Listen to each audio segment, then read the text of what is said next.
Morning, we are learning new details about the deadly strike operation that President Trump says he ordered on Islamic State terrorists in Nigeria. Listen to this.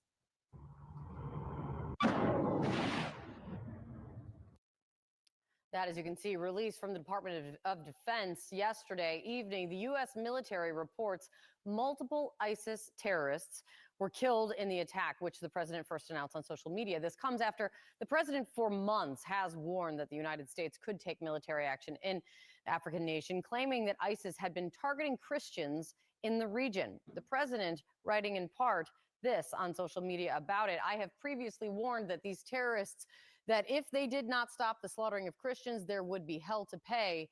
And tonight, he goes on to say, the Department of War executed numerous perfect strikes, as only the United States is capable of doing. Now, Nigeria confirmed the two countries coordinated in this effort, in this strike. Their foreign minister joined CNN earlier this morning. What took place yesterday clearly underscores the fact that Nigeria is not lacking in will and a commitment to the fight against terrorism. CNN's Nada Bashir tracking this one for us. Nada, what is the very latest that you're picking up? Well, we're still not getting full details just yet from U.S. officials with regards to the details surrounding this strike. What we do know is the U.S. Africa Command has said that multiple Islamic State targets and militants were killed overnight in these deadly strikes. We've heard, as you mentioned, from the U.S. president himself addressing this military action in social media, saying and describing this as a powerful and deadly strike against Islamic State terrorists. And this strike took place in the northern Sokoto region of Nigeria, just bordering Niger. Now, at this stage, again, no clear details with regards to the impact. What we do know is that this was carried out in coordination with the Nigerian government. We've heard from a Nigerian presidential spokesperson and advisor saying that both the US and Nigeria are on the same page when it comes to tackling these security concerns. And of course, what we've been hearing from the White House for several weeks now, and from the US president himself, is the ramping up of concern around the protection of Nigeria's Christian community against extremist attacks. And it's important to note and underscore that, of course, Nigeria does have a deep-rooted history of security troubles when it comes to Islamist extremist groups. But these attacks that we have seen in the past have targeted both Nigeria's Christian and Muslim communities, two of the largest religious communities in the country. So this is certainly a historic concern within the country, but we are now seeing very clearly that first-hand action by the US military in Nigeria, according to officials, in coordination with the Nigerian government. Nada, thank you so much. Much more detail to learn here for sure. Appreciate it. And the president warning, of course, there could be more to come in Nigeria, writing on Truth Social to the, quote, dead terrorists, warning there will be, in his words, many more if the slaughter of Christians continues. Joining me now in the group chat, Sungmin Kim, CNN political analyst and White House reporter at the Associated Press, Ashley Davis,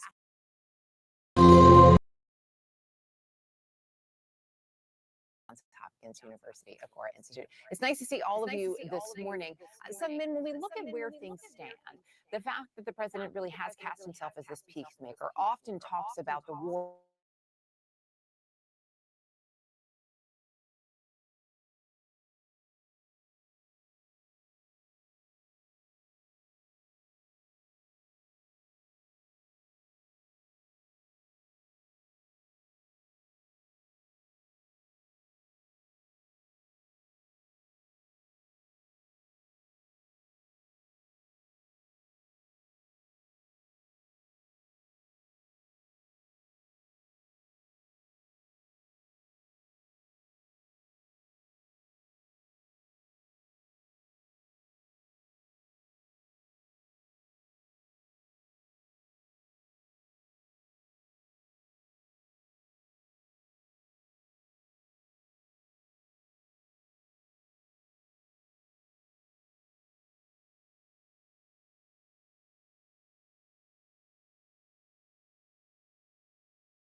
Thank you. Good evening, and thank you all for joining me on this live stream. I really appreciate you all that have managed to join so soon. And sorry for the delay. There was a technical challenge and a bit of a kerfuffle. Is there no audio? Can you hear me? Can you hear me? I'm not sure. Let me ask. Can you hear me? I'm not sure they can hear me. Let me confirm. Oh, it's good now. Okay, perfect. Hasvelian, thank you for that. Yeah, thank you all for joining me, and happy festive season. And to all Nigerians and Africans and the world in general, thank you all, and thank you for making time to join me this evening.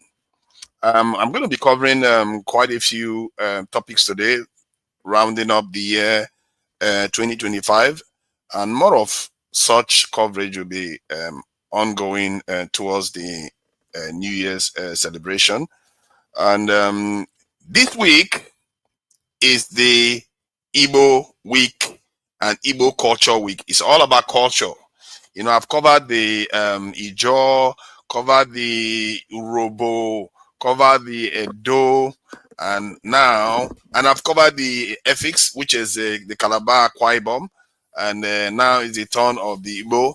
Then after Igbo, I go to the Yoruba. Then after Yoruba, we start heading north towards the Benue, the Thieves, and heading Plateau. Then we end up in Sokoto and Borno State. So clearly, you see, Trump bombed Sokoto. I think that's where we might choose to end what we are doing. So let me play this as a kind of starter to show the richness of the Igbo culture. You know, I've been online lately, and on TikTok, there's some poisonous discussion and maligning of the Igbo culture. And, you know, some of the questions people ask online is so disturbing.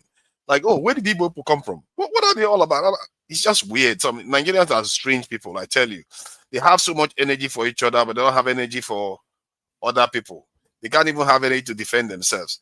All right, so let me play the Igbo introduction, and people should be, you know, you see, one thing I've learned in this process that I'm going through, because when you try to put these things together, you have to look at quite a few videos and images, and it's quite interesting how similar many Nigerians are underneath. Maybe the change we experienced happened more recently than we like to think. This scarification, the way people mark themselves, you know, sometimes you'll be confused to think, okay, the image I'm looking at, is it of an Hausa person or an Igbo person? That's how confusing it is sometimes. Sometimes I'm actually seriously concerned some of the images are not of Igbo people because of it. So, but you're going to get to see some of them. So let me play them now.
Make I shoot you bazooka, make you for Yakata. I drink on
So as you can see, that was a very, sometimes when you watch some of all these cultures in Nigeria, you can't help but just be completely gobsmacked and amazed how we take ourselves for granted.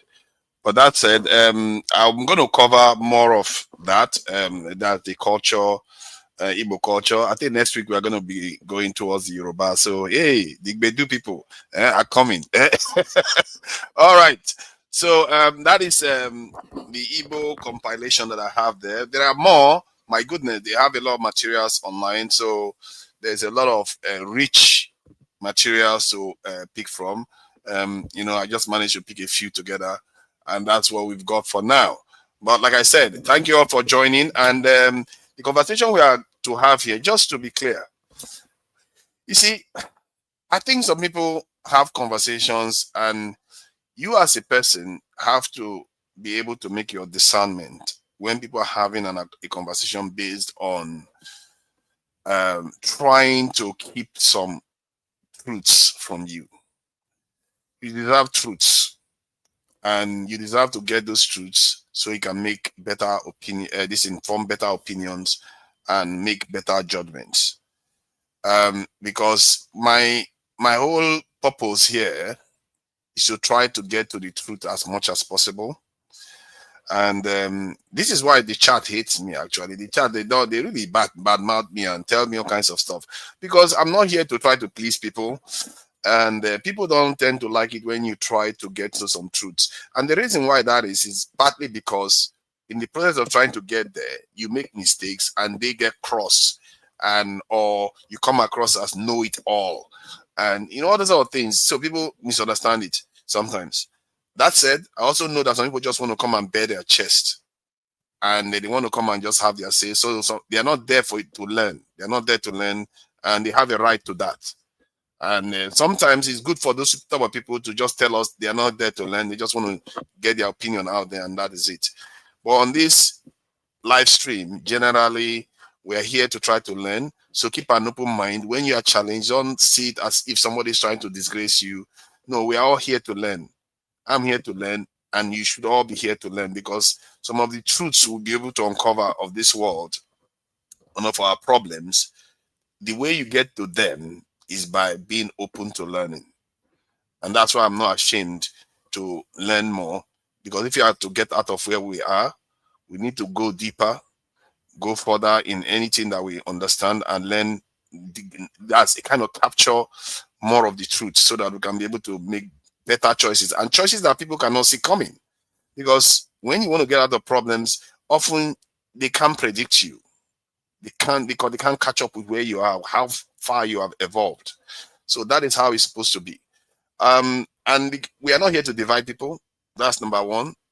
All races, all tribes, and all gender, name it. You are all welcome here. And as long as a human being, you're welcome here. You have the blood of a human being running through you, you are welcome here, and nobody is going to be able to tell you what to say, and nobody's going to intimidate you. And you should be completely immune to hating any people. You should be completely immune to getting deceived. You have to make your own choice, listen to what people are saying, and use some critical ability. Just think, just use common sense, really, not even this big grammar of critical thinking, just common sense. Think about it. All right, so that's all I thought I should say before we start. And let me play this. We're going to be covering the events of the week, the year. I mean, we heard about the wicked stuff. We know about the Fubara stuff. Everybody also know about some of the news that has been going on, the tax reform bill, name it. So, and Nnamdi Kanu's conviction too, that one was a big one. It almost passed as if it's nothing, actually. For such a momentous event, it almost passed as if it's nothing. It just happened and boom, it's over. Straight to Sokoto, that's the end of it, which is very interesting. And so let me play Wiki, and then I'll play the other events of the year, and then I'll start welcoming people to come and share some of their thoughts. Obviously, I know people will gravitate to us talking about the attacks by the US government in Sokoto. That is also fine. You're free to speak about that. And when you speak about that, please, I really don't like to use please, because I feel like I'm trying to give you something. Why should I be begging you to give you something? Nigerians do that quite a lot. They beg people to listen to them, and so that they can get a message through. And some of the people that do that a lot, what I find is that they're actually lying to you. Many people that do that, when they have to tell you please to tell you something, they're trying to lie to you. But that's why whenever I say to people, I feel like I'm underselling what I'm trying to tell you, because I'm trying to give information that is actually true, at least as true as I can make it. I'm not stupid. I tend to, when I see information, I'm very skeptical until I check it and check it and check it. And I also see whether it makes sense. If it doesn't make sense, if somebody writes on the paper that the sky is green, I'll be like, okay, I will check. Even if too many papers tell me that it's green, I will still say my common sense tells me that it's blue. I'm not going to believe it. And I hope that is how we are thinking, because our eyes, God knows our eyes really need to be open. And I don't expect you to see everything all in one go, but keep it open, please. All right, let me play weakest one.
All right, that is weakest. He seems to be mocking Fubara for, kicking him out of office, getting him to beg, and also getting him, getting him to join APC on top of it. Jai, voila, no sound. Oh my God, what? Oh no, that is sad. That is really sad. I cannot believe it.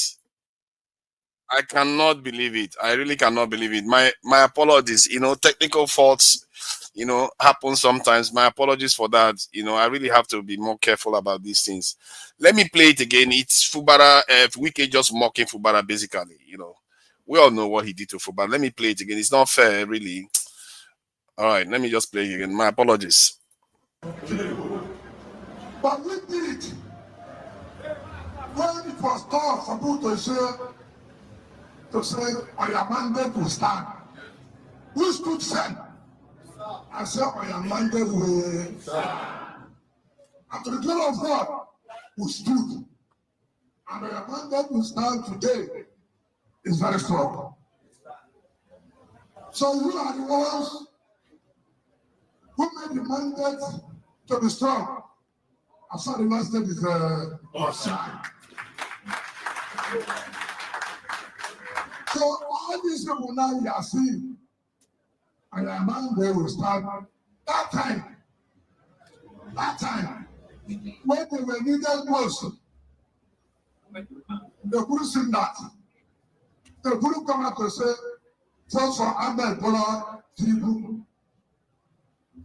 Now that you stood and voted for him, and River State won. I tell you, all your struggle will not go in vain. All your struggle will not go in vain. So we have come to let you know that still be strong. Nigerians know us. When we take a decision, we have taken a decision. We don't take decision based on what people have seen. We take a decision based on that we are convinced, we believe that this will happen.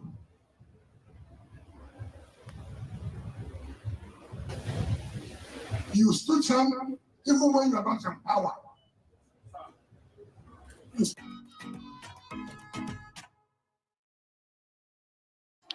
I hope you heard Wiki, mocking Fubara there, which is not nice. Wiki has never been known to be nice, to be fair. Let me play the next one. This one is about Nnamdi Kanu, isn't a judgment, which was also a momentous event of the year, quite seismic. Let me play the video for it. We begin with the live videos from the court where judgment is being delivered on the trial of Nnamdi Kanu. This is coming after several years of standing trial on terrorism allegations. The leader of the proscribed indigenous people of Biafra will know his fate today. Mr. Kanu's trial has been one of Nigeria's most talked about legal battles in recent years.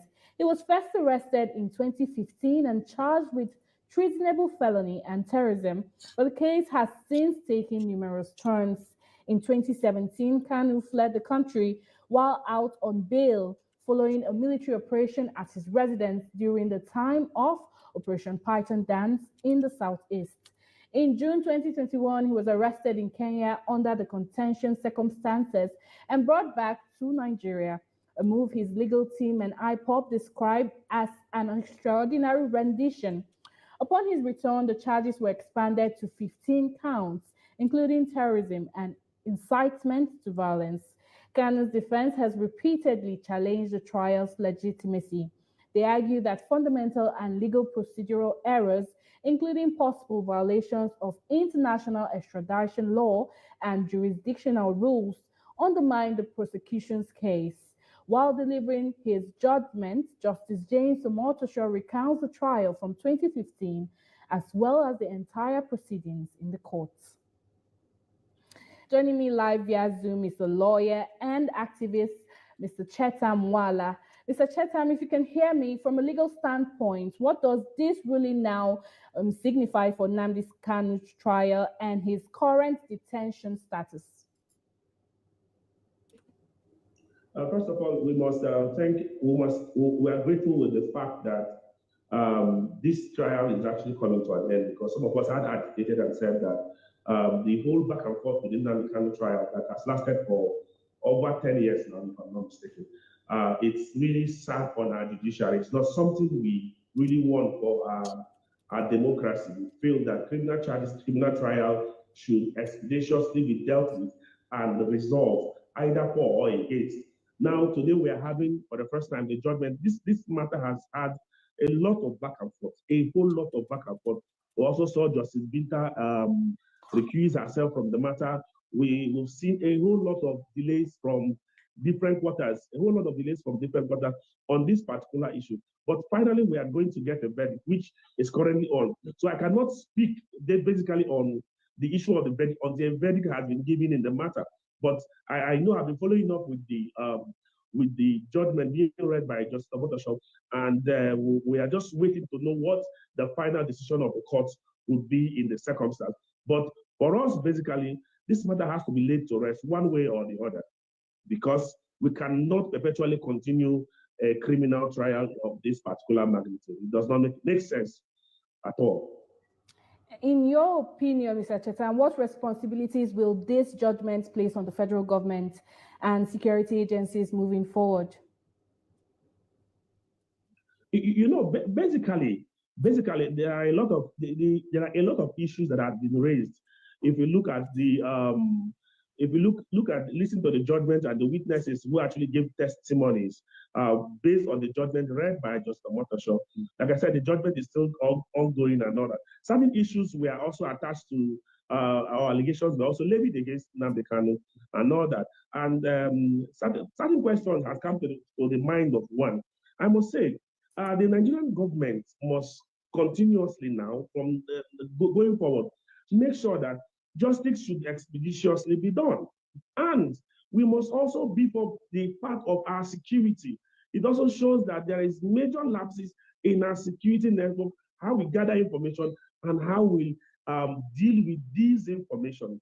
So going forward, the Nnamdi Kanu case has been able to open our eyes to certain realities that has been happening, and that the government on its own has also neglected certain information that has led to serious security challenges across the country, especially with respect to this particular matter in the southeast part of Nigeria, which I feel now at this point, the government should as well be able to put in measures to address whatever security challenges there is. There are right now in the southeast. It is very key and it is important because we cannot continue to fold our hands and allow some of these things happen, allow killings to continue, allow people's property being destroyed. What do you mean no sound? Tony, can you hear me? Tony, can you hear me? Yeah, I can hear you, forefathers. I hear you. Yeah, were you hearing the audio? I hear you, forefathers.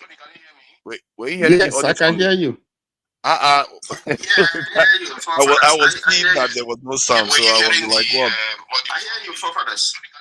Were you hearing? Yes, I can hear you.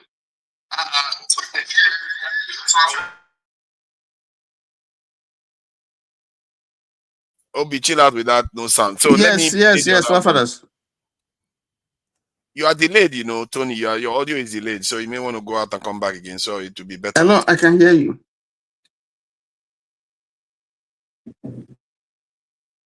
Can you hear me? Final written address is a constitutionally mandated right, which I must be granted. No sound, no sound. It is in the Constitution. There is no sound. What is going on today? That is odd, you know, because there should be sound. Let me see. What is going on? This very country, that final written addresses, my Lord, must be granted. I have not waived it, my Lord, and I insist that I address this court on all these issues. My Lord, do not permit the defendant. My Lord. Consultant, can you tell your... My Lord, I will not, please, let me finish. This is my case. I've gone... This is my case, my Lord, let me finish. My Lord, it's very good. Another idea that everyone was here, my Lord. Another idea that everyone said, at the right time we contradict and develop a piece of evidence. A piece of evidence. I need to write my property address, my Lord, on the count charge, which with DOS. My Lord, my Lord, I'm saying it clearly. Defender. I'm attacking the property address. Defender. What is the property address? The Constitution. What happened to his microphone? It looks like he too is having sound problem. I'm not the only one that's having sound problem. It's like they gave him a terrible microphone there too. Let me see what is going on in the court. Excuse me. Get the microphone. It's better now. No, leave it. It's a court of law. I'm under trial. I'm under trial. I have to speak. I'm under trial and I have to speak. Listen to me, please. I'm under trial. I'm under trial. Please use the microphone. I'm under trial. Please. No, listen to me. Please. Listen to me. No, wait. I'm asking a very simple question. No, wait. Please.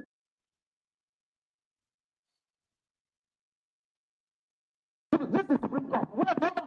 This is Supreme Court here. Hold on a second. Maybe I said, hold on. May you please your lordship. May I request of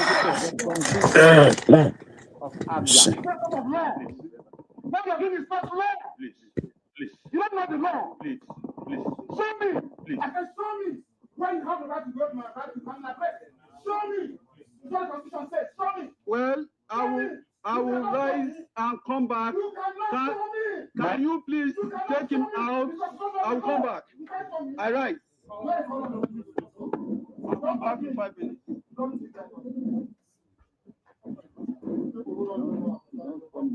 where it says you can break my right. Show me the place. Show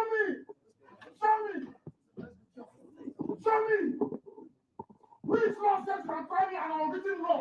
Show me, you cannot show me.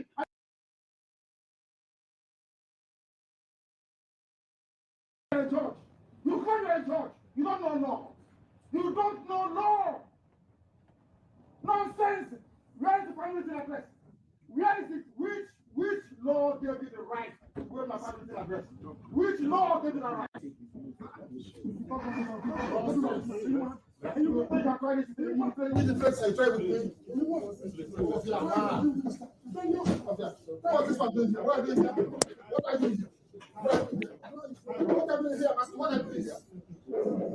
This is the that attacked me. This is the fool that attacked me. That's the idiot that attacked me. That's the fool.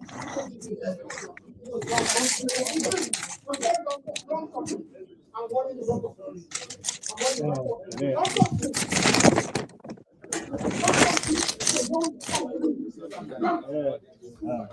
Smart people. You don't know law. Show me where it says you can wear my right family address. Show me the law. Show me the law. I want to show me the law. You don't know law. They are promoting you. You're writing rubbish. Show me the law. One address. You say you put it. I think you have to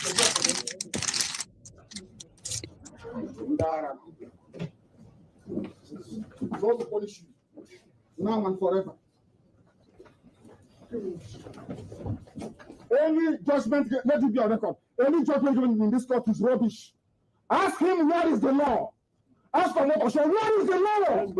What is the law? Nonsense.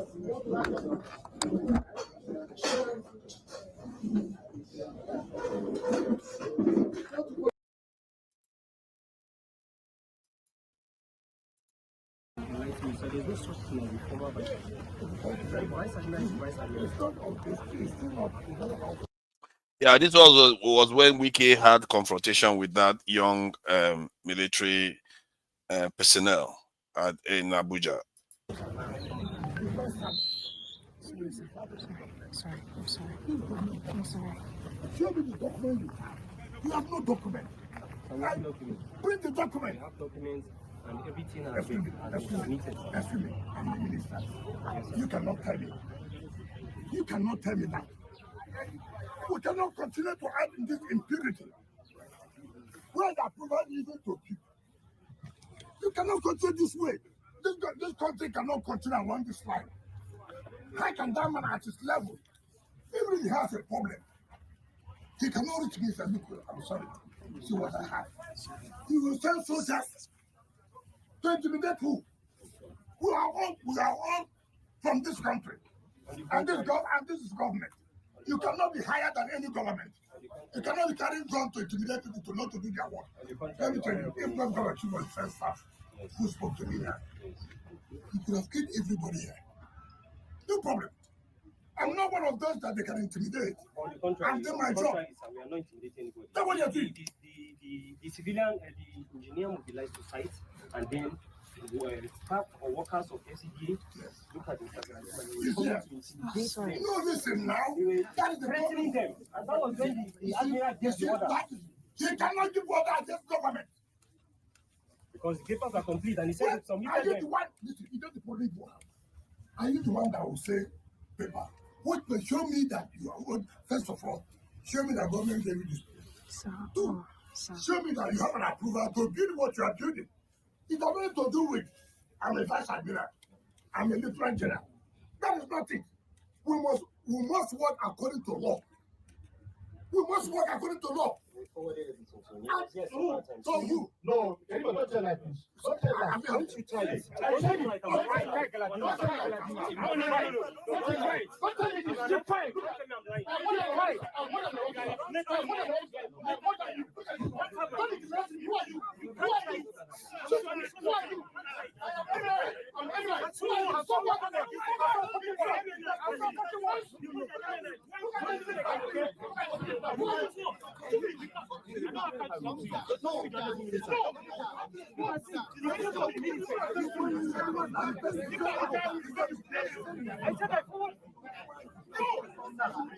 I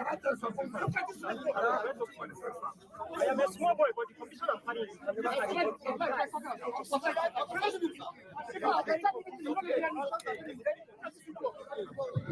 good.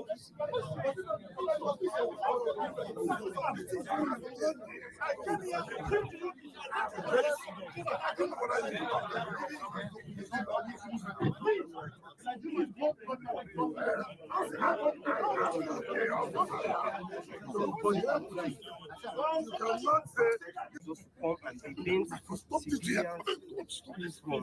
How do I press him? How do I press him? This is not professional. This is not professional. You can't be pressing the minister of this.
Now, we have it's okay. From demolition is property. It doesn't matter. It doesn't matter. Other matters. I'm an offside take to others. So what? You had a who than me. So I'm an offside take to others. So that you take illegal order. Star General. Okay. You can never develop this property. I will not allow it. No problem, sir. I'm only acting on my orders. If you want to kill everybody, kill everybody. We will not kill you anybody. Cannot. We will not. We will not kill anybody. You put yourself in trouble. We will not. My friend, you see, what is that? You cannot shut me up. You cannot shut me up. You are my junior. You cannot even talk when I'm talking. Because I have to reach you. You're only that way.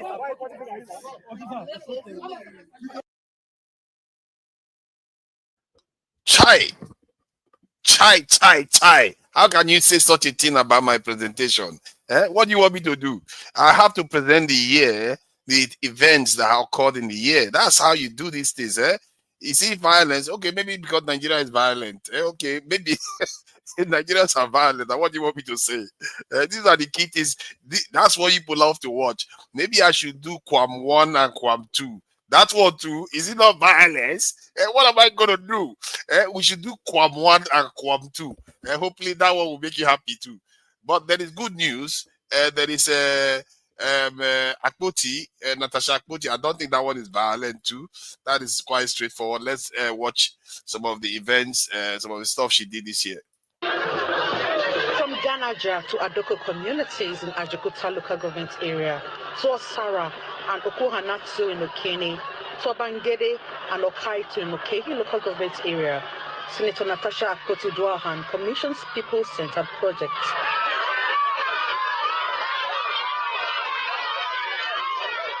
To commemorate her second year as a senator of the Federal Republic, she traverses the nooks and crannies of her constituency to acknowledge the electorate for their support and steadfastness. Flagging off the three-day event, the senator commissioned streetlights, water projects, road networks, and markets. These are the projects initiated by the lawmaker. In the name of God and the good people of Nigeria, amen. Commissioning blocks of classrooms and staff quarters for this Fulani settlement in Osara, Senator Akpoti-Duahan emphasizes inclusivity in governance. We have commissioned many projects. A few are quite novel, but the one that is most endearing to my heart, like you rightly said, is the primary and secondary school in the Fulani community of Osara, Abobo. And I had to do that to grow the spirit of inclusivity and integration, and to let myself and other leaders know that if you have people who are from diverse ethnic groups living in your district or your state, it is your duty as a leader to provide for their needs and make them feel like they belong. The high point of the anniversary celebration is the empowerment of 2,000 indigent constituents.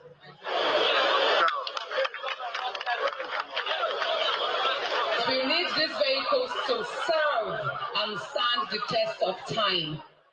The Senate also donated 8 transformers, sewing machines, deep freezers, grinding machines, farm tools and implements, and cash to women groups, petty traders, farmers, and other constituents. Expressing delight at the gesture of the senator, the constituents made donations of their farm harvest to show their appreciation. She has touched almost all the aspects. In fact, she has even done more than it was in her manifesto. She has outdone herself, as a matter of fact. But then I'm still looking out for her doing more. But I wouldn't say anything because she's someone you cannot predict. She's unpredictable. She can just do anything out of the blues, and it's always extraordinary. The senator promised not to only facilitate developmental projects to all parts of Kogi. She urged leaders to prioritize the welfare of the electorate. See, that was peaceful, wasn't it, Chai? That was peaceful. Now let's cover another one that is actually peaceful too.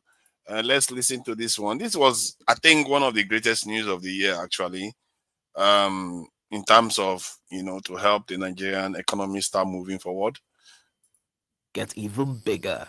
The Dangote Petroleum Refinery, located in the Lekki Free Zone, is expanding its output to 1.4 million barrels per day in a move that will make it the largest refinery in the world, overtaking India's Jamnagar Refinery. We're expanding the Dangote Refinery. We're announcing it officially. We're expanding the Dangote Refinery from our 650,000 barrels per day to 1.4 million barrels per day. This will make it the largest refinery in the world ever.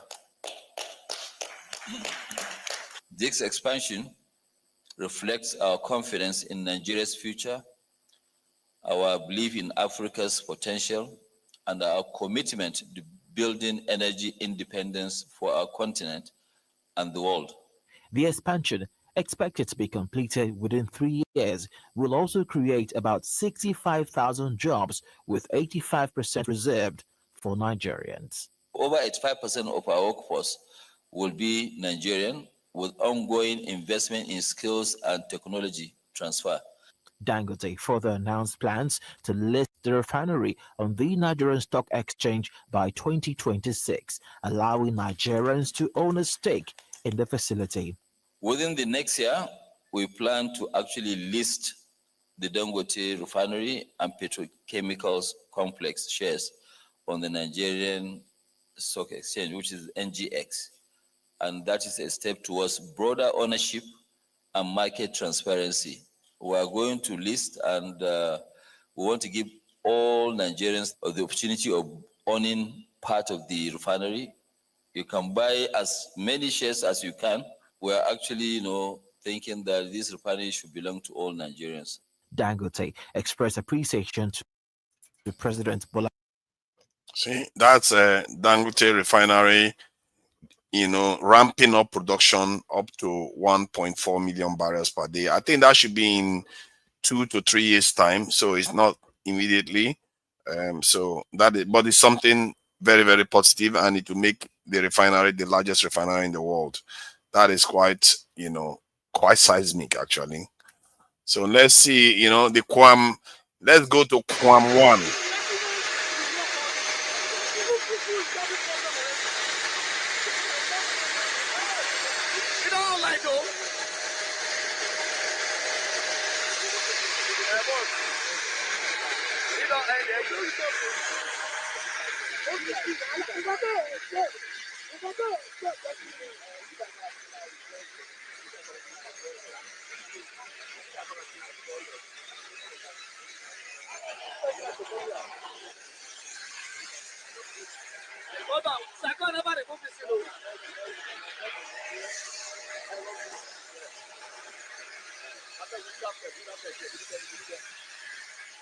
Back off!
Erica Kirk and TPUSA have a big problem. A new art.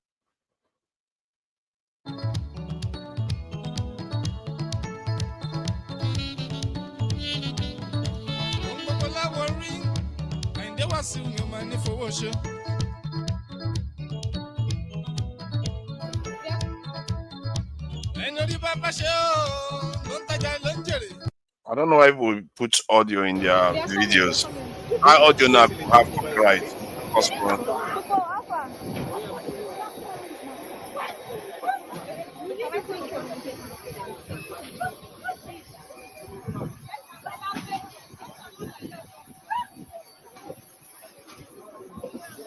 Yo! Come. Get me! Egba. Destroying the aircraft. She's destroying the aircraft. She's shooting her. She slapped her eye. She wants to grab a quick thing. She slapped her. She's destroying the aircraft.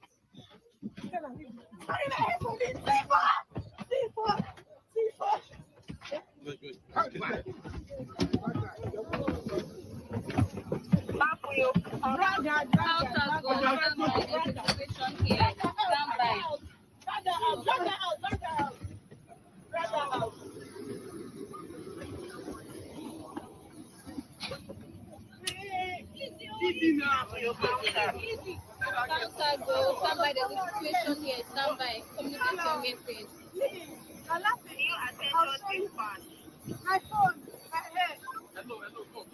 My phone, my head.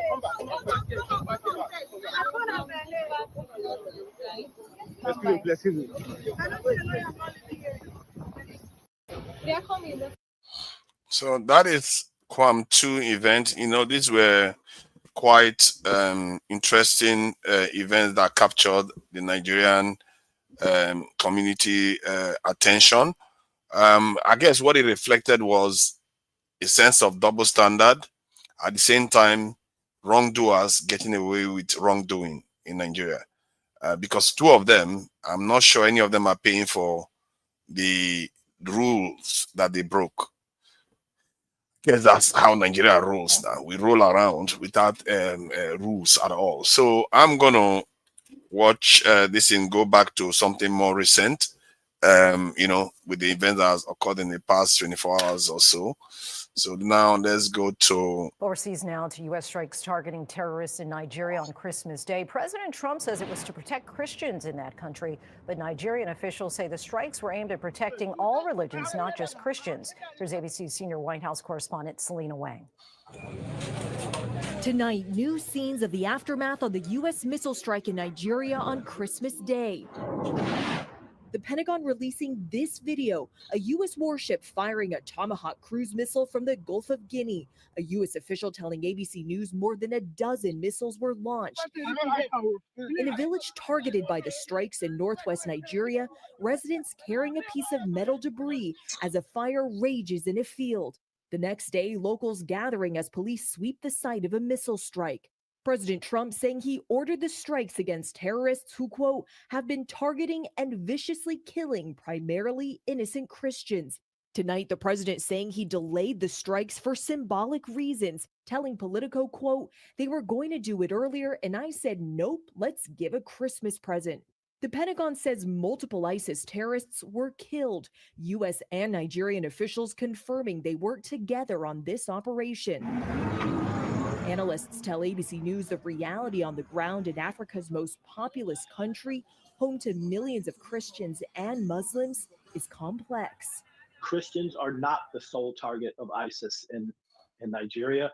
They have been indiscriminate in their violence. Nigeria's government responding to the strikes overnight, saying terrorist violence in any form, whether directed at Christians, Muslims, or other communities, remains an affront to Nigeria's values and to international peace and security.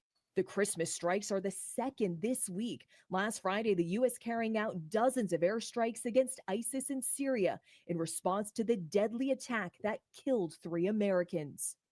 Selena Wang joins us now from Palm Beach, where President Trump is spending the Christmas holiday and planning to host some world leaders. what did I just hear? Again, let's hear that again.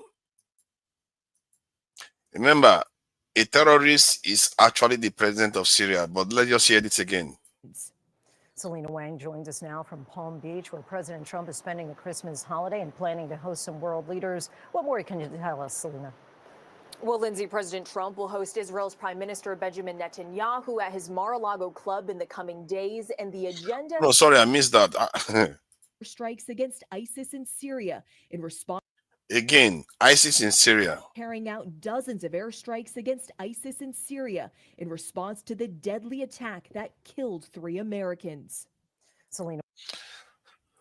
So ISIS is still busy killing Americans in Syria till today. And they are bombing, and they are still killing. This never sees any end. The entire thing is a joke, really. The entire thing is a joke. Welcome, Tony. The entire thing, when I look at this stuff, sometimes I just feel like, what is the point?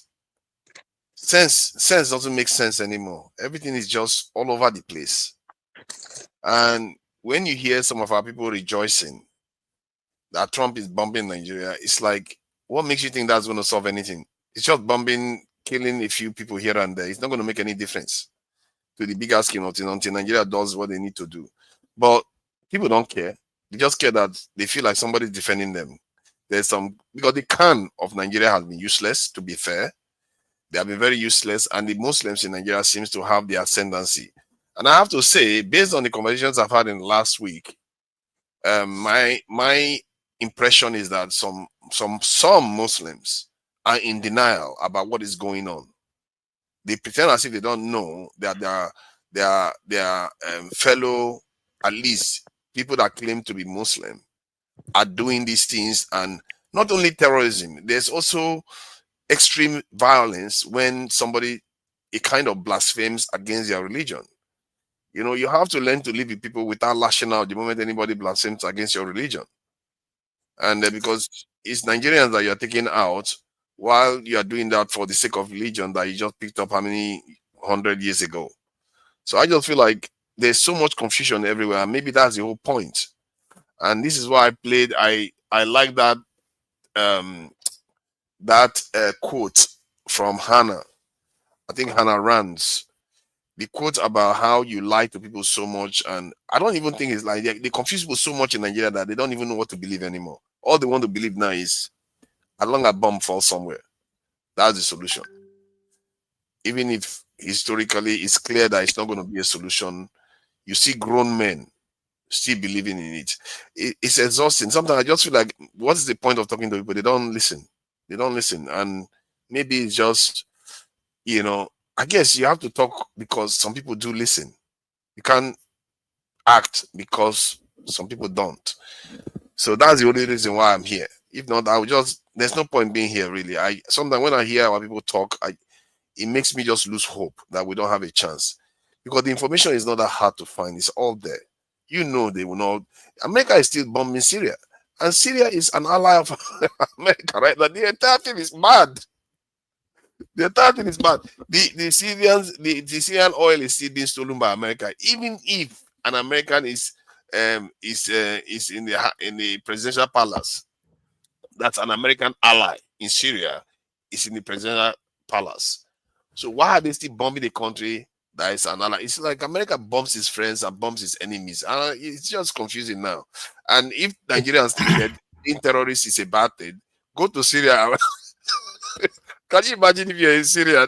A terrorist in your country is now your president. What is happening in Syria is not. Can you imagine if Shika was the president of Nigeria?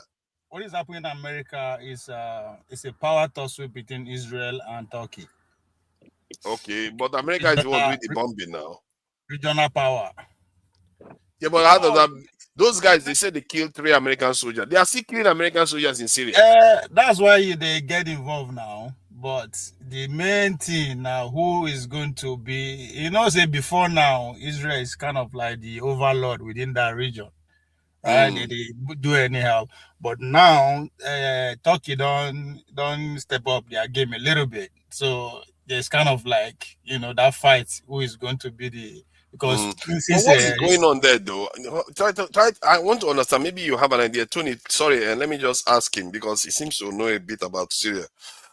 What is going on there? Because this ISIS, I know that the president is one of the terrorist groups. Is he part of Al Qaeda or not ISIS?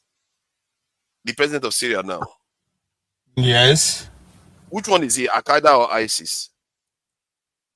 No, but no. Okay, you need to understand. The goal of United States is to pretty much be in charge of the oil there. And the other guy who took off with his family, what was that his name again? Assad. Assad, right? Yeah. So in the process of putting pressure on Assad to move, that's why they supported the guy you're asking, boy, if he's ISIS. Yeah, is he ISIS or which one is he? Is he the Al Qaeda or ISIS? Because it has to be Al Qaeda if America is still fighting ISIS.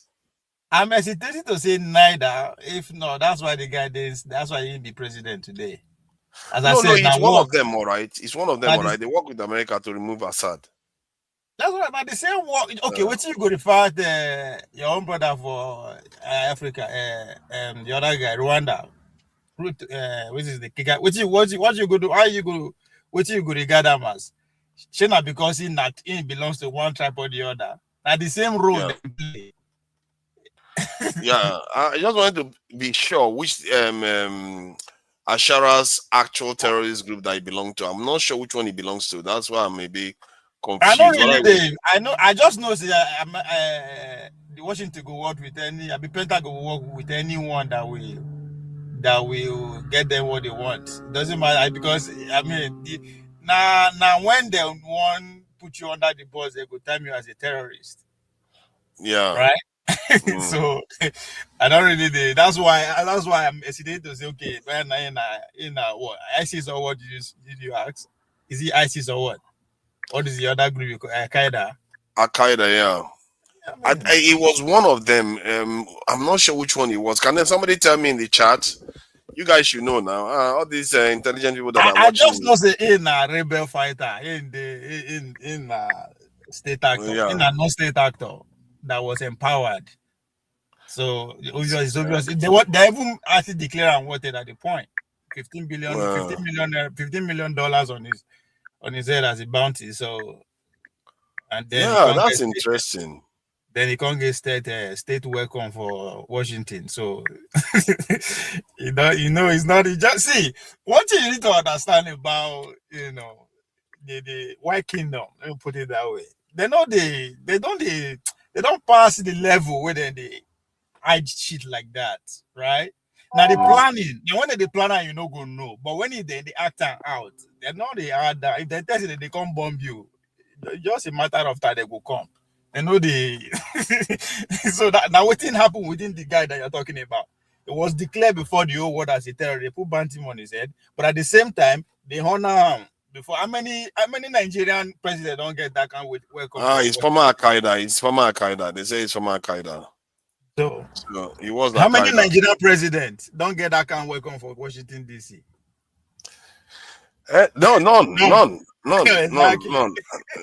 At least you see that's the thing about when I tell people that these people the only thing they respect is power. Of course. If you can wield power, it doesn't matter. You could be their enemy the day before, the next day you are their friend. That's how they did with China too. It's always like that. It's only power they respect, and we, oh God, let me forget about that. Tony, thank you for joining us. You've been trying to join this thing. Come on, quite a while. You had a bit of technical issue like myself, and I really appreciate you for coming in. And you know why we don't forget that power now because of Tony. Once you look Tony, you understand. Tony love life. Look at him. He's looking like 25, 24, 22 years old man. You know.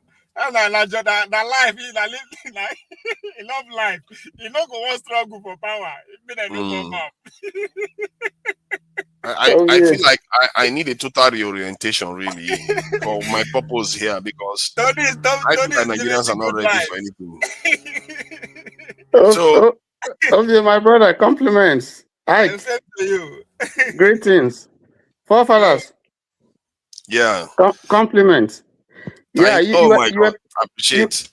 You were talking about Syria. I don't think of you never charged because I expected him to handle that Syria team properly because the question he asked was very straightforward now. It belongs to a guy that I don't know. I you know the problem in Syria. The problem in Syria is complex. You know, if you remember the days of Al Qaeda, Syria was one of the areas where all these people they go, Jihadi John and all that. And the problem is that if you look at that area, there are so many competing interests. Syria has, first of all, Syria has diverse ethnic groups. You have the Alawites, you have the Druze, you have the Kurds. Syria also has oil and some other ethnic groups. And then, of course, you have a situation where there are Kurds in Syria, there are Kurds in Iraq, and they are trying to break away. I mean, there are Kurds also in Turkey, and they are fighting Turkey for independence. So both Iraq and Syria, Turkey is interested in what is happening there. It's interested in having a regime in Syria and Iraq that will not be anti-Turkey. Okay. Then, if you look at Turkey, also, it's pursuing. I mean, the sponsor. You know, this is the sick man of Europe. Turkey has been promoting, you know, Islamic ideology all over, even up to Nigeria. So you have Christians in Syria, you have Muslims in Syria, and you have various, you know, other but I'm trying to understand how this thing this issue of what they call it Syria and the actions of America with other terrorist groups, and even the report that came out earlier on this year in America talking about how they were funding Boko Haram too. Like, how do this information, how is it that many Nigerians can hear all this information about this same country and filter it out? Like, okay, it doesn't matter. And somehow you see that because the Nigerians have lost hope so much and nothing has been done for so long, that they feel like maybe if Trump at least bombed something, even if it's basically it looks like it's an empty field from what I can see. There's no casualty. Has anybody seen any casualty from this bombing? Because it looks like an empty field. No, it's not. You see, we are yet to get the damage, the battle damage report. It's yet to come. So there will be an assessment. And when that assessment comes, we will know the extent. It takes quite a while to put these things together. So that until that time, maybe by next week, we should be able to get a clearer picture of what has happened. Don't mind what you hear from the grapevine. It is difficult to believe that after about a week of surveillance and mapping of insurgent positions near Lake Chad and part of Sokoto and Borno area, that America would deploy. They did not attack Bono.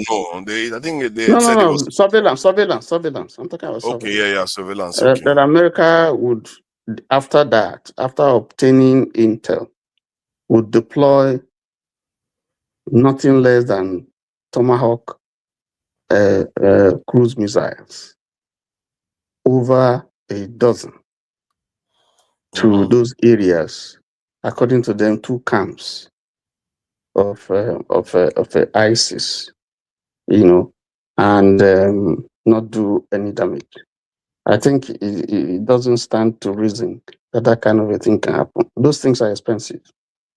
One is expensive. Yes, but you would think cruise missiles landing on the ground, people will see the damage and people will see casualties. You don't have to wait for 5 weeks to see that thing now. No, but that's how it happened in Iran. It's going to take. You sure? Iran, we're seeing it live. We're going to get satellite reports. Don't believe anything that you hear from social media. We're going to get satellite. If there is no damage, ask yourself, why are people? Why are you finding people reacting the way they are reacting?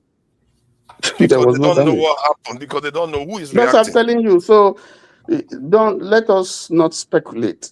Let us get exactly the picture. But what I'm saying to you is, a man cannot deploy that size of missile, because you're killing human beings.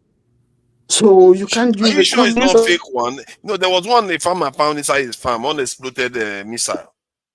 Are you sure they don't do these cheap ones for us?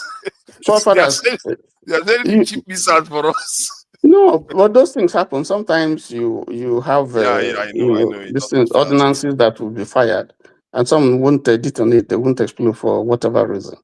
So, but that doesn't mean that they are not live. They could explode. Something can trigger them and they explode. But the point that I'm making is that for America to deploy that size and that type of asset in those 2 locations, they are not stupid, and it costs money. So there must be something that they have seen. And these are not these are precision optics. Have you considered that they are after us? That we are the bargaining chip here, not the terrorists. Well, that's where I wanted to start from. You see, the Yoruba service is saying that if there was no opening on the wall, the lizard will not find a place to hide in it. You see, so, and then the Igbos will also tell you, an Igbo proverb says that it is the man that went to the bush to go and fetch insect-infected firewood. So now he's having lizards all over the place. So he cannot blame anybody, but he will blame himself. So what we are seeing is the effect of failed government. A government that totally failed and shirked its responsibility to all comers. So anybody can do anything that they like with impunity, whether it's the executive, whether it's the legislature, whether it's the judiciary, and whether it's non-state actors. There's a total failure of governance. There are so many ungoverned spaces. So people could just take that place and do whatever they like. So first of all, we must put the blame where it is, because government has failed, and because government has failed, that is why outsiders will come and be poking their mouth or their this thing into your. But when we say government have failed, is it not us that have failed?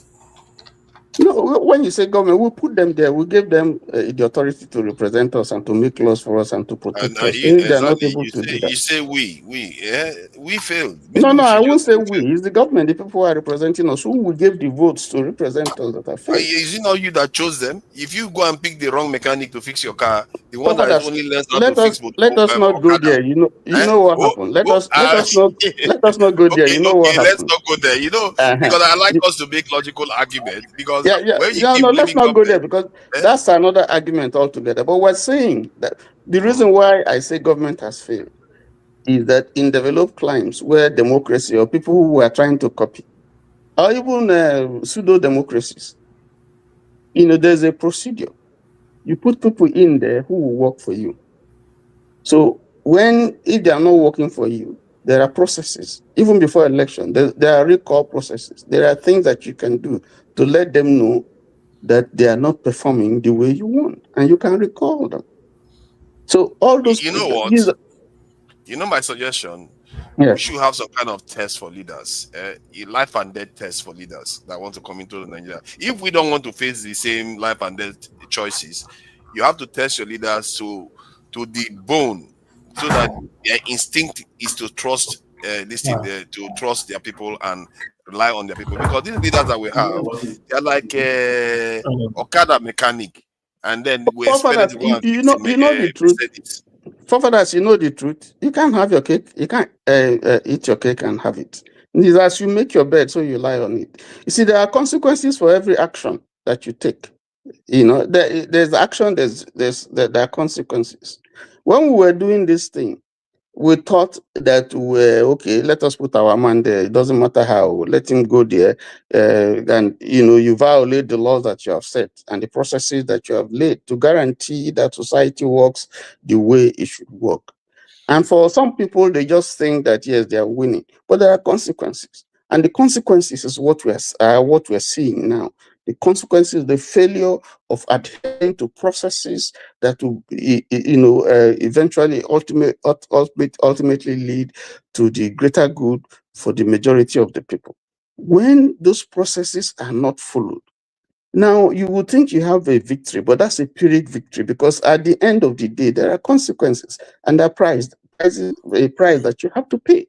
Nigeria is paying the price for the things that he has done that are not proper. So the solution, the answer is there. But the problem, why Nigeria is entirely a different case, difficult for anybody to study, is that we know what the problems are. We have identified them, but we are not bold enough to say, yes, we have made mistakes. Let us begin to fix this problem. And for as long as we continue to play down and to think that, okay, we can continue this way and things will get better, the more, difficulty we are going to enter. The more people are going to take you for granted, because you become a backing stock to every other person. Let me ask you one last question. Do you think this bombing from America will be able to get rid of terrorists in Nigeria? You see, first of all, you have to ask what the intentions are. First of all, it is the government that has allowed them.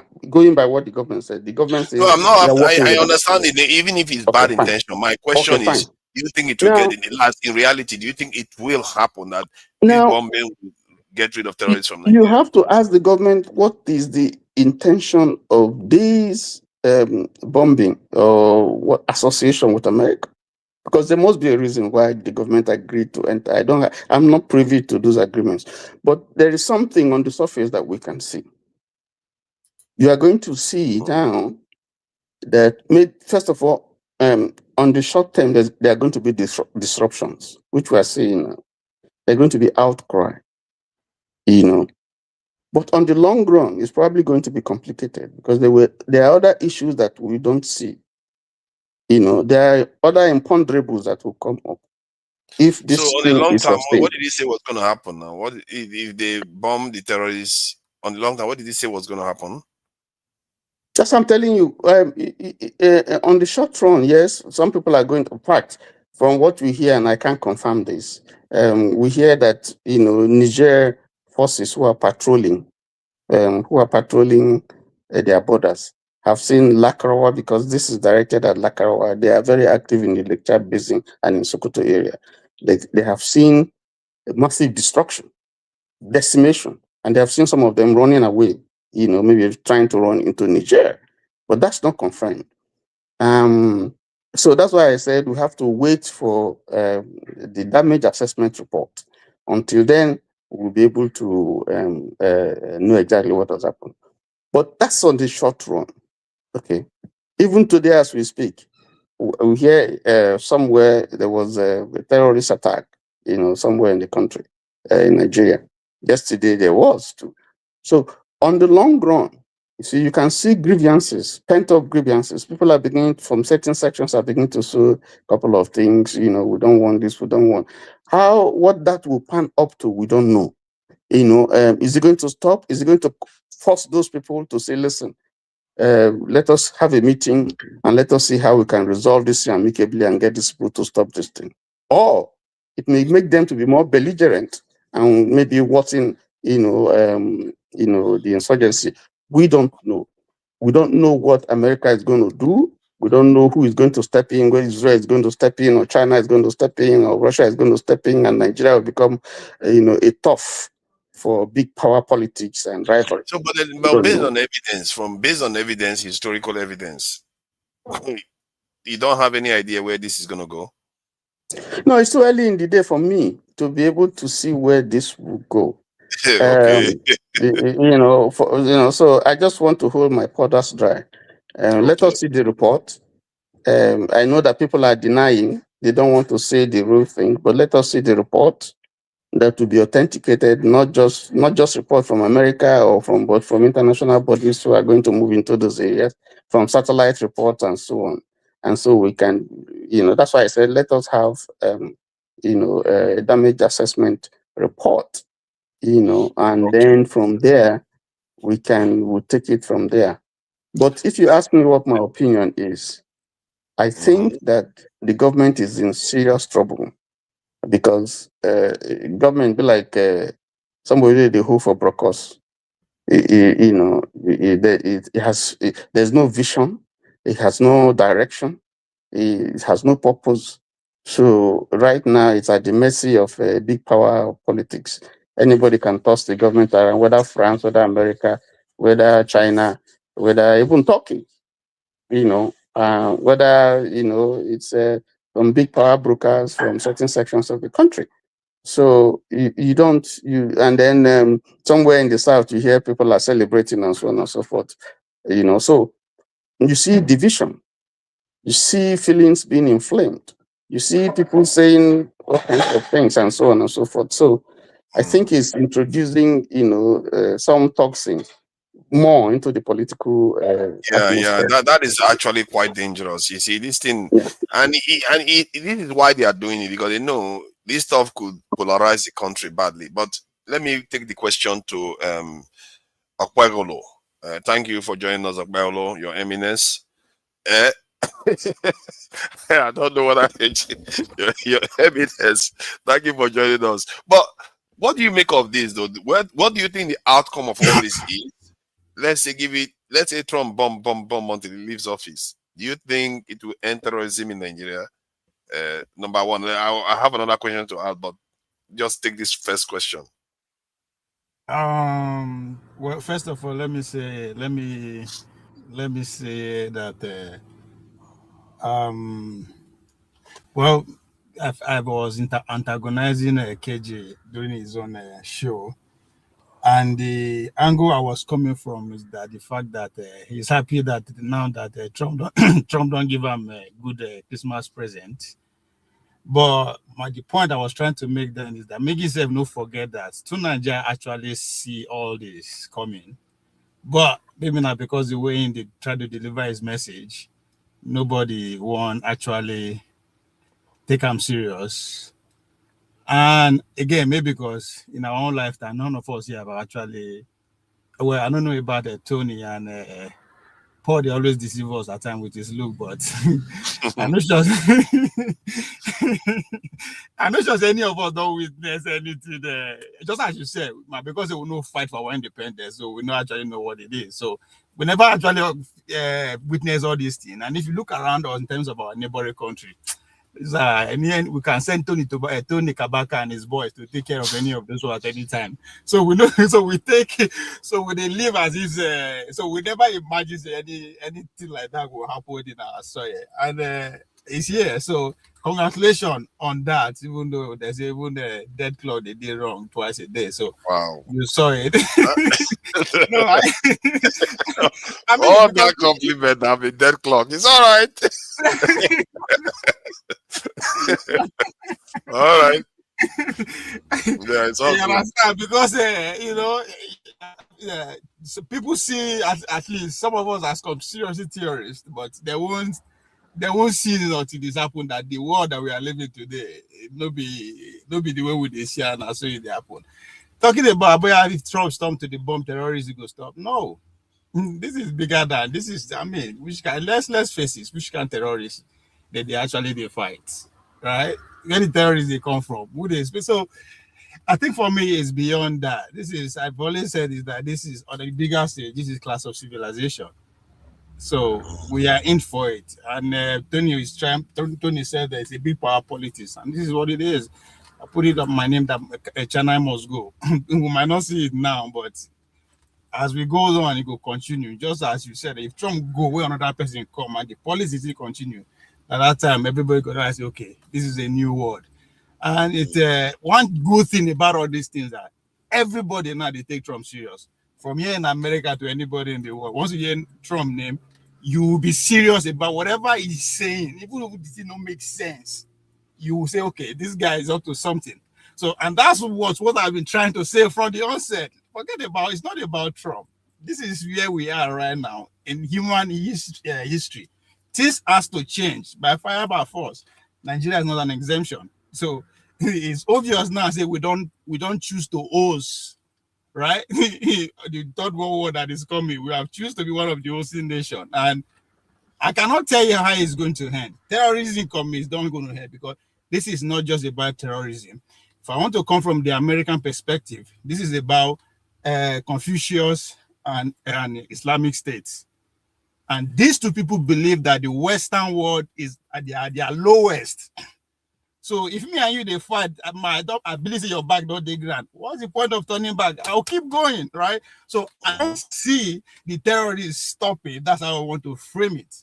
I don't see those people stopping. So again, if everybody says you they die, you could die there now. So that's the other side. That's the way me I'm seeing it from the bigger side. So, I think I agree with you about it not ending.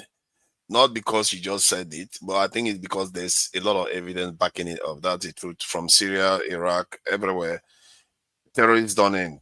The only way you end it is you take over land from them, then they can occupy, they can operate like the way they suffered in Egypt, Algeria, and other places.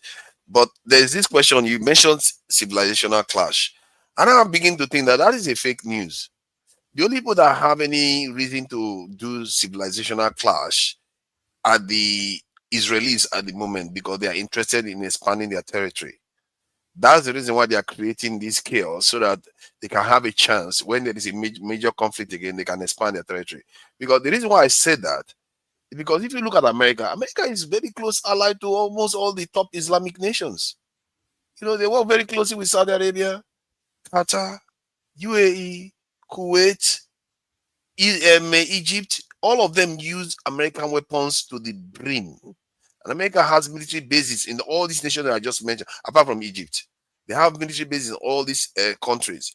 So no, there's American presence in Egypt. There's American presence in Egypt. You see, that even goes even further. And we know that Morocco basically wants to be Europe. They can't wait to join Europe. If they can peel themselves off of Africa and just jump into Europe, they will jump into Europe. So all these people are very close to the West already. So where is the civilizational clash? The only real division they have is that Israel wants something more. That is where the real rough is. So what do you think about that? Because this idea of civilizational clash doesn't seem to bear reality in terms of the way they're all configured right now. That is because they see the Strait of Israel as, I don't know why they imagine them, as one of the most biggest, toughest, whatever country in the world. That's why you get everything so confused. No, not really, because I just said that's the only wrinkle in that plan. Because right now they are friends with the major Arab countries. Okay, let me put it to you this way. Our country, Nigeria, now people put them together. No, that people, yeah, human beings did, of course. You're okay, or now interests put them together. Yeah. So those interests then get reason why they put them together or not. Of course, they have good reasons for doing it. So the state of Israel, that place where they should then plant them there or not?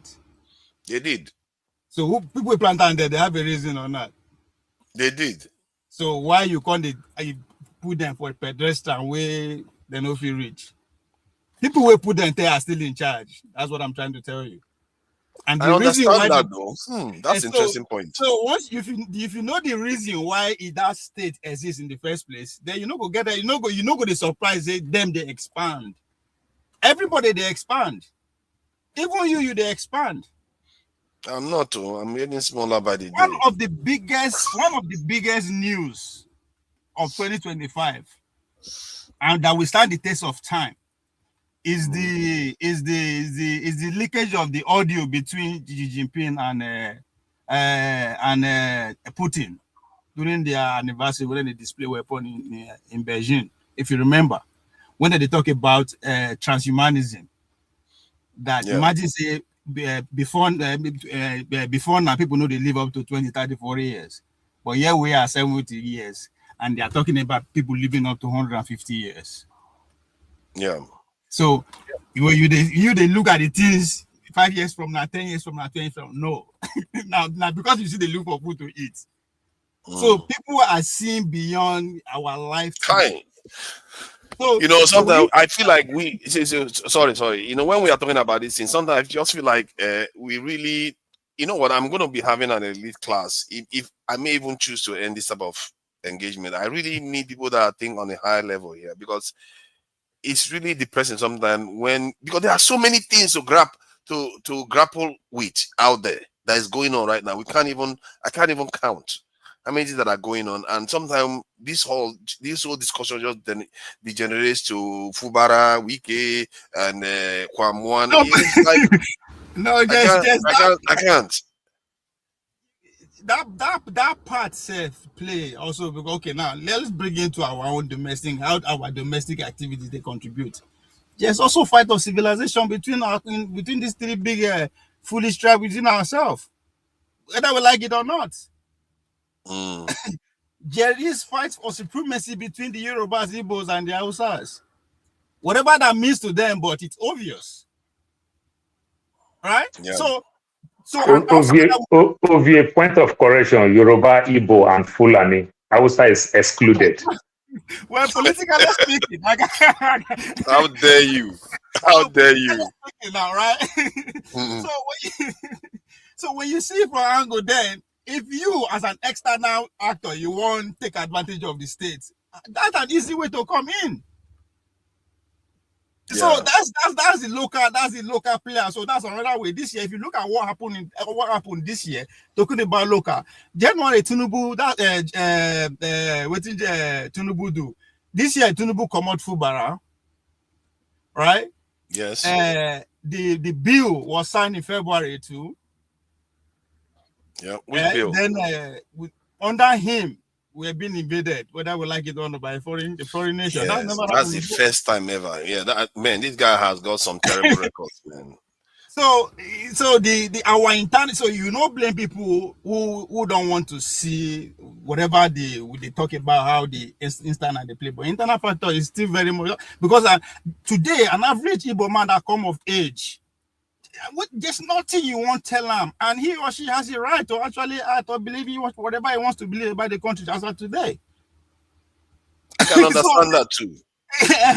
So, and today now, an average Fulani man, just as a poet, they try to correct me, we see that what is happening, the strike that Trump is doing is against them, whether you like it or not. There's no way you want to convince them, and he or she will believe. So we are getting to that point that it's becoming obvious that it is me first. Yeah, So thank you. we might be pretending, right? But it is what it is. Today, the Christians are celebrating that Nigerians are being have been bombarded, just like the Muslims were making case before now for their own people that this is not about that. This is so it is becoming obvious, not something that we can even say, okay, let's be politically correct about it anymore. So that is the civilization we are talking about. We're not talking about economy, right? Before they go to say no, we are talking about how we take it relates to ourselves now, based on what we believe and what they tell us they will be. We are not even, we never even get to the stage of say, okay, we don't agree, say, okay, we are going to stay together. Now we begin to define who are we. Because that's the only way we can fight the external factor. We cannot be fighting the inner factor based on what? Buhari was able to actually temper justice, make the Trump administration stay away for a minute. But Tinubu could not do it. That will be the next conversation. Thank you.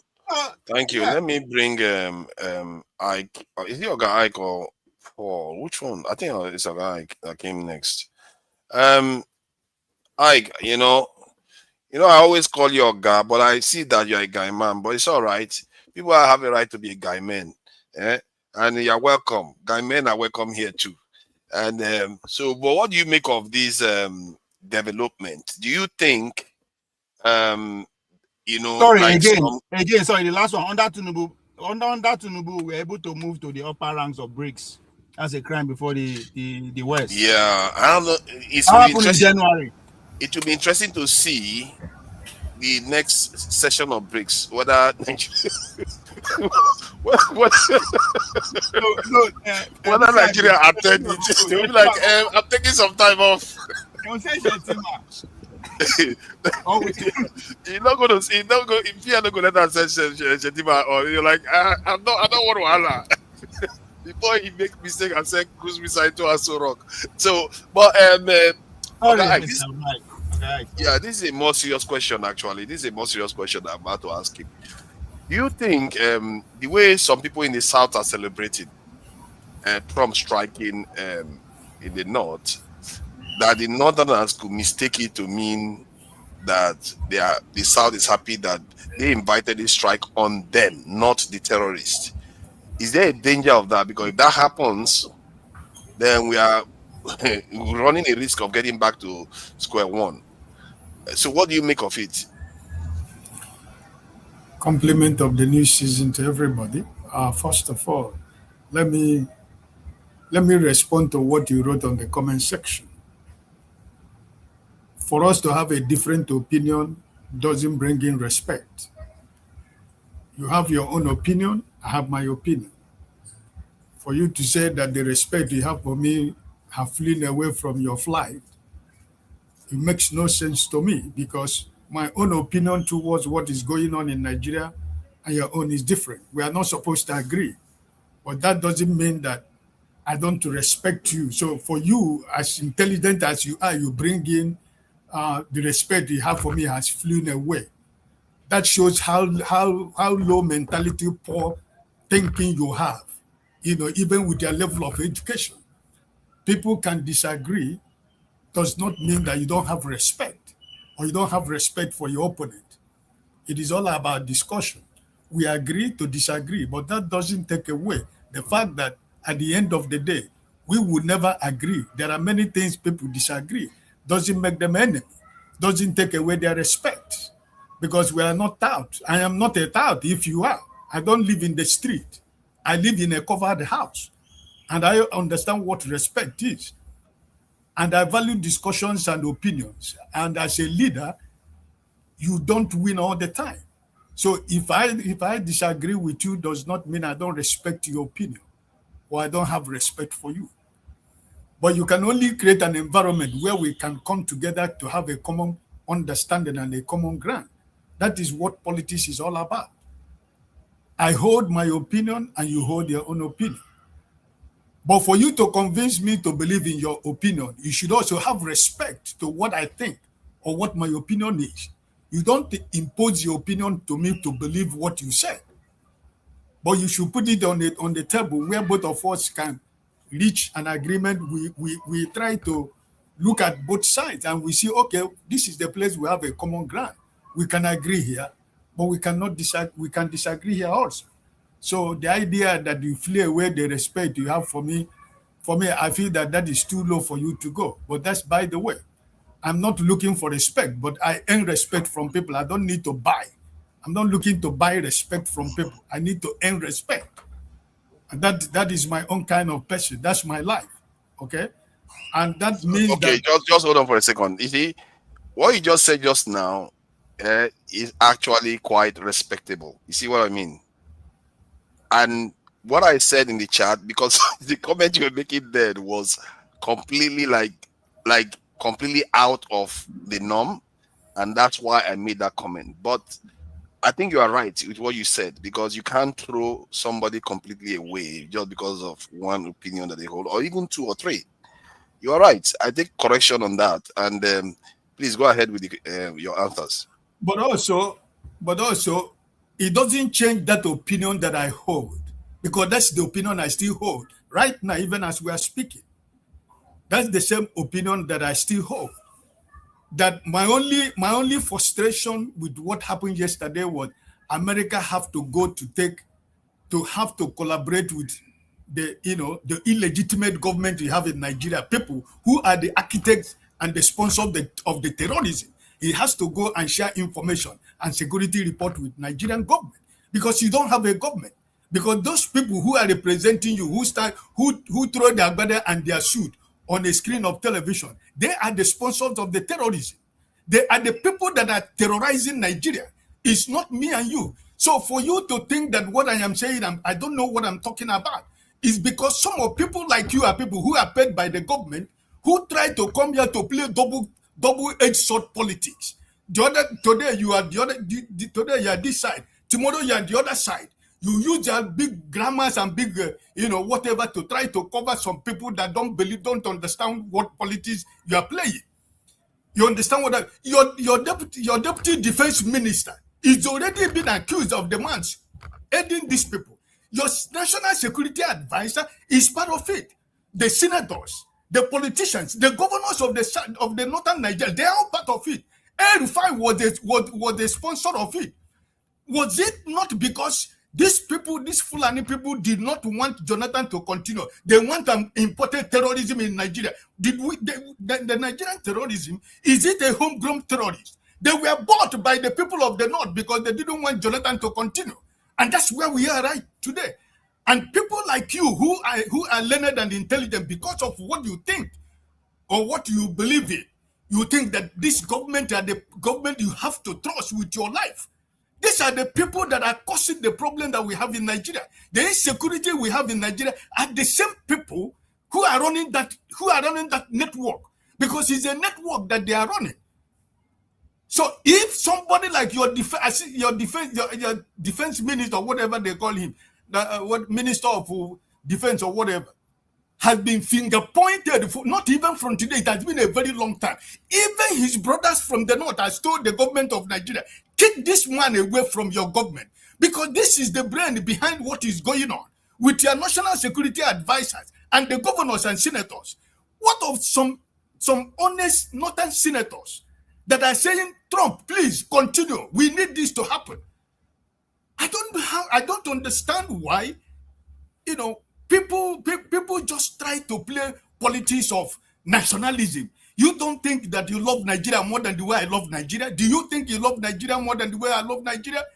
I don't know how many parts of, but I have lived in every part of Nigeria. I have lived in the north. I have lived in the south. I have lived in the west, and I am from the east. So what makes you more better in Nigeria more than myself? Those people you think you love more than me, I lived with them for more than 7 years in the north. I know them. I have friends up to today from Kano, from Sokoto, from Kaduna. I still have my friends, both Hausas and Fulanis. We are still friends up to today after so many years of my life. So you don't try to tell me what I schooled in Lagos. I lived in Lagos for more than 23 years. I have visited every state in the south, in the west. So I don't think you love Nigeria more than the way I love Nigeria, because I am a detribalized Nigerian. That's my life. So that opinion, I still hold it. And for people who think that when you say that there is a Christian genocide, and people are saying no, what is it? Is it not this government who said that Nigerians will not forgive Mr. Peter Obi because he said he called Trump to come and bomb Nigeria? Is it not the same government that is celebrating in collaboration with America? The same bomb that they're talking about, they don't want them to. Is it not the same illegitimate government that is now celebrating that they have a collaboration with America to bomb the terrorists, the place you have the terrorists? So, who do you want to believe? Where is your president?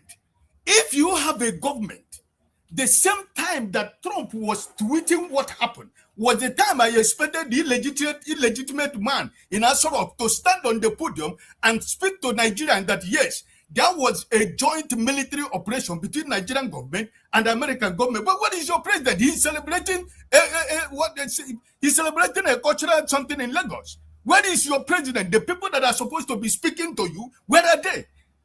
Your Minister of Foreign Affairs was trying to defend it that it is not a genocide. But what is it called?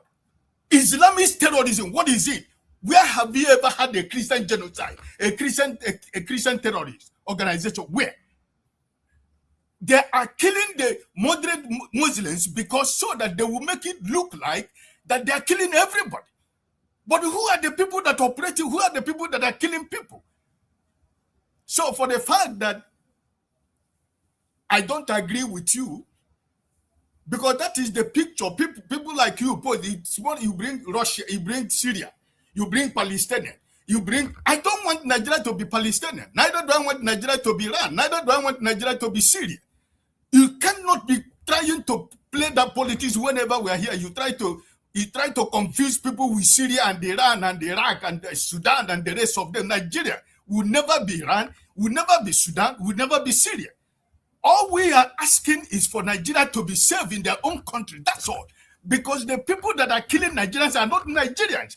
Those people who opened that border, they should close that border because they are the people that are sponsoring the people that are killing their own citizens.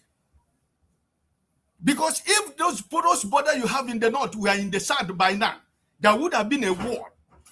There would have been a walls of Jericho that had been built in the south to block that such thing is not going to happen. But because it's happening to the people who think that Nigeria belongs to them, they are the people that owns Nigeria, and anything they say must stand.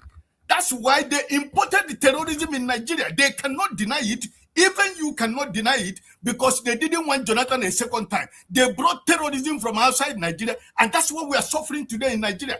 And you are sitting where you are sitting in London, enjoying yourself, thinking that you are better off, or you are more concerned about what is happening to Nigeria more than any other Nigeria, because I don't agree with you.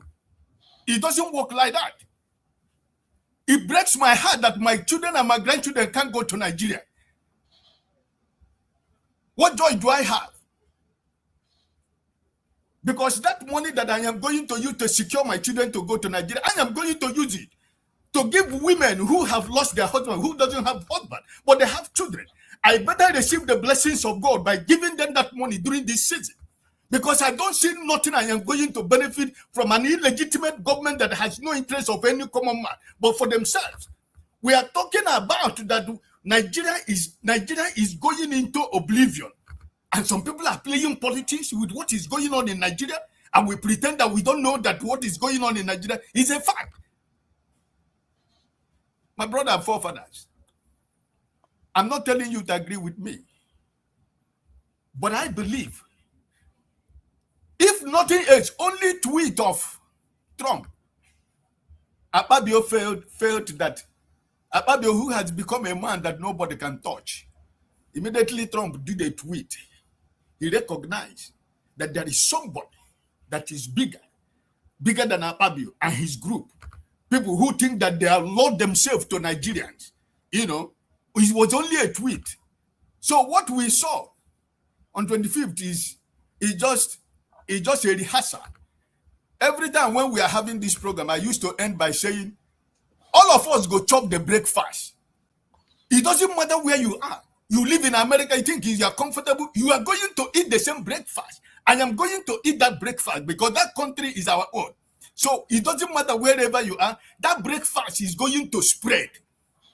And by the time it spread, then Nigerians, if they really care about their own country, they can decide to say, okay, now, can we sit down and say, this is the way forward to have a country that you can call a country. I remember the first time I traveled out of Nigeria as far back as 1982. Nigerian passport to Italy was they receive you like a king. You hold a Nigerian passport today, they treat you like a common criminal in the street. They treat you more than what they treat the way they treat the mafians in Nicaragua, because you are holding a green passport and you continue to pretend that all is well. You line up in immigration with other people with their passport, even countries in West Africa. They will ask you to go and sit the other side because you're having a Nigerian passport. And you think it doesn't mean anything. You think it is normal, they are doing their job. What of other countries that they let go? Is it not the same job that they are doing? Because you don't have a name. You don't have a country. Nobody have respect for you. Every countries of the world, they sign economic part, they sign military part, they sign political part. It's normal. If you do not have anything that you bring to the table, the man that you are going to make an agreement with you brought something to the table.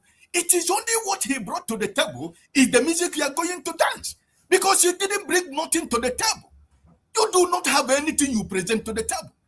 So it's not a crime that country from country, they sign military part, they sign economic part, they sign, so many parts that government they do. It's normal. But who is signing that part with you? You are signing it with France. The country called France, that the country that the colonized have rejected, that is the country you have decided to run to become your friend. A country that has become like a plague to all the whole Francophone countries in Africa is the country you have decided that this is the country you want to deal with. Good luck to you and your friends. God bless you, forefathers.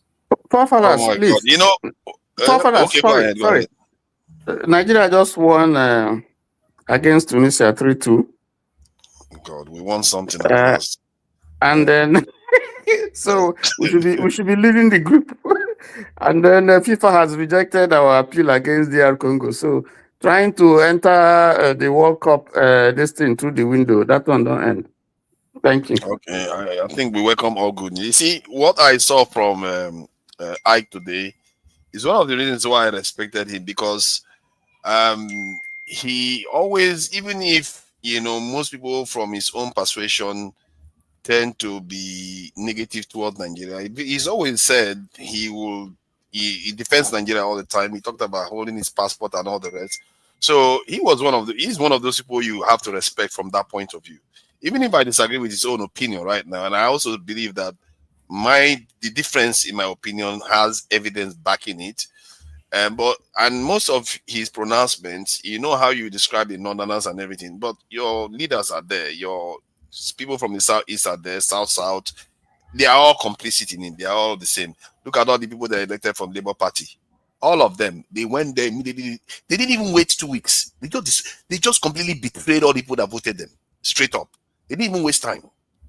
So we are all in it together, and this idea, when we start separating each other, that's what makes us weaker. You are a nationalist. I did not spare people from I did not spare any political class. I said politicians. I didn't mention Southeast and Southwest. But you kept mentioning the Northerners. Yes. You know why? Do you know why? Because I gave my point and I gave my reason. They imported terrorism in Nigeria when Jonathan was in government because they didn't want his second term. Okay, now you see, this is the problem. This is the problem of morality in Nigeria that I don't like. Like, when Abike Dabiri put up that photograph and she's still in her job, I believe that if the president had just taken her, set an example with her, the way a lot of Southeasterners would think of the president would be different, and the way they think towards Nigeria would be different. The same thing Jonathan did. When he got into office, he took the tone of a Northerner, knowing full well that Nigeria, because before I left Nigeria in 1999 or so, were all under the understanding that it's going to be north-south, north-south. So it was this turn of the north. Jonathan came because his president died. He became president, fine, because 2 years he served it out. Then again, he ran again. that alone would have agreed a lot of Northerners. We feel like, okay, this was supposed to be our turn. The Southerners have ruled for 8 years. Now they've ruled for 10 years. We just ruled 2 years. He ran for another election. He won. Now, almost 6 years in office. Then he ran again. You see, we create karma for ourselves without knowing it. That desperation probably led to what we are seeing now in the North. At the same time, people were forming parallel governments by the time Jonathan left office. They were threatening to form parallel governments in Nigeria. That's how bad it was. Maybe that's why even America turned on him. People keep thinking that it was because of LGBTQ. Maybe that's why America saw that, okay, this country is going to implode if this carries on like this. And we don't feel the pain of the North when Buhari kept losing the election. They were burning cars and all the rest. We don't feel their pain then. You see, this is the thing about morality. We have to be our brother's keeper. When we have an agreement with people, we fulfill it. And in a way, you say whatever I like about Erufai. One of the reasons he gave for supporting Tinubu, he said because they promised him. And he upheld his end of the promise. These things are civilizational and it affects the way countries are run. That's what all I'm going to say to that. And when we criticize people, we always have to try to hold our own people accountable. Is Jonathan not from the South? Am I not the one calling him out for what he did? And we should always be able to do these things. Otherwise, it's going to affect us too. Everything that is happening bad in Nigeria is affecting me too. So I hear you. And, you are very passionate about your opinion. And you are one of those people I will hopefully accept that you're a nationalist because you have always held that position, even if I disagree with you on most of your points. And, of course, I do respect you. I'm not going to throw you away. You are a family man. You do a lot of great things. And like I said, you're a guy man. I enjoy the fact that you enjoy life too. So I do respect you from that point of view. But I don't share your opinion. Who is next? I think it's Paul or Shekau. Yeah, I think it's Kelly. Yeah. Is it okay? Is it Shekau? Okay. Yeah. Wow, trouble. Shekau, don't start trouble now. Be polite. We have to be nice people today. Let's not start. All right. So what do you make of this attack in Nigeria, and where do you think it's going, and what are the implications? So I'll let you go ahead. Right. Thank you very much. By the way, I'm always polite. I just react. When people try to bully me, I try to defend myself. But usually, I'm very polite. But thank you very much for the opportunity to speak on this topic. This is what we've been saying. For me, when I used to be, when I was schooling in Nigeria, in those days, we had a very high hope. Nigeria, everybody respected that country. We all know that. You stopped the war in Liberia, that's my country of origin, Sierra Leone, Guinea-Bissau. Like Nigeria was like a police for West Africa. If there's any problem anywhere, they say, call Nigeria now, call Nigeria, please. Nigeria will go there and then solve the problem. So the hope was there. I think everything started going down from Buhari, to be honest with you. I would say Jonathan, some people will say Jonathan, but I would say the election of Buhari was where things started going south, because Buhari was disconnected from this generation. He didn't know what was happening. He doesn't even know the reality of Nigeria at the time. Those who were surrounding him had an agenda, and he found himself in the middle of that. And then all of that crashed, and they put Tinubu on top of that building that is already collapsing. So what happened recently, U.S. bombing in Sokoto State, I will look at it from a Pan-African perspective, because I'm a Pan-African. The bombing was very symbolic. And they will show you no collateral damage. The bombing of Sokoto was because they said Sokoto Caliphate is responsible for pushing Islam in Nigeria and spreading it. Because all I always tell people is that there is a parallel government in Nigeria. There is the Nigerian federal government and there is the Sokoto Caliphate, which is existing side by side with Nigerian government. Whether you know it or you don't know it, it's okay. But the Sokoto Caliphate exists. All the emir in the north are not traditional rulers. There is no traditional ruler called Emir. Emir are governors of the Sokoto Caliphate because the Hausa people do not have emirs. So you hear the Emir of Qatar, the Emir, those are people who govern an Islamic territory. So emirs are governor of an Islamic caliphate which still did not die but joined Nigeria. So Trump symbolically bombed the caliphate headquarters to show to them that, hey, we are watching you. They didn't bomb any terrorists. They won't show you any dead. But usually when US does a real bombing, a targeted bombing, you will see that they kill the head of the group.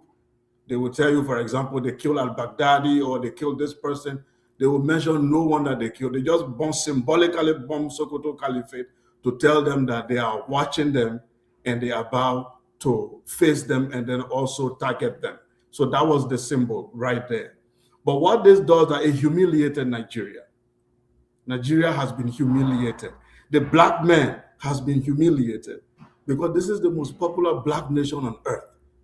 A country that everyone looked up to say we're going to be a giant was humiliated by America. So your government did a damage control and say, oh, we were in collaboration, we give them intelligence. What that bomb that US did, you think that Nigeria cannot afford it? Nigeria doesn't have plane to drop a bomb in Sokoto. You just bombed Benin. You just flew plane in Benin within 24 hours. You think you couldn't fly to Sokoto to bomb? It was just a humiliation. And to cover their face, they have to say, oh, we were part of it. We gave them intelligence. So I understand that. You have to do that. Otherwise, your population will rise against you. So I understand what they did there is understandable. But it's a humiliation of Nigeria. And Trump does not love Christians. Let's be very clear here. Trump is not doing it because he loves Christians in Nigeria. Anybody who thinks that you are also not aware of geopolitics. They want to destroy. Nigeria is already a sinking boat, and they want to make it very fast. Okay? And they want to make sure the destruction. Why? America never goes anywhere to save anyone. They go there for their interest. They go there to see what can they get, what will they benefit from. But all of this, the summary is that the African leadership has failed. We as African people, we have failed. And we have failed to unite. We have failed to live together and build a civilization for ourselves and live as a people, despite our religious differences and cultural differences. We failed woefully after independence to build a country that will say never again will a white man come to our land and humiliate us. After 500 years of humiliation, we sat down and the white man came to solve our problem, our family quarrel. This was a disgrace. I'm not a Nigerian, but I cry when I hear about that bombing. Not because I support you, I'm anti-Islam, you know that. But it is because the humiliation of the black man just took place in Nigeria and we didn't see it happening. I will stop there for now. Thank you. I really appreciate that. Thank you, Sepu. I really appreciate your work. Thank you. And it's Paul, isn't it? Paul, thank you for coming in. So yeah, I would allow. Give me 30 seconds before Paul okay. speak. Okay, go ahead. It was about the comment somebody made on the comment section. I was not when I brought the issue of Jonathan, I wasn't talking about the complete administration of Jonathan. I'm not talking about the corruption that was in his government. I'm talking about specifically issue that has to do the reason why he left, the reason why he was make sure that he was booted. I wasn't generally speaking about the corruption of his government. I know that. I'm not saying Jonathan wasn't a saint. You know, I was one of the people who said that he failed everybody, but the origin of his failing is where I speak about, specifically on the issue of insecurity we are talking about, and the issue of terrorism, not about on general note of his administration. Yeah, thank you for that. Paul, you see, from some of the stuff we've talked about in Nigeria and what Shika has just shared, the embarrassment it is for an entire race, not to mention we in Nigeria. While some people are celebrating at the same time, which you can understand, you know, people have a right to respond the way they want to respond. But where does the morality and ethics of our people lie? because like it's like when anybody gets into office, they forget morality. They just start misbehaving and acting as if they don't have any sense of fairness anymore. Like you see how this government sometimes the way they are behaving, you don't even think that they care about some parts of the country when everybody should be fair, because you are running a country here. This is not like it's even local town meetings. You know how those the women, they will form groups and they will donate money, share the money with each other. All those meetings that they are very fair. They know how to handle their money. Everybody will get their share of the money, everything properly. But how can we not even figure out how to be fair in a country? When we get an advantage, we want to capitalize on it and just kind of, how do I describe it, even take advantage of others so badly, because I think that's at the core of our problem. We don't seem to know how to follow fairness rules that is already agreed. Like when you say the North was supposed to rule at the same time, just allow them to rule. When it's supposed to come to the South, allow them to rule. When it's supposed to come to the Southeast, allow them to rule. This thing that many Nigerians do, just because they are in office, they want to cheat the other person. What is that? When is it? How do we stop it? Because that's what got us into this mess that we're in a way. But to Nigeria, that's not real. Well, sorry, Paul, go. Oh, okay. If you want to say briefly, you can just say briefly. I want to say, in reality, that's not how power works. No, I understand that. But that's the problem. People are following power, but they are not putting in national interest first, and that is a problem because they don't follow ethical behavior. They don't follow morality. They don't follow agreements. And it leads for everybody to want to betray each other all the time, and you get what we have now. Yeah, Father, you just spoke my mind. The biggest problem that we are having as a people in Nigeria, love of a nation is not there. Love of a nation was not there and is not there. It's so bad that it's past tense and it's also present tense. You know, when you look when Singapore become their own country, when they break out from Malaysia, they did not even break out with one tribe. They break out with multiple tribes and everything. But what Lin Kuan Yew said, he said never again. You cannot go to Singapore and even chewing gum, like we call it in Nigeria. You don't. They keep themselves, they pride themselves that they are clean people. Because the Malays people cause them that they are very dirty people. They post spit. Just ordinary dirty. When they form their nation, they say never again. We stand with pride. Singapore teacher is the highest end teachers, apart from places like Finland, in the world. They pay them very well. If you commit any atrocity, you suffer for it heavily. And everything. They stand with pride. Other nations of the world, you see places like in the UK, people leave UK to go invest in Singapore. People leave, say, oh, UK has become, oh, the US is no longer. They go find opportunity elsewhere, just like as they are doing in places like in Dubai, because they pride themselves and they have love of a nation. But we have love of religion. We have love of tribe. My tribal man, my this, my that. We bring this thing down to micro level. And that's how we reduce ourselves to nothing. See, Kelly said something. He said, back in the days, Nigeria, during the time of ECOMOG, we used to go fight and everything. So I've said that, use that phrase for many years. But I'm beginning to change it. Because if you look at IBB during the Gulf money and everything, no. United Nations just send us there to go fight and then they give us money. Every soldiers, every Nigeria, all my family, all my uncle, only my father refused to join military. People lobby to join. Oh, I'm going to Sierra Leone. I'm going to Liberia. Because of ECOMOG allowance. You understand? That UN money, they wear that blue beret.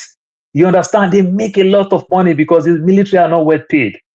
You know, back in the days, I kind of see it more like, oh, they are fighting. They are big brothers. Africa. No, just money. Even IBB stole from the money. The rank and files, the ratings who are on ground, also go there just because of the greed of allowance, not because of they want to protect that region called West Africa, that entity called Africa. It's not really there. And that is what is catching up with us. Look at Europe. Europe is coming together.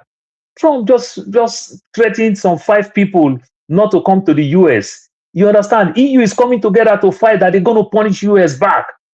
You can see the thing just because of the Facebook social media thing. These are the things. See, I said it in the morning and I will repeat myself again. In as much as I want to kick over some of the things that is going on, look at it very well. Everybody will say, this thing starts from Jonathan time. Oh, the North. Jonathan is scared, you understand, to do his job because he feels he's going to offend the Northerners.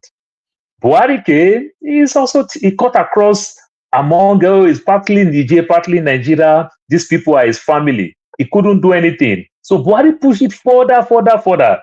He will not call Niger, he will not call Mauritania, he will not call anything. Buhari will go far away to Libya. Oh, it is what US done. The light weapons and everything that is coming from Libya, that's what they are using to do all this thing. He couldn't do anything. Guess what? Tinubu come, he's also scared of doing the same thing. But guess what? Tinubu will also have family in Benin Republic because this is his own tribe. He have power to intimidate those ones. Immediately flown a jet, you understand, to Benin Republic. But he will not do it in the North because we don't have that grip of love of a nation. You understand? We are so sentimental when it comes to our religion. We are so sentimental when it comes to our tribe. We don't look the big picture, love of a nation. Many years ago, I traveled to. So before you said that, how do we get ourselves to a point whereby we understand that if the nation does well, our tribe do well, so that our decisions can flow in that kind of, that's what we take into account when deciding stuff? Because I feel like most people just think, okay, only their tribe, they don't consider the nation. Because if the nation is not doing it, they forget that their tribe, an example is if you are trying to do a project and if you place it in another state that is not yours, or as a nation, as a president or something, if you place it in another state, Nigeria will gain more from it, like seaport. If you put it in areas where a lot of activity is going on, Nigeria will gain from it. But because it's you are being biased, you go and say, okay, let me put it in my own state. So how do Nigerians start understanding that, okay, we have to do what brings more wealth to Nigeria, not what is suitable for individual states? How do individuals know how to do that? So these are the So these are the things that we don't do. We don't think about it. We think about interest. You don't see long-term goal, like Ovio will say, and everything. And it's tremendously affecting us. I will go back to this topic. I might visit that later, please. See, I said something in the morning. Principe and Sao Tome, the president of Principe and Sao Tome, visit Nigeria, and his government was overthrown. Obasanjo put hand in the shoulder and said, don't worry, I will send Mopo to reinstall your government back. And Obasanjo tell him that, you know what is called Mopo? It's just an anti-riot police. It's what I will use to reinstall your government back. Only the threat in the body language, the president went back, go and take back his government. Look into these issues. I'm talking about Gambia. The same thing when the former president don't want to leave for over 22 years. When Buhari threatened, see the military men, the guy hand over power. You understand? These are the things that you can do. Are you telling me Buhari cannot threaten the president of Niger? Let me even call it president. If, say, these people are coming from Niger, if, say, these people are coming from Chad, I'm going to pull you out of that place. And look, somebody was quick to take a Fubara position. He didn't waste time. Food don't chop. Who reject that kind of thing? It's free. You understand? Buhari can threaten, any president in Nigeria can threaten all these small country. That if you don't do, it is the president that will even ask his citizens not to go near the border. It is not we that will even protect our border. People should understand that the Great Wall of China, you understand, is tourist destination. It's not border. It's tourist destination. You understand? So telling us for us to go build walls, no. Just threaten and everything, and the economic value and everything. If we can put great industries among that place, if people from Niger want to come and we can use them as cheap labor, it favors our country. I live in the state of Arizona. Good percentage of the jobs that we do here are coming from California because California is overpriced for some of those businesses. So they move to Arizona, produce this thing, and ship back to California. That is expensive. You understand? You can convert those things to economic value. These are the things that we don't have. You cannot threaten, okay, if you want to take the other side, You cannot even go to ECOWAS and go report these people. You cannot even go meet them in the so-called new called Sahel group. You cannot even go to Addis Ababa and go to African Union. It's for you to go to the US. This is the height of stupidity. You understand? The white South Africans that were brought here from say fast track their citizenship as they are seeking asylum. Fast track. The same time they are suspending us not to come. So even though they are killing their beloved Christian, like the US said, how come they didn't open the channel for us for the people to choose the opinion to say, let me come and seek asylum? Now that these guys are seeking asylum in Cameroon. That shows that these people don't want your interest. You see Why the one that go to the US? You see the one that puzzled me why anybody will even go to the US. Because clearly US had the world largest drone base in Niger Republic. They don't. They don't. I don't. Pofara, they left. But even when they are there, I will use this same phrase that's again. my point. Boko Haram was operating right there. They couldn't do anything. They couldn't stop them. Pofara, I will use the Nigerian phrase. Remember Nigerian phrase, when military man buy land, want to build house, he will first of all put some fence and put military base, keep off, nobody go near there. Is that not so? Yes. So when they say we are building the largest drone, let me tell you, the biggest state in America is Alaska. Alaska is technically bigger than Nigeria. Alaska is under 9% developed. Why would US go look for land to build something when they have vast land that they've not even touched? Arizona is under 20. It's for intelligence gathering and strategy. No, they said we are building drone. That is the primary purpose. So if it's a drone base. They used to have it. Sorry, that drone base. Yeah. That drone base was not to attack. It was not for attack purposes. It was for reconnaissance and surveillance purposes. And they were giving Nigeria intel. They were giving Niger intel. They said they are doing many things. But the primary, one of the If they didn't give that, if they didn't give those intels, in fact, now the situation in Mali is worse. It's all Bamako. And the surrounding areas that are safe. These are all the things. These are all the things they tell you for them to be more relevant. Sorry. No, it's not what they. It's not what they told me. No, this is documented fact. They were giving. They gave intel to Nigeria. Yes, because you pick the information. You pick the information from their own source. Look, if my father should come back, if my father should come back from his six, I will. Then it's my turn. Then it's my turn. Then wait for your turn. Then it's my turn. Then wait for your turn. To Nigeria. That's it's my turn. Wait for your turn. It's my turn. Wait for your turn. If you pick my father from his 6 feet grave and bring him back today, and you tell my father you want to watch one Joe Rogan, you tell my father to watch one Kanye West, whatever. My father will never believe. The only trusted news that my father will believe in his lifetime should be NTA, should be the BBC, the VOA, and the CNN of this world. But today, that is clear to us that the way we think we believe those people, it's not like that any longer. One of their purpose, they also say they used it for intelligence. Good, we agree. They also say they build drone there. You understand? But this is a military base that nobody have access to go inside. You don't know what they are doing. You don't know what they are taking under the soil there. You don't know. You understand? So when you gather all your information, it is what they tell you, you are still exhibiting. You understand? So when this is hypothesis you are giving. Exactly. We don't know what they are doing, so you can't speculate. I don't know. You don't know. So you two don't know. But all I'm saying is that they are there when we are having all these problems. You understand? The French people are there in all these countries where we are also having all these problems and everything. These two big great nations, they are there when we're having problems. Russia will not help us until we grow enough to understand that it is our problem. And how do we solve it, like Ovi will say, locally? How do we understand ourselves very well that we can learn to love ourselves, to build things that will make us relevant? If we believe that any stranger will come for our own interest because they put the things the way they say it, that it makes sense and everything, I don't think we can grow. Everywhere they find themselves and the place they never go are in peace. For example, if you say all these things that you're saying, the highest country that have Islam in the world is Indonesia, 1.1 billion people. They don't have any problem with the US, and we don't see so many terrorists over there. You understand? But the place that the US always go, that is where we see a lot of terrorists. So these are all the funny things. That's So funny. why is it like that? Sorry, let me just correct something.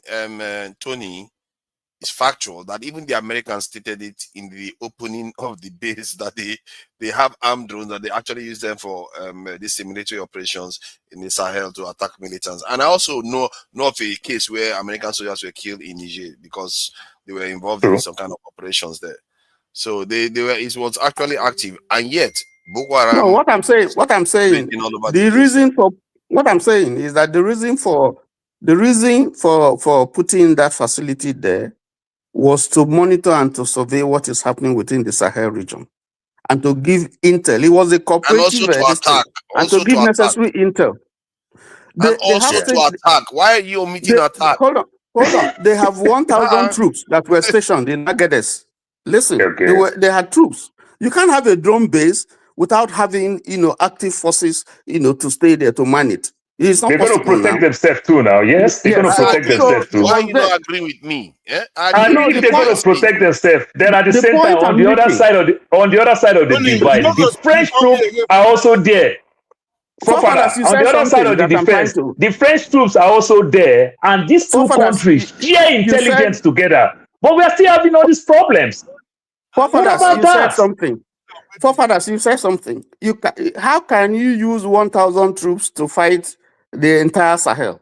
I mean, it doesn't make sense. That's not they are not even fighting. But it's even less now. They are not. They don't even. They have 0 troops in Israel, and you think they are going to solve? They have left. They have left Niger. But my point is that now they are bombing Nigeria, thinking that they are going to solve the problem. Anybody that thinks that is going to solve the problem, even when they had troops on the ground, they couldn't. Not to mention that. What you said. The reason why I interjected was that you said they had those drone things and things were going bad, and I said that's not the intention. The intention is not to help you to begin to fight to fight all those insurgents. The intention is to help you, train you, give you info, give you surveillance. That's why they are there. They are there. They are there. They are in the Gulf of Guinea. You see, that's the problem we have. They gave you intel. They are in the Gulf of Guinea. 200 nautical miles. 200 nautical miles from our own ocean. That's the problem they are close by. Look, they are there in Niger. 200 nautical miles for the Gulf of Guinea there. They also put, you understand, ship there and everything. They see everything. They do everything. But remember something very well. This country, everything they have, as brilliant, as smart, as powerful they can be. Today, most of their product is overpriced. Nobody buy that product. America make good cars. My point is, stop blaming other people for your fault. American cars sell outside America. Stop blaming others for your fault. So many things. I am not blaming them for nothing. I'm not blaming them for nothing. All I'm saying is that we should arrange our home. I am not blaming them for nothing. They're in the business of selling this weapon. You understand? And sometimes they enjoy when they see problem because it becomes opportunity for people to buy. For further, I will say something. The Kuwait, Qatar, Bahrain, Oman, Jordan, you understand, they have good relationship with all these countries. That they even buy all these weapons, like you said. How many times you see them use it? They buy because when it's time to say, when I don't want to buy a B, while I go come, then they will just buy, just to stockpile. They don't really have problem. And even if they have problem, look all the time they use it. They use it to even help protect Israel because they are scared before the thing will turn to them. So instead of the thing to turn to me, let me also follow Oga. It's another strategy. The Saudi Arabia of this world is buying all these weapons and everything just to say, if we talk anyhow, it can hit us. You understand? It is only, look, the US, the product that they sell today, it's hardware, light weapon. These are the things that they sell. You understand? So if they make you say, come buy, if you don't want to buy, or you buy on the other side, you might be in their black book. So father, you said something about the other side. People will go, even the vice president will not go the next meeting that they will do. Will not even go say, I'm busy, I'm sick. Because before they will give him another name. It will not. Tinubu has been sending him. Go represent. You will be scared too. Americans are trying to scare them. Americans are trying to scare them. And we've been trying to observe what happened in BRICS, the next one, because a lot of countries have been intimidated. I will never blame the US or the French for anything, but we have to grow our continent and our country. I will not blame them for anything. I'm beginning to think that because we as a people haven't encountered what it's like to be forged in conflict and, for us to build a nation, maybe we should test our leaders, not this one through campaign. We should put them through Hunger Games or something, make them really go through the paces before they go and rule us, because these people, they are not prepared for what is out there. We just send somebody, they go do a few campaigns, and then they go and run a country like Nigeria, and face people like Trump, face people like this in Lee Kuan Yew and Xi Jinping of China, and all kinds of leaders all over the place. That these guys, the kind of decision they make, they don't care. If they can cause deaths of hundreds of thousands without thinking about it at all. That is how they roll. But our people are not prepared for that kind of situation. Why would they be able to stand up to Macron or Trump or anybody? They will all be scared. Look at what Akpabio was saying, even in the House of Senate. Do you know how embarrassing that is? We have to be careful though, because Trump is going to come. It's like these guys are not leaders. They are not leaders. They are scared of their own shadow. A sovereign nation. For other people to say, I will say this thing. I said it in the morning. When Trump is using this rhetoric that he's using in Venezuela, he tried a little bit to move down to Mexico because people keep asking him. All the drugs, good percentage of the drugs that is coming to the US pass through Mexico. What are you doing with Mexico? Why Venezuela, if not because of oil? And the president, when Trump said, the president of Mexico, Claudia Sheinbaum, she said something. She said, Mr. President, all the weapons that make the cartel powerful are coming from the US. That's why we can't even fight the cartel. Stop the flowing of weapons from US to Mexico. Easily, I will take care of the cartel. Did you see the way people are negotiating and everything? So where is all this weapon coming from? If you want to share intelligence, also help us. Strip these guys. How many countries in Africa produce all these weapons that you see everywhere? You understand? In Nigeria, people take bike to kidnap 200 people. No footage. You mean you can't see footage? You can't fly ordinary drone that I will even use for luxury, just to say the weather is good. Let me go fly drone. You don't even have to even see anything. This is shameful. You understand? We make ourselves. We're just a laughing nation. You understand? So when we do, we just go pray to God and say, God, help me, oh, help me, oh, help me, oh. That is our problem. Thank you for that. I really appreciate the viewers for joining us today. We've got at least well over 280, 90 people, sometimes even over 300 watching. Please like and subscribe, because I can see that the like is not very high. Please like. It doesn't cost you guys a lot to do that. And also, let me see, especially on there's no like on Two Nigeria's channel and Dr. Damages. Let me see how much like there is, because this is important that we do this like. And GD, please be patient with me. I'm going to introduce the culture of the week. I'm focusing on the Igbo culture today, and so it's good that we cover each other's culture. Oh my God! Like 15 likes on Dr. Damages. That is unacceptable, man. People, come on, go and like. We are going to play this song while you guys go and like, and give the panelists, the esteemed panelists that we have here, time to catch a refreshment or something. No alcohol, by the way, but just in case. And yeah, let me play that now. Let me see if I can find something to play. You see, these images that you're going to see, if you didn't know, you would think they are northerners. Let me just play this.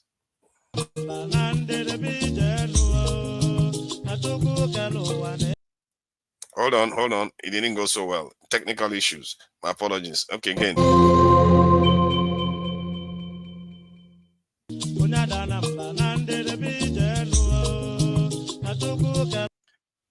Can you imagine those images? Those are Igbo people. You wouldn't even, if I saw them today, I would think they were northerners.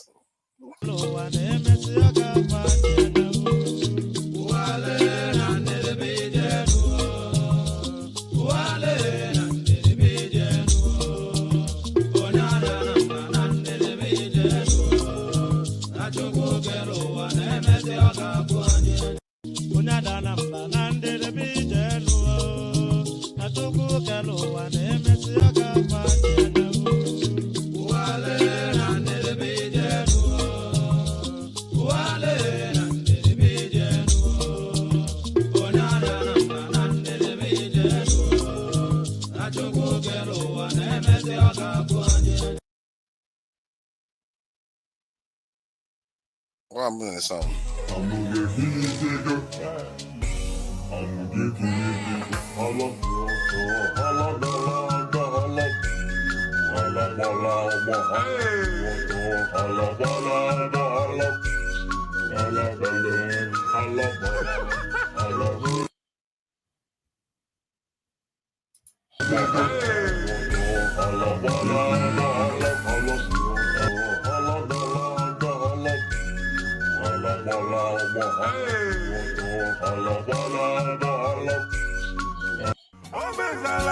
Baby, make I go low. Make I shoot you bazooka, make you for your kata. I drink a go, I drink it, kai. Okumbareta. I want that big book, I Okumbareta. You know that today, na fire, fire. Okumbareta. The best in that, you know, be careful.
All right. Thank you for your patience. Thank you, gentlemen. I saw there was an increase in people that liked the video. I appreciate you all for doing that. That is important, so that other people can come and see the discussion and also see the culture that we are sharing in Nigeria, because I really think the culture of the people is something that we really need to highlight a little bit more, because, man, if you go and delve into it yourself, you value Nigeria a little bit more. All right, KJ, Jide, sorry. What do you make of the discussion so far? You know about the U.S. intervention in Nigeria. Where do you think this is heading? Just give us where you think all this is heading now. Yes. Currently, with everything going on right now, Nigeria is heading for disaster. And for everyone that have listened to me in the past, and forefathers and other people that have said the same thing, now we are seeing what's going on. I've given examples in the past. I'm not going to repeat it on this show, of different countries and the playbook they use. We are labeled as conspiracy theorists. Now we are no longer, hopefully we are no longer conspiracy theorists, or we are still conspiracy theorists, but America is now the savior. We shall see. There's an adage, it's probably a truism, that those who do not learn from history, they are going to be of two fates. They are destined for two fates. It's either they perish or they are forgotten. Those who do not learn from history, it's either they perish or they are forgotten. And we are heading there slowly. You see, it's quite unfortunate that Nigeria is where it is today. It's quite unfortunate. We blame our government for all their failures. Yes, it's valid. It's legitimate. Our government has failed. Our institutions have failed. Our values have failed us. Everything about us has failed us. We need to admit it. Either we admit it or not. I don't know. But these are facts. The facts are there. Our values in Nigeria, our government, our institutions, our norms, our practices, they've all failed us. That's why we are where we are today. Because if the government is that bad, yes, they are very bad. They are horrible. They are horrible. Our elites, they've turned their back. At best, they've turned their back on us. At worst, they are heading for our destruction in alliance with the US empire. And that's what we are probably seeing right now. You see, we blame our, like I said, we blame our government for all these problems, right? We blame our government for everything. Yes, it's valid. But is the solution now to bring an empire that has proven historically to not solve this problem, to come and solve the problem? I'm sorry and I'm afraid we're heading for disaster. You see, to go into more technical context of what I'm going to say very briefly. You see, one thing we need to understand is that Nigeria as it is, and I know some of us might have said it, it's a very vital country to the current adventure of the US empire. Right now, it is losing its grip on the dominance, on its global dominance. And it needs its proxies and countries that have huge influence. It needs to tighten its grip on those countries to maintain its dominance. And Nigeria is one of those countries. Nigeria is one of those countries. So now what we want to now do now is the narrative of Christian genocide. The one narrative of Christian genocide. And then before I even go there, we talk about how our government has failed us. We talk about how our government has failed us entirely. What is the solution? It's simply, not simply, it is a revolution. It is a revolution. That is how other countries do it. It's a cultural and political revolution that we need. Not bringing the US empire. Not bringing in the US empire. It is a revolution. But you know what? Because of our mentality, like I said, our norms, which is we always want to find an easy way out. We always want to find an easy way out. This is our mentality. We always want to feel comfortable, someone else to solve our problem. It's a big problem in our society in Nigeria. We do not want to take responsibility to solve our problem. Look at Venezuela. Is Venezuela richer than Nigeria? Why hasn't US empire bombed Venezuela? You know why? Because the people are united with the Venezuelan government. And guess what? The Venezuelan government that we have today, it was through a revolution. It got to power. It was through a revolution by the people of Venezuela. that he got to power. Hugo Chavez, Maduro is now the successor of Hugo Chavez. That is what the solution is. We should take power from all the criminals that have destroyed our future and the future of our children. But we don't want to do it. We are calling the US. Jide, you know, when you are talking about that, it just occurred to me that, you know, a small country like Cuba, right next door to America, defied the US. Defy the US. The US can't do anything. They have their and our leaders are shaking from oceans away. Look at Cuba. Do you know the story of Cuba? And our people are not ready. They're just not ready, people. They had multiple enemies, just like Nigeria has multiple enemies. They had the Spanish Empire, the US Empire to defeat. They defeated 2 empires, an island. They defeated 2 empires, the Spanish Empire, the US Empire. Look at what we're faced. We're faced with the Arab imperialism and Western imperialism. Those are the enemies that are facing us right now. Arab imperialism, funded by the UAE, funding Fulani jihadists to destroy our country. The Western imperialists, through our government, they are forming pacts with them to destroy our country. Those are the 2 major enemies that we have. We are the ones that are supposed to take that fight. And if we're not ready to take that fight, my quotes, remember my quotes, if you do not learn from history, because they've been here before, if you do not learn from history, you will perish. Now, fathers, you asked me a question. Where is this going? That strike, I think someone mentioned the same thing too. The person was here before, I can't remember his name. That strike on Sokoto was a symbolic strike. It was not a strike to kill terrorists. No, it was not. In fact, the empire does not have any intention to defeat the jihadists. In fact, they are the useful idiots. That's what a lot of us don't know. They are the useful idiots. They are the lapdogs. So what they're trying to do with the Sokoto missile strike, what they're trying to do is a symbolic strike. You know what it means? A lot of us probably know that most of the terrorist attacks is in North Central and the Northeast. It is to send a signal to AES.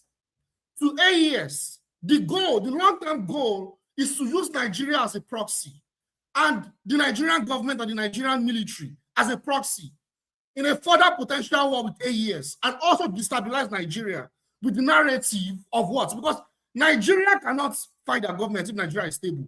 You need to destabilize Nigeria and still use Nigeria as a proxy in the fight against AES. If you look at where Sokoto is located on the map, it is located close to Niamey, just a few miles to Niamey. If you look at it, and like I said earlier. You mean Cuba? No, Sokoto, the missile strike. It's close to Niamey, Niger. Miami. Niamey. Oh, I thought I beginning to think that Miami in the US. I'm beginning to get confused. Okay, Niamey. Okay, Niamey. They look close to each other. It's a symbolic strike, and they say that more is coming. You see, if you look at now, it's alleged. We still do not know because of the information war. Hold on for a second, please. Oh my God, you know, I don't know why I'm a bit slow, I guess. I didn't connect the dots that, okay, when America is striking in North, it's easier for them to just drift from there and strike Niger and the other countries. They are planting assets that they can use for all those things. Man, Nigeria is being used. Oh, goodness. You see what's going on? Niger, in reaction to the strike, Niger, they've now told their citizens, just like in Venezuela, to arm themselves. They should prepare for a potential war. You see what's going on? And a few days ago, they established their international bank. And that man, Ibrahim Traore, he said it clearly that they should prepare for a winter war. And there are some people, they'll be used as slaves to fight that war. And to be ready. America is going to lose the war because America is going to lose that war because Nigeria will be stupid to join the war, by the way, because Algeria will join, and Algeria military is stronger, way stronger than that of Nigeria.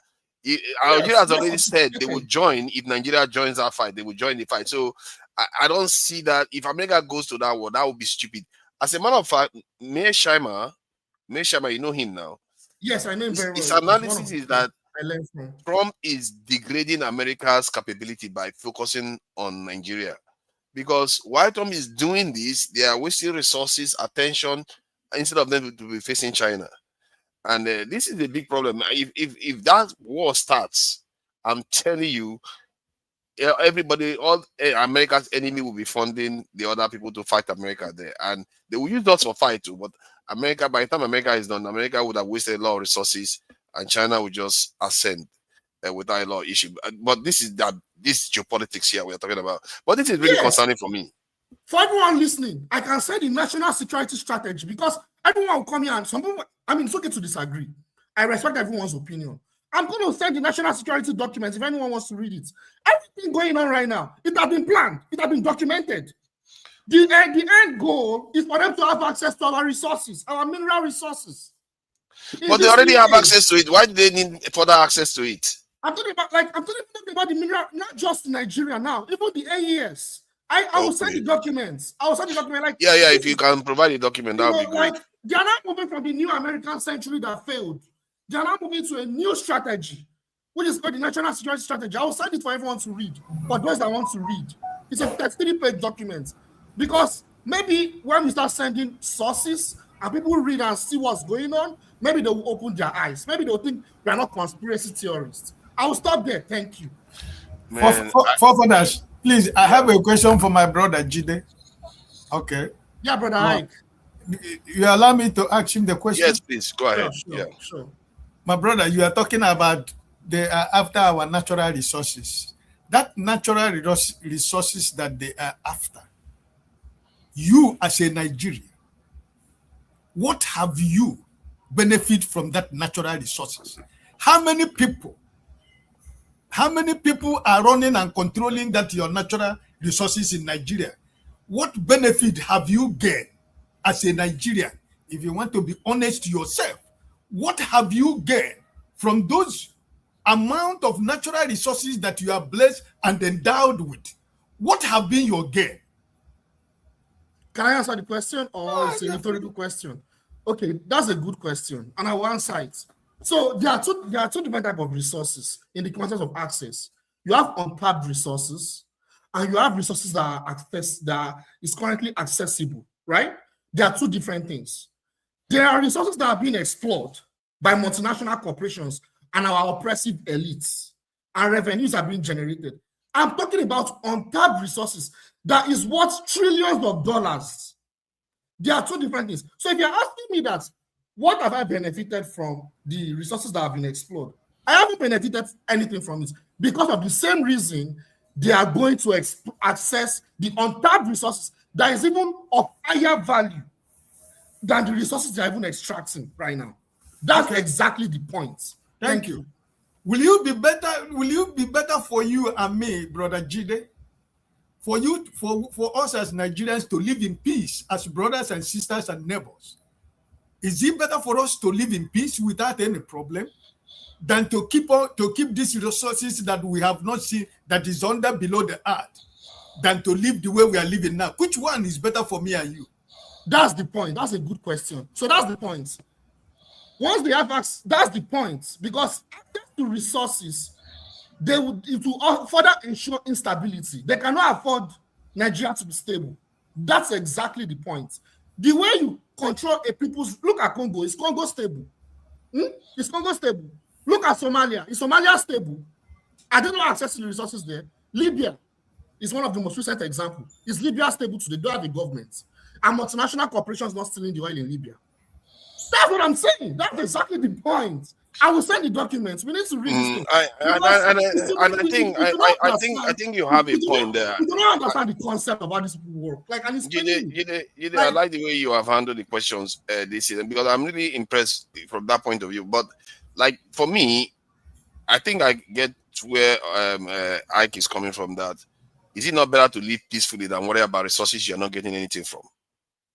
But my problem with that is that how can you live in peace when you are hungry? Everybody is poor. Thank you. I mean, that's another way to even look at it. I mean, don't make me start that. Don't make me start copying all those people now. You know, I'm watching TikTok a lot lately. I got this lingo now also. I'm gonna start calling people Oswald here. You guys, I don't even know what it means. What is Oswald? My English speakers, what is Oswald? Because it's a new language that I picked up now. This time around, it's not because they don't have access to the resources. It's just that they don't want to share with China. we don't want to share. That's your point. Yeah, it's about denying China access. Yes. Not So that our it leaders doesn't matter are whether they need our it. leaders are They coming don't have to saying need that. it. They don't have to need the resources. Like America has oil. They don't need our oil. They have so many access. As the Venezuelan president telling them, come and take our oil. Come and take it. Let's talk peace. They can't. It's not oil. They just want to deny China access to it. That's the important thing. Yeah, and they the want more to they are deny- fighting war, can you imagine they are fighting war everywhere? How is China going to be building its Belt and Road Initiative when war is everywhere? Yes, So these that's are the game exactly they're the playing. point. China is an adversary, right? The question you should be worried about: are we going to elect a president that will come and say all the contract that we have with China avoid? Because that's another way. How will come with consequences too? Because China and Nigeria is the biggest trading partner to China in terms of sub-Saharan Africa. Okay, we are both right. They do not want China. That is exactly the point. China is an adversary of the US. They do not want China to have access to those resources. At the same time, too, they need access to those resources. They are both right. Sometimes, yeah, both sides. Yeah, to be fair, cheap resources is cheaper. They are stealing Syrian oil now. Syrians don't even control their oil. They are just basically stealing it. You understand? It's a competition. You understand? It's a competition. So if I have access to it, I mean, China cannot come. I mean, what do you want to leave multinationals like Chevron? I mean, you get what I'm saying? So that's exactly the point. And to maintain that extraction in those regions, they need those regions to be unstable, including those AES that are not coming into imperialist countries. So can we keep the goal? The goal is to keep two of them as partners. Can we? That was the intention of the Nigerian government. Okay, you made a good point. That was the intention of the Nigerian government. That was what Nigerian government, became a member of BRICS, being a BRICS partner. You see what I'm saying? They became BRICS partner, but at the same time, they were lapdogs to the West. I'm not sure we have the clout to play both sides. We don't have the clout. Why America do not even want normally nations that are not strategically very strong.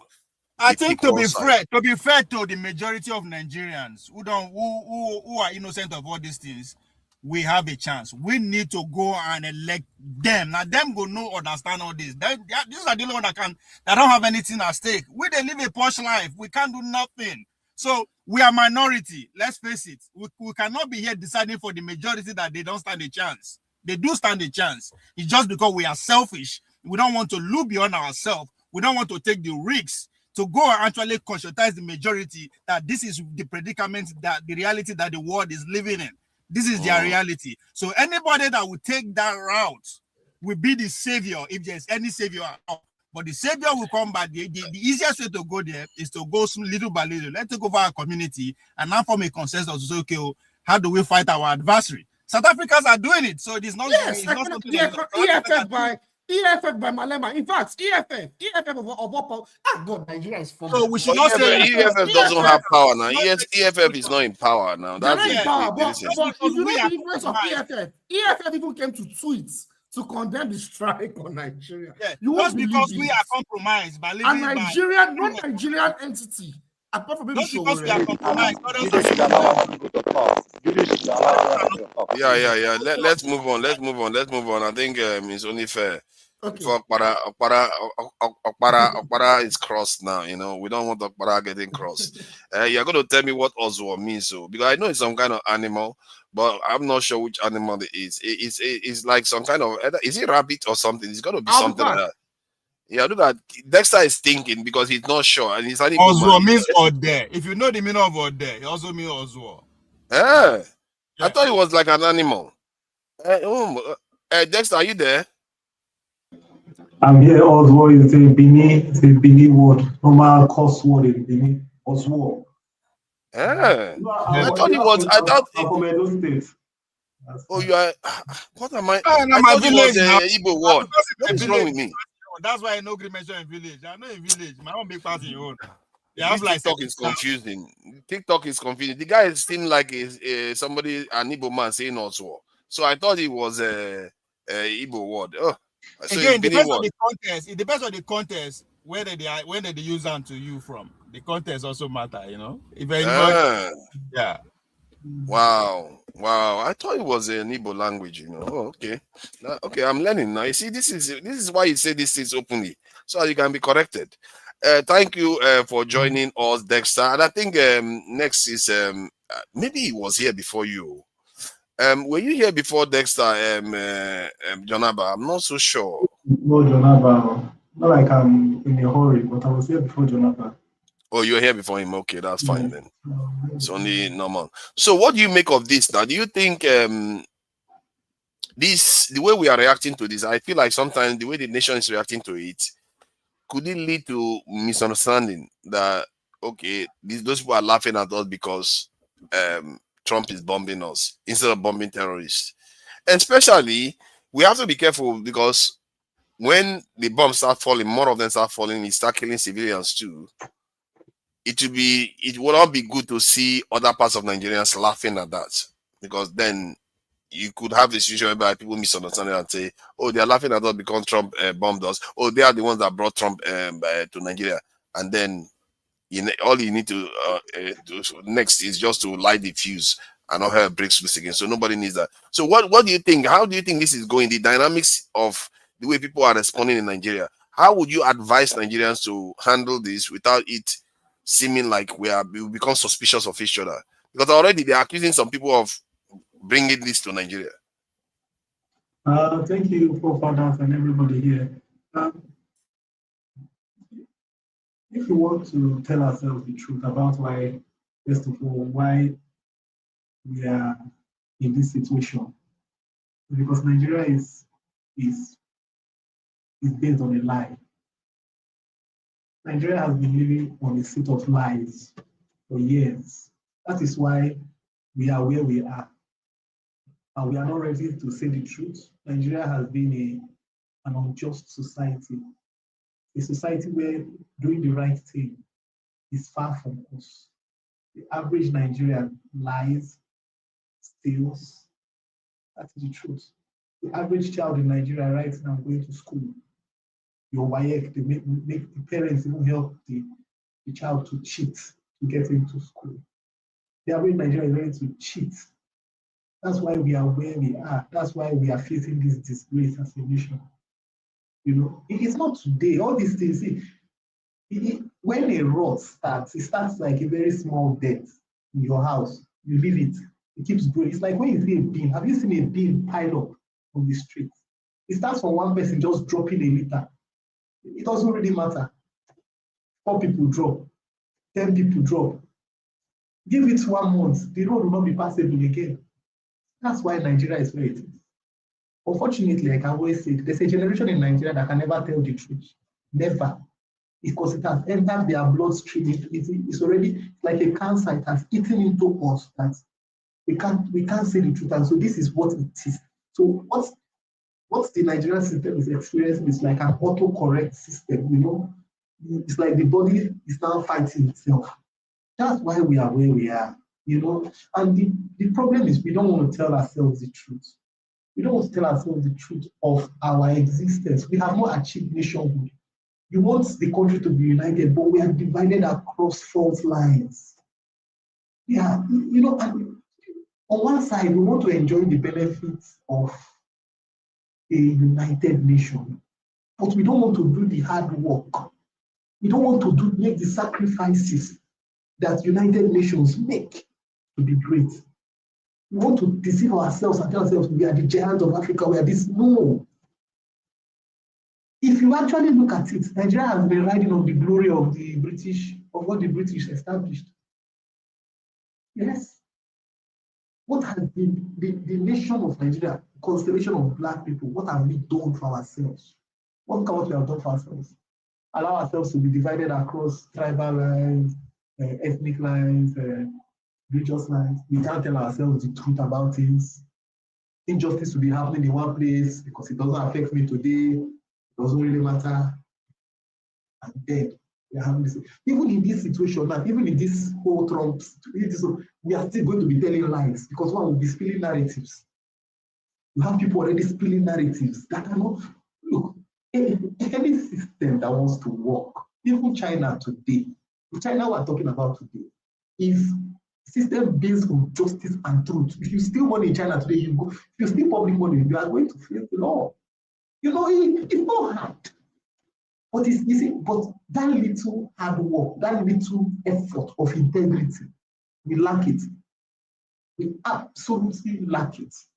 You know, and I feel very bad because you have Nigerians, many of us here travel outside the world and go and live in foreign nations that have made their own bed. But we'll now be talking about, you know, we'll now be talking, oh, they should not do this. But why are you living in that foreign nation? Why? Why are you living in the foreign nation where the bed is made for you? They say, oh, don't allow them to come here. But the people in Nigeria are dying. Families are, look, see how we are stealing narratives already. Oh, when casualties, how many people have died from herdsmen, bandits, terrorists in Nigeria? It doesn't matter. The general died, killed like a chicken. It doesn't matter. We moved on. We moved on. We moved on. It doesn't matter. We will be spilling narratives. Instead of us to, the general died. That is national mourning. For some countries, it's like 2 weeks, people will be mourning.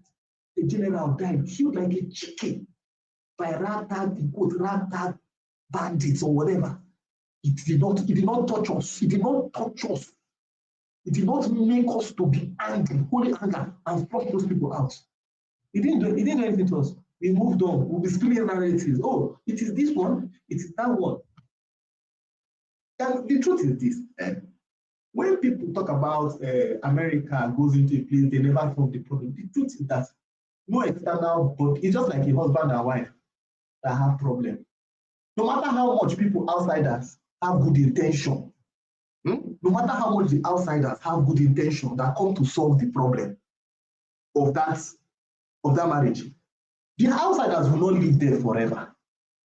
The moment those outsiders leave, it is the same couple, man and woman, that will decide within themselves whether they will live in peace. That is it. So when people, the narrative of America never comes, it is you, it's not America that will determine. If you are waiting for America to come and determine your peace, then you have missed it.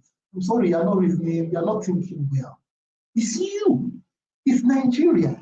It's Nigerians, if there is actually a Nigerian, that will determine for themselves whether the country will survive as an entity and achieve its aspirations.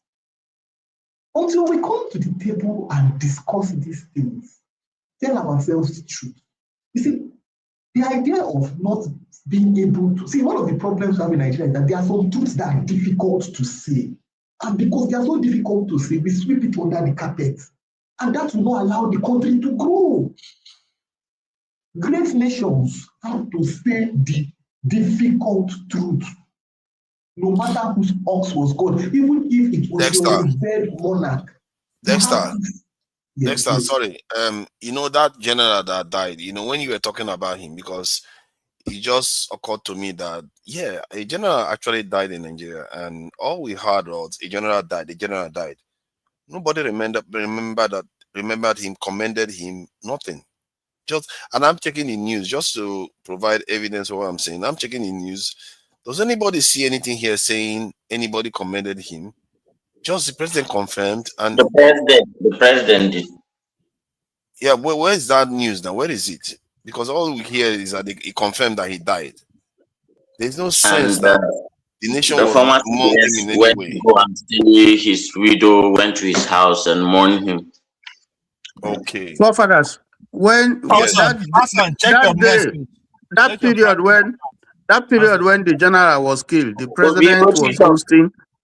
president was hosting judges, and they were singing on your mandate we stand. The vice president was somewhere in the north receiving people who crossed over to APC, a day that is supposed to be a period of mourning, and your president and your vice president are somewhere doing rubbish.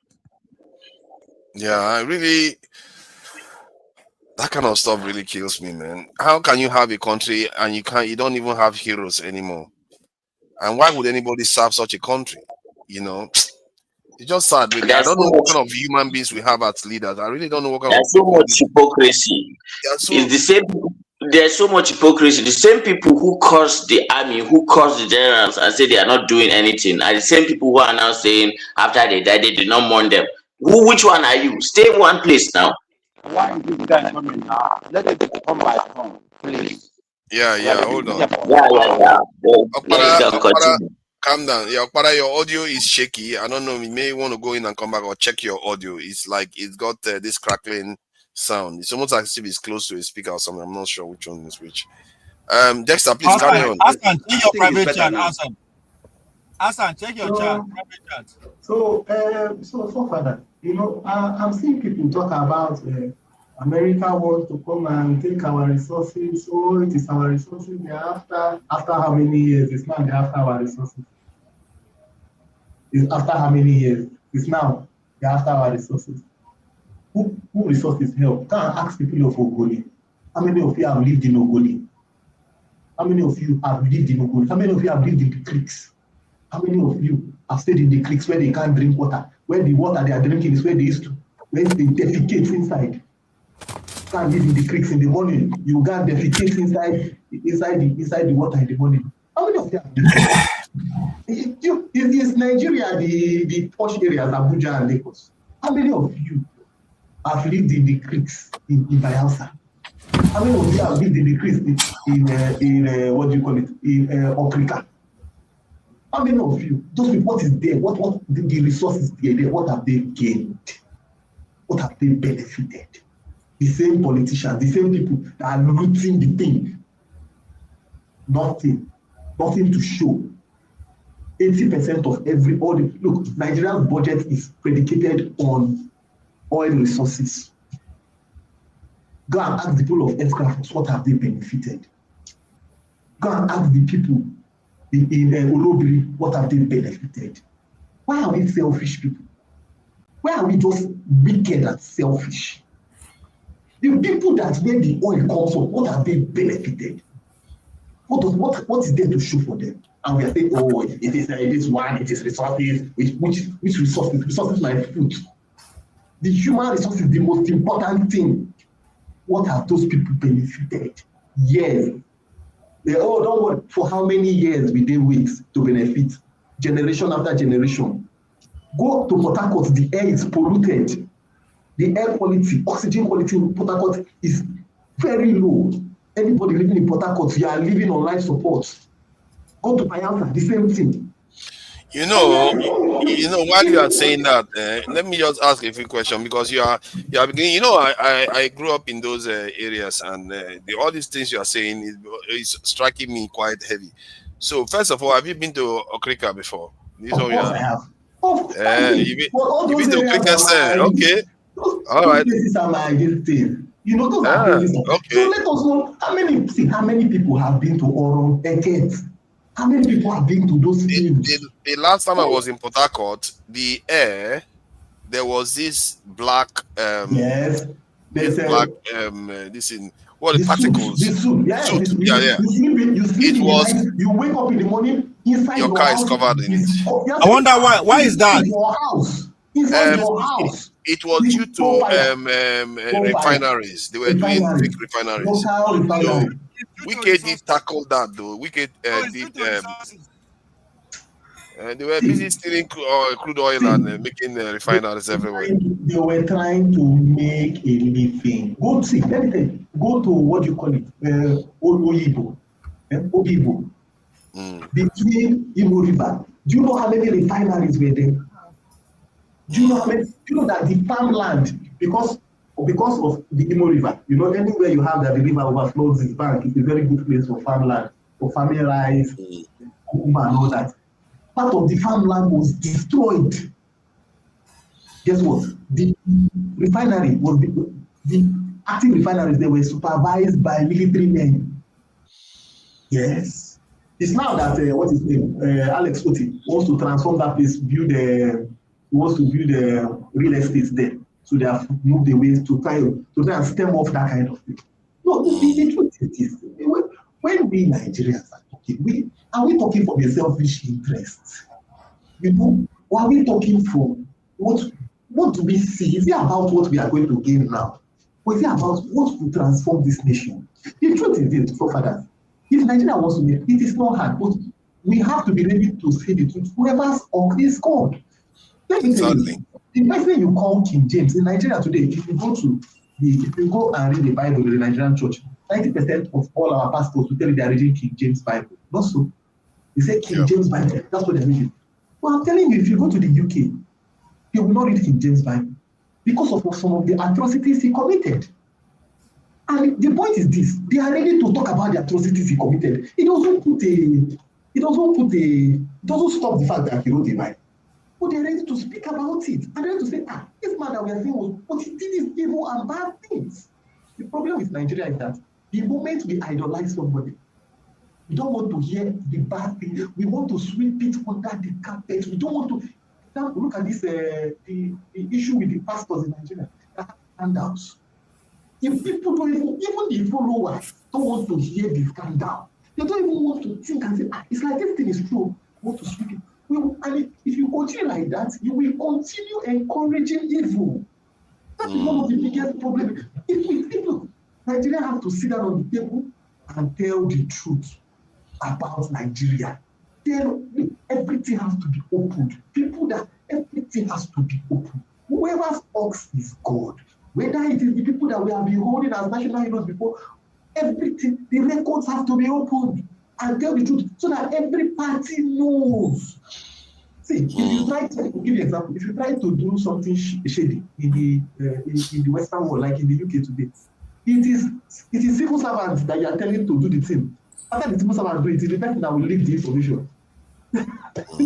Yes, now they will write the thing that this prime minister said I has done this thing. This person, he was supposed to pay 70,000, he paid 30,000. They are the same people that will provide it. They will even write a book and expose it. But in Nigeria, what will happen? If permanent secretary, if minister come and tell permanent secretary, I'm padding this budget by 30 million. Permanent secretary say, okay, what will I get? I'll give you 1 million. Exactly. And go line top. You see, that is until we move away from people are saying Trump is transactional. Are we not the most transactional? Are we not the most? We are so transactional that the people in the cliques don't even know.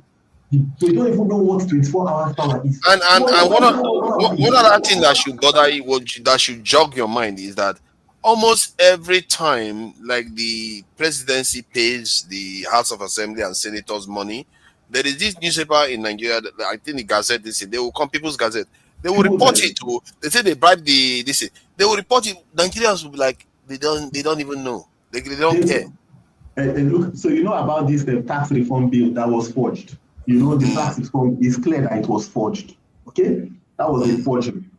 Now, it is now because of that. First of all, when Tinubu was passing the last budget, okay, I think last week, the senators wanted to disgrace him and stage a walkout to cancel that thing because their constituency projects were not executed. They gave them 50,000 and 30,000. 30,000. Senators got $50,000. House of Rep members got $30,000. What is more transactional than that? What is more transactional? Now, the tax reform bill, they have now resent it again. They want to pass a new one. The question is this: in a same society, who committed that forgery? Who committed the forgery? No, you will not point that person. They will not point that person out. See, that man is a good man. Like I have listened to him. Now, if he said that the document he has, the one he has, is actually not the one that they were about to gazette, wanted to be gazetted. So he confessed that there was actually a forgery. So between when the document left the Senate and when the team went to the president to accept, who doctored it? Look, until we become a nation that holds people accountable, like when they say the pardon list, who doctors the pardon list? Look, if what we're saying here, if we are not ready to start asking and answering the hard questions, we are not ready as a nation. We just want to be riding on hope of we go up 5 levels, we go down 15 levels. That's what we'll be doing. The reason why you don't know the name of the person that doctored it, because these people are extremely powerful people. These people, because one of the things they changed there was to ensure that Nigeria sells oil in dollars. These are extremely powerful people. And they didn't try to represent maybe even beyond the government, the Tinubu himself. So that's why you don't hear their name. forefathers, it is value system. So for that person to doctor, if somebody did it, somebody transmitted it. Let me give you an example. At the onset of Tinubu's How dare you? No, the person transmitted, yes, but if you know that person is extremely powerful, you will not come out and name them. Let me tell you something. At the onset of Tinubu's government, it was something that was happening. Things were leaking. Any thing that the government wanted to do that was like an anathema, it was being leaked. People will snap it and leak it out and leak out the information. The Tinubu government did a purge. They did a purge of internal, because first of all, that was when people like Bayo came out and said that most of the people employed in the civil service and all that were from were from the PDP years. So they had loyalties outside. So they did a purge and put in their own loyalties. The point is this: the average Nigerian should be apolitical. Until the average Nigerian until we become apolitical, which means that, look, I don't care what party you come from. These are the values that we must see. The moment we are not seeing that values, we will spread the information everywhere. So whether you are APC, PDP, Labour, whatever you are, that is what, until we come to that level as Nigerians and have that value system, that I am apolitical. I don't care whether you are Igbo, whether you are Yoruba, Ogoni, Efik, whatever. They are value systems that we will hold you to. The moment we move from that to value system, if anybody enters there and starts messing up, it's civil. That's why I say that there's a generation. Look, Nigeria has to build a new set of individuals that have the right value system. And that's why I always say we must work towards investing in education. Because when you invest in education in a child for 14 years, you have transformed a generation. Because that child will become the leader 20, 30 years from now. So, Thank you. I appreciate it. I think it's Akbara. Jonaba, definitely Jonaba. Jonaba, thank you for your patience. You have really been patient there, given all the time others have taken. The question I wanted to ask Dexter when he ran out of time was about where all this is heading. The attacks in Nigeria. Do you see it ending terrorism? Where do you think it's going to end? Because I'm not sure we know where this is going to end. Because Tinubu claims to be working for them. Are we going to? Is it the new normal, where we're going to be having America fly over our airspace constantly, bombing whatever target that they want, and the government will be like, "Yeah, we did it in collaboration with them." Where is this headed? Good evening, forefathers and fellow panelists. Um, we've been set up long ago, long ago. It's not today, and it's not. Our mind have been polluted as a people. We've been struggling to identify ourselves, and religion have caused a significant part of it. And if you look at Nigeria, the north is more of the Islam, and then you come down whether you call it south, it's more of Christian. And our value, we attach it to it instead of attaching our value to humanity and the love of a nation. And then we can start from there. But then that also now that also now have brought these tribal differences instead of also again love of nation and humanity come first. So as far as our mindset has been programmed this way, it's difficult for us to even know who we are as a people. How do we grow in our own space? Our mind have been programmed, have been changed for years, and somebody today it will talk about their own pastor more than they talk about their father that brought them to this world, that sponsored them go through their mother, their father. They will tell you their religion comes first or their faith. And so we have issues that constantly relate to this kind of a thing. And some people even say instead of elevating our conversation, where do we start something? I believe that if anyone that really have a good idea or run on ideology of what is our value is all about as a human being, whatever any child want in America or any human being want in America, that's what also they want in China, in Nigeria, in any part of the world. The dream of humanity to live in peace and progress and side by side. But then we also forget that there is a mind game, there's a geopolitics of the world, the power play that play to all of those things that sometimes it's more than resources. If the resources, they already have you already. And if you have in mind that you're already programmed to do what they want you to do, what is on the ground there, that is more important than the human lives there. And like I said in the morning, uh, our forefathers that have insight and they are very deep. They see these days coming. And those are forefathers today, they are not recognized. Society, they push us to not to even talk about them. They don't want us to talk about our history. They make sure they give us something that we value more than the original thing we have. So all of those play to where we are today, and then say, what is the way? Is it gonna be one time strike? No, there will be other strike, and without the strike, Nigerians are dying in thousands under insecurity. Food, road is a trap. Hospitals is like a mortuary.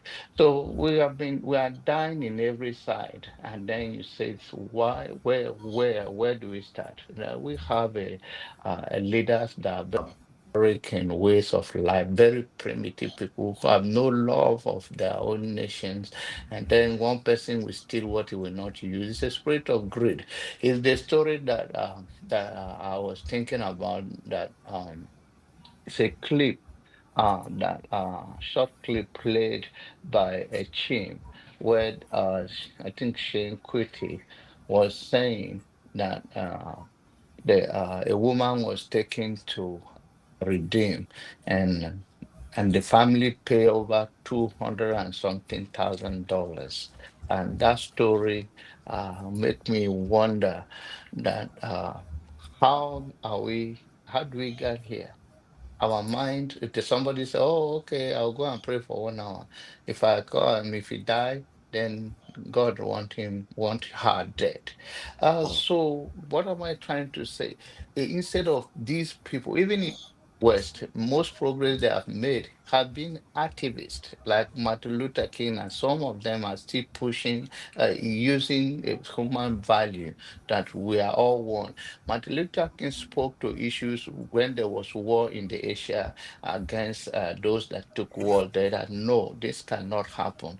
But we have a war in our own country. Within our citizens cannot even enjoy most of these resources we have beneath the ground. So that one day somebody will emerge very radical. I don't believe in election in Nigeria, and I don't believe all those politicians have answer to our problem. Because we have problem, we need a change of mindset. Our mind have to be reset to original way we are as a people, and then the world can respect us for who we are. Because you can put the You alarm. cannot take anything you are taking to. You can't take some nonsense to Sweet more. China. You cannot take some nonsense to Japan. They have their way of life and culture, German and all of those people. Africans have to rise up and support any African nation. I can see clearly. Forget about number of Nigerians. I said Nigeria is almost 200, almost 300 million people. Uh, what they use it for? They are starving anyway. I believe that there's other African country. If we see them emerge, well, all Africa was on bringing them up, talk about them, trying to promote whatever it is, so that anyone that go first, then we can say, okay, Black nation is rising. And to even seeing the falling, if you see the mind of so-called educated Nigeria that have no respect for themselves, for their lives. I saw somebody say, before this strike, so they're not now suffering. Well, in Nigeria. And is that supposed to be something we are proud of? That any human being in our nation is supposed to suffer as a result of bad leadership? Because to them, it's turn by turn. It's a Yoruba person there now. Even when they are not benefiting anything, it's okay. Let him just do whatever it's going to do. If we have this mindset, then we are going nowhere. So I believe the way forward is to see something very radical and let's support it. All those when you tell somebody, if we sincerely vote for this person, we can change the person you are bringing is already a stooge to the Western. So what are you thinking about? We need somebody that will say, I'm not even going outside, like we see in Cuba here. And we are talking about far Nigeria, and they are doing, we see Cuba here, very close to Nigeria. The man was very radical. They see many presidents that want to kill him die in his prayer before he finally died in his own good time. It's something more than this. If it's not, if it's here, if it's against my enemy, then it's okay for me. And if it's the people I don't like, if anything happen, it's okay. That's not how we will build a nation. Whatever happened to any part of Nigeria or any black people on earth, it happened to all of us. Let's press for a better leader and let's push for that. If any African country has some rights coming up that we see that are doing well, let the youth started promoting them. Let Nigerian youth that have some money from the east, from the west, trying to organize to go and show support, have a rally with them, say we are with you all the way. As far as Nigeria is falling, at least we have a backup of our neighbor, not this, we all have to burn down. That the resources is there. If Nigerian eye is open and have a good leader, and the people can negotiate a better deal. Life, no country exists just like that. Nobody have a monopoly and then you sustain as a power. But you can have a good people who negotiate, but not this Ozu that you say. This not this Ozu people that we have in leader who don't even go. They will give them a big Oswald. loan before. They are Oswald that we have, Oswald. Oswald that we have. Those people that don't even know they are left to their right. Most of them you are seeing now, they are not in their right mind. They wake up every morning, doctor have to check their blood pressure, and they are fighting for their life. And is that those decision that is a long-term decision? These people are dead on arrival. They are ghosts walking. And since we have this kind of people, and we are not pressing and to speak to truth to the power in the way that we can show love, but in the midst of it, let's build a system that we even identify ourselves and build a boundary. Not a general will come, all those Boy Scout general will come, so let's build war today. The world while we are Pan-African, say let's open it up. While Europe is even opening it up, Nigeria is talking about building a war between Benin Republic and Niger. Look at how this is. These are your general talking like that. Why the security intelligence is collecting is not collected by that way of whether we have a war, then protect us from people. Migration stayed right there by the gate and allow people by that's a money making machine. They'll be collecting money, raw life. Say, hey, bring it, and they will be giving them as you are paying, you are entering. As you are paying it, you are entering. Just to all those are the brain that people have in Nigeria in 24th century. And nobody tell the general, say, what are you talking about? So that war will stop it when they can use drone everywhere. These are the people that are making decisions on behalf of Nigerians, that the brain that what they are talking about, a Boy Scout cannot talk like that. So when we have these people, it's a long walk to freedom. Thank you. There are two things you said that I wanted to touch on about our past leaders that knew about what we are going through, that they knew what we're going to go through. So I would like you to shed more light on what you mean by that. Which of these leaders saw what is happening now? I know of Nkrumah seems to have predicted something like that, but I don't know whether you are referring to him. And the issue of the case of Cuba is quite a glaring one. It shows you what bravery and people with vision can be able to accomplish. This is a man right next door to a superpower. They fight the superpower to the end. They tried everything to upturn that country. And still that country is in peace. Even if they are not flashy, they don't have all the flashy gadgets everywhere, they are still fine. They make some of the finest doctors in the world.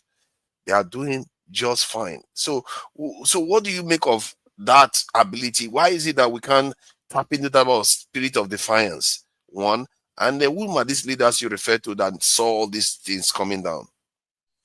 Even Malcolm X, those people, not only in Africa, if you listen to word of Malcolm X, they say black people unite. He look at the whole black in the world as a and he says the only way you stop this kind of fight among yourself, unite for one purpose, then you can overcome. If he specifically mentioned, then you can overcome the brutality of white people. He said that in his words and in many interviews. And you mentioned the Ghana. Even he do not say that clearly in his statement, but even Nnamdi Azikiwe is a very deep guy.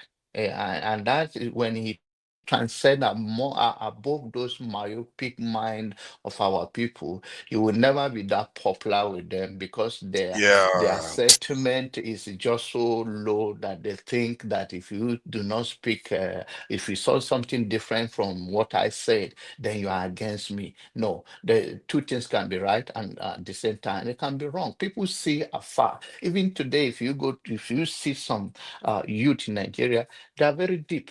They can see the it is, but they don't have what it takes because the constant oppression from their people and the worst pain you can go through in life is for you to have argument with somebody you clearly know on subject more than the person, and the person is telling you, trying to convince you to come down to their own level, or you are not making any sense to them. It's a very painful thing that we go through. Sometimes you just don't want to even say some certain things here because it will now is to become people started saying things that is completely, and that is another pain. What I'm speaking to, the subject I'm treating is beyond you and I. It's what we live in this world that even when we are long gone, people can refer to it. But somebody in their own small world now, they are claiming that they have better understanding more than what you are saying, and they will narrow it down to their small knowledge of life. Then let us see something from the outside the box. Let's go from there instead of always trying to stay with our comfort zone and when see things the way it is. And to be frank, is that black people, we are very naive. We don't even know how power works, and that is the thing you see. And before you know, I don't know. They already promised them that if you die, you are going to heaven. So why are you afraid of death again? Now somebody is threatening your life. Why can't you stand firmly and say let me say it? Or John that say virgin is waiting for you. Even if not virgin, even if now retired one, as people have gone through it, waiting for me. I already to die for God there to go and see that. But that is not the same people now cannot make a tough decision, say no, I'm not going to that route. And the same people where they tell you that heaven is full of this, and if you die, you are going there, hallelujah, by and by. These same people don't want to die. And they wouldn't stand up exactly when their integrity is challenged, they fold. They fold and they don't want to go to heaven quickly anymore. It's crazy. They don't want to go to Means that heaven they're not anymore. getting good And training they are now for not their. dying for something you believe that if I die, let history judge me.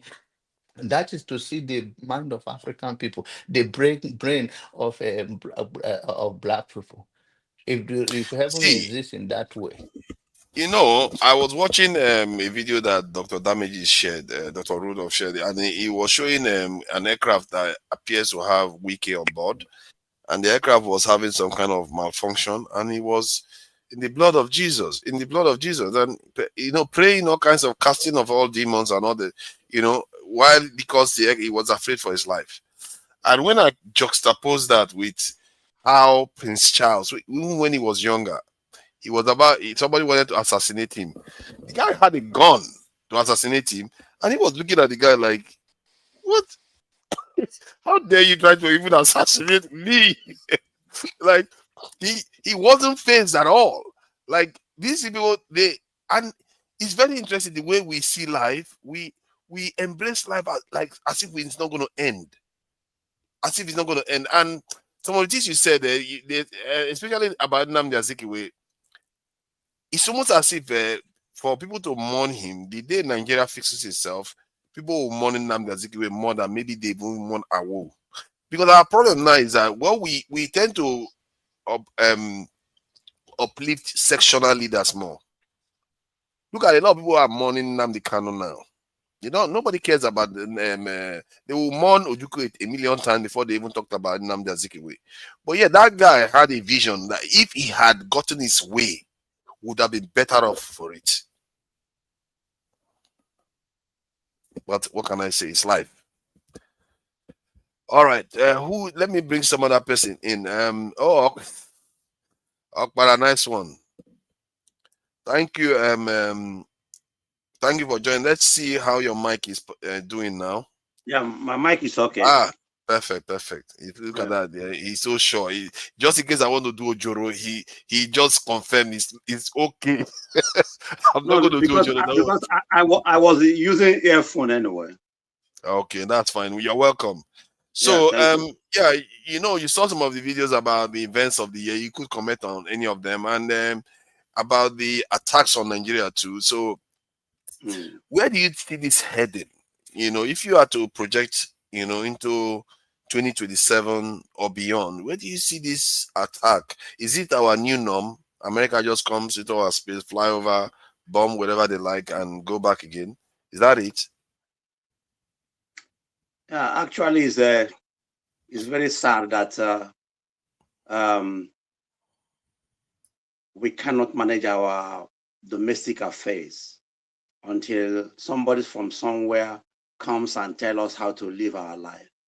It's not only about Nigeria, but all the whole sub-Saharan Africa, all the whole countries, everywhere war, everywhere conflict.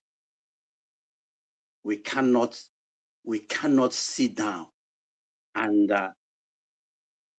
discuss our differences, discuss, our issues.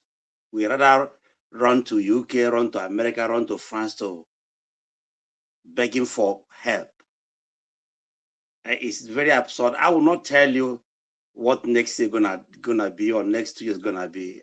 I'm not a prophet, but it's not looking good at all. It's not looking good if care is not taken, because the action of Trump has divided Nigerians more. You have core northern Nigeria who is saying that Trump is against Muslims, that Trump is fighting for Biafra, that America supported Biafra during the Civil War, and they want to do it again. At least Sheikh Gumi has said something like that openly. You have core northerners who are not happy that this man is trying to maybe, I quote, eradicate, radical jihadists who are not only killing Christians, but also killing Muslims. Sheikh Gumi opened his mouth and said that these people are their own. Now nobody should fight them. These people have been decimating Zamfara State, Sokoto State, in fact, the whole northwest, north central, and northeast. Okay, northeast is Kanuri boys doing their own things, ISWAP and Boko Haram. I will not tell you what the situation gonna be tomorrow or next, but it's not looking good at all. Now, my decision is like you spoke about Cuba. Cuba, 64% of Cubans are white people, 26 are Mezzitos. Their religion is 60% Catholic. Now we come to Venezuela, 55% are Mezzitos, 43 are white people, 77% are Catholic.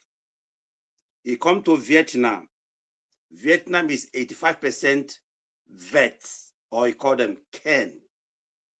You come to Bangladesh, 98% are Bengal, 99% are Muslims.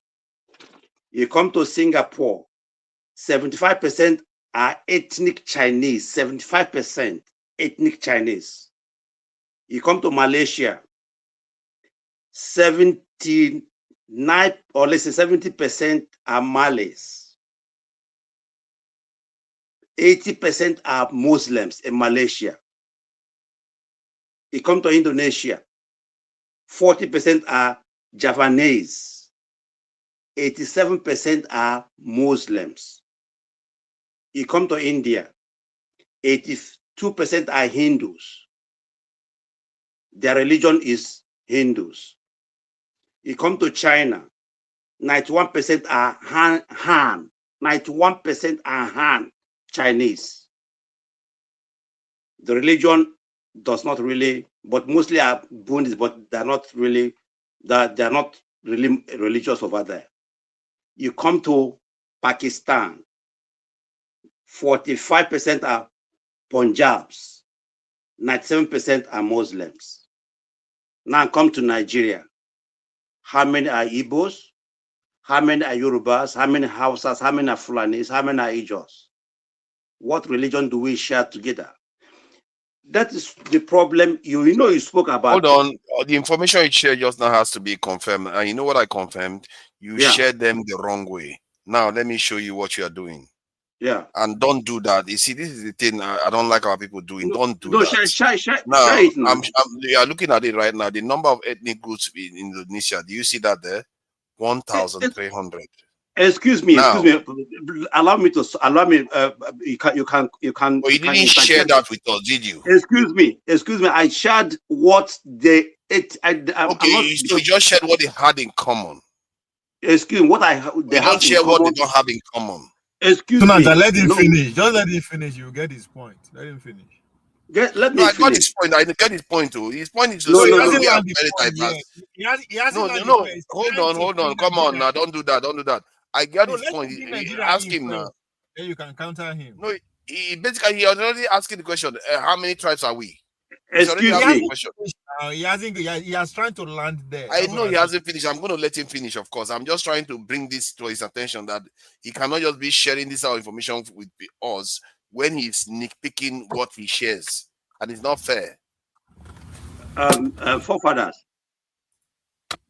what I shared was all these countries I mentioned, they have multi-ethnic, ethnicities like Nigeria.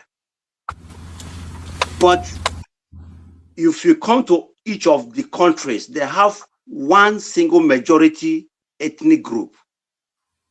I am not saying that, yes, because when you look at it, look at what I shared there, you can see good. The Google is there, your AI is there. They have multiple, like Nigeria, that has a lot of nationalities, ethnic nationalities, but one or two are majorities, and this majority, most of them share the same value system, the same religion. That is what I'm not trying to tell you that they are homogeneous. No, they are multi-ethnic countries, but one or two are majorities. That's what I'm trying to let you know. There's no way you can have over 1,300 ethnic groups, which Nigeria doesn't even have. And yes, one group just becomes so massive. The smaller groups will not survive. But Google it. There's even once have 1%, 2%. But what I shared here, this country I mentioned, go there. Forget about how many are there, but the most popular, the majority of them, one or two, is there. So what I'm trying, because you mentioned Azikiwe, you are trying to praise him. I think he was the most myopic among the whole three. If you compare to what Awolowo did or said, or how Awolowo saw Nigeria, and how Ahmadu Bello saw Nigeria, and how Zik saw Nigeria, my own opinion that he was the most myopic amongst them. He was preaching one Nigeria, while others were preaching regional and sectional Nigeria. And that is where the problem is, because if these three men sat together after the British left, if they had sat down and discussed the way forward, make it constitutional, how are we going to live in this country that the British forced us together without any referendum, no consensus? They joined us together at a barrel of gun, and when they left, what these people would have done was sat down and discussed the way forward. But they did not. Even Awolowo tried it. Awolowo called Nigeria a major geographical expression. In fact, he asked Britain, why are you Welsh, Scottish, and English? But here you come, I want us to be one Nigeria. Tafawa Balewa said the same thing, that Nigeria is a British invention. But hold on, you are coming here. We are talking about American situation. You are coming here to argue about why Nigeria is together. No, he is giving you the foundation of our problem. Just listen. You don't have to agree with me. This is the foundation. But I'm listening now. But I'm allowed to ask you questions now. Come on. Yeah. It's not wrong so far. Yeah, I mean. No. It's wrong on the submission that the conclusions that he's reaching. It's actually wrong, because the idea that is because we are diverse, that's the reason why we're having problems. Hold on. Oh, stop doing this now. Let me just deal with him. Because there is Somalia there is one ethnic group. There are other countries with multiple ethnic groups. There are more than almost 50 black African countries that are out there, and none of them are doing any better, no matter what configuration you have it. None of them are doing any better. I don't know why we keep going back to this old argument that we've already exhausted before. He's not saying it's the only reason. He said it's part of the reason. There are multiple reasons. He's just sharing light on one. Maybe you should let him talk. Maybe you should let him talk, eh? No, but I'm talking. But you are disturbing me now. You are just distracting. No. I'm trying to say that the premise of your argument, we've gone through this over and over again. I was thinking that you're going to be addressing the issue of Trump. But that problem hasn't been solved. Oh my God, Okwegolo, you look like that your illiterate candidate. Forefathers, let us be honest with ourselves. Look, a house, the foundation of a house must be strong, must be solid before that house stands. These things we are talking about today, we are running around. Let me tell you, we are running around until we sit down and discuss how to live in one Nigeria with different value systems, so that until we sit down and discuss how this country called Nigeria is going to favor everybody, whether you are Ijo, whether you are Bachama, whether you are Jukum, whether you are Birom, whether you are anything, until we sit down, assuming that Nigeria has 500 ethnic groups, all these ethnic groups must be represented. As we speak, if you go to northern Nigeria, where you have, in Plateau State, you have more than 40 ethnic nationalities. Most of them are not even in the House of Assembly. And they're called citizens of Plateau State, or citizens of Borno State, or citizens of Adamawa State. Nobody's representing them, even in their state. They have been, marginalized, even in their state. Don't want to talk about federal. So unless we come together, sit down, and discuss how to make everybody feel at home, feel represented in this project called Nigeria, we're going nowhere. America is coming in because we have not, found our stand to say we are one people. America attacked Sokoto. In Imo State, where I'm coming from, people are jubilating. People are saying, yes, kill them, do this, do that. In Lagos State, there is Ayo, or what do you call it, festival. In southern Nigeria, in Ijoland, you saw what's happening in Port Harcourt. Nobody cares, because this country is not one at the moment as we speak. Where I live so here. what you are describing is a country with multiple regions and different priorities. But Yes. the same is true for the US. The people in the Bible Belt completely abhor the people that are coastal. They don't share the same value at all. They don't like them. They see them as sinners. As a matter of fact, some of them believe that when California was on fire, that it was God that was punishing them, and they don't feel sympathy for them at all. So and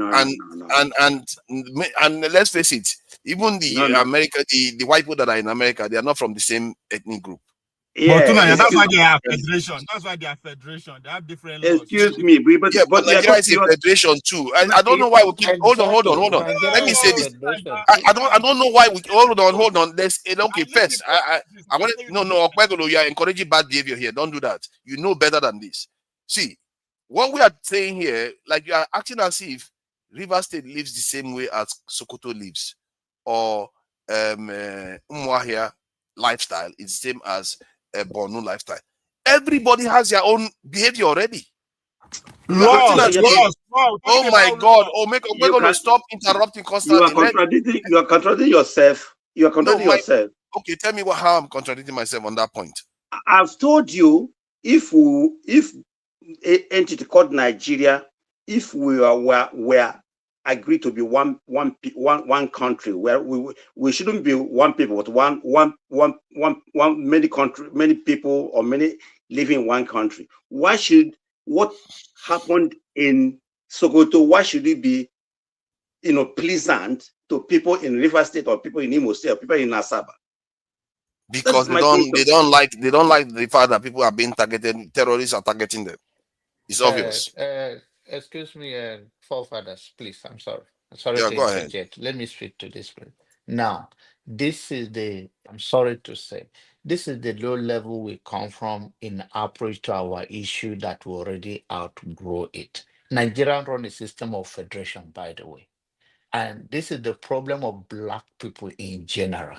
This is within Nigeria. We are not even looking at ourselves from humanity point of view. And this is why it was easy for white people to come, and when they came, they divided us right away. Because we are looking at things, your value is better than my value. The way they do things in Sokoto, it's not the way they do things in Imo, Enugu, or any other place. The same thing in America. You know how many tribes live in America? But there is a system that everybody behave. The breaking down of law and order in Nigeria, giving room to this person. So this is happening because this is this. And this is why when we get a position, like I'll become a public official or have any federal appointment, that's why we tend to be very, very partial about it. And that's why when even within a state, that's why you see that if some of us that exploit think that will be used by the larger tribe in the state, like for in Benue State, Idomama have never been a governor. Do you think that is right? If because they are divided among themselves in the first place, and all those petty politics, or I don't really care whether it's Tiffman if he know what he's doing, but if he know and he can make sure that Benue is safe for everybody and everybody can strive. I don't want to be a politician. I don't have to be a politician to be free in Nigeria. But you can see the setup of Nigeria. Only the politicians among themselves. Everybody is represented in Abuja. By the way, everybody is represented. So if you are talking about it, then push from the grassroots. Let's galvanize the grassroots. John, but the issue that you spoke more than 30 minutes here Allow me to speak, and I will come up. I'm coming because Please. your No, because language you is spoke more than below 30 where minutes. we are. Now I you're in fact, trying to articulate because it's myopic, because you do not play yeah. tribal Excuse me. politics. What you call You said particularly myopic? yes. Yes. You said Yes. you said your Wow. own. Because he Excuse me. said he did You not play with People like you have not had play excuse your with way, me. and tribal. look at Yeah. Nigeria today. Yeah. Because Excuse You are me. calling You us said your particularly politics. myopic. Yes, John he Abba. You called said him your own. myopic on this now because he do not play that Ridiculous. John petty Abba. politics of Mr. John Abba. You said your this is own. You said your Tribe own. and Yoruba division. push. Look at the Excuse kind me. of You said your nonsense. own. Allow somebody to say, and because and But then don't worry, I will you leave. will get your time. You will get your time to Yes. speak. Believe I'm me. just Please. But interjecting it when let you're me free to address this interject comment. Let me address but this please, comment. Let me address this comment. Bumumre, Bumumre, you need to stop this. Somalia has clans. They don't have ethnic group. They have 4 major clans. They are one tribe. They call themselves Somalis. They don't believe that they are different tribes. They just have clans within the tribes. And they have small minority groups like the Bantu, Badari, and Gobaye. They make up very, very tiny percentage of minorities. So Somalis are basically one ethnic group, one religion, one language. Everything, the customs are all the same. That is why they consider themselves one tribe. Come on. I don't know why he's acting as if he knows what he's talking about. All right. Let me bring in carry on, Mazi. I've not. Mazi, but I think Yeah. you need to take that back about Nnamdi Azikiwe, because people like that you like to believe in, their vision is what you are seeing right now in Nigeria. But That you say you don't if like. excuse me, if you go back to Nandaziki where you are defending, if you go to 1949, Igbo assembled. Igbo, if it was so, if it was as Igbo that even started the Igbo Union. If you go to that his address, he said that Igbos must go out of Nigeria if this thing continues. Don't Google it. Is there what he said? Igbo, he was a nationalist, nonetheless. No. What I'm telling you is that if he told the Azikiwe, he told the Abolowo, instead of us going, sharing, killing ourselves like Congos, let us go our separate ways. He's there. He said it. So, and those things that they said then is still what is lingering today, until this young generation, we're no more young, until this generation, pressure these people to come back to a negotiating table. Let us know exactly the kind of governance we want in Nigeria.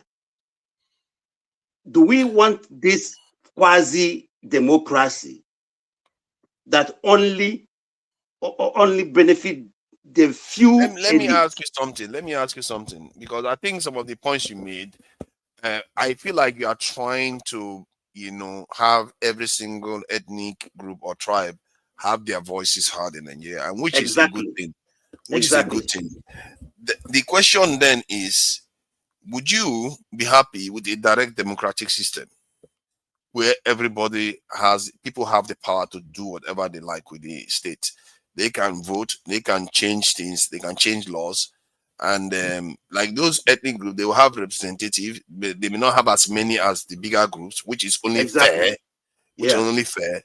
So they too have the power. They can now, if something happens in the country and there's a law that like this tax bill now that people don't like, they can say, okay, they will get signatures and they will carry out a referendum and they will rule it out and say, you make these changes or cancel it, like the way they do in Switzerland. Would you prefer that kind of system? That kind of system will give you a sense of belonging, that as let's say if you are 10,000 people, ethnicity, and you have problem with the constitution of Nigeria or all these kind of policies, you can say, I don't want it, and you go for referendum. If your people say we don't want it, and the government will listen to you, like it's done in Switzerland, because whereby only 2 or 3 ethnic groups can decide what goes on in multi-ethnicity country like Nigeria. It's not democracy. It's not democracy. For example, you mentioned Switzerland. It's even rotational presidency because of the almost 4 or 5, ethnicity. 7 presidents at the same time. They have 7 presidents at the same time. Yeah, so or something like that. So why not? Why not? That's why you see stability there. You come to Europe here, where you have even 30,000 people, Liechtenstein, having their own sovereignty. That's why there is in Europe as well, at least Western Europe where I live, that's why there is stability. That's why there is no conflict.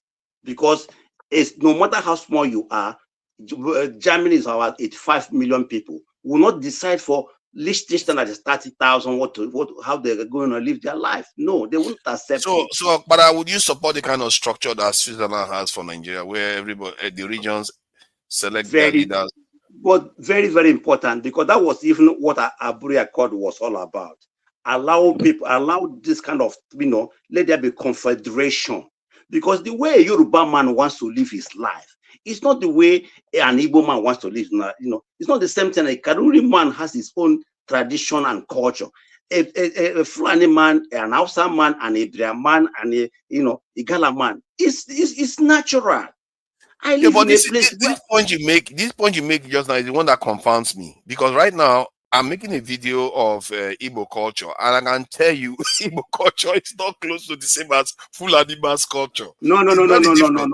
Please, don't go that way. My point is that what you are saying is already happening now. So why are you saying we need to aspire to that? It's already there now. All the groups are already different.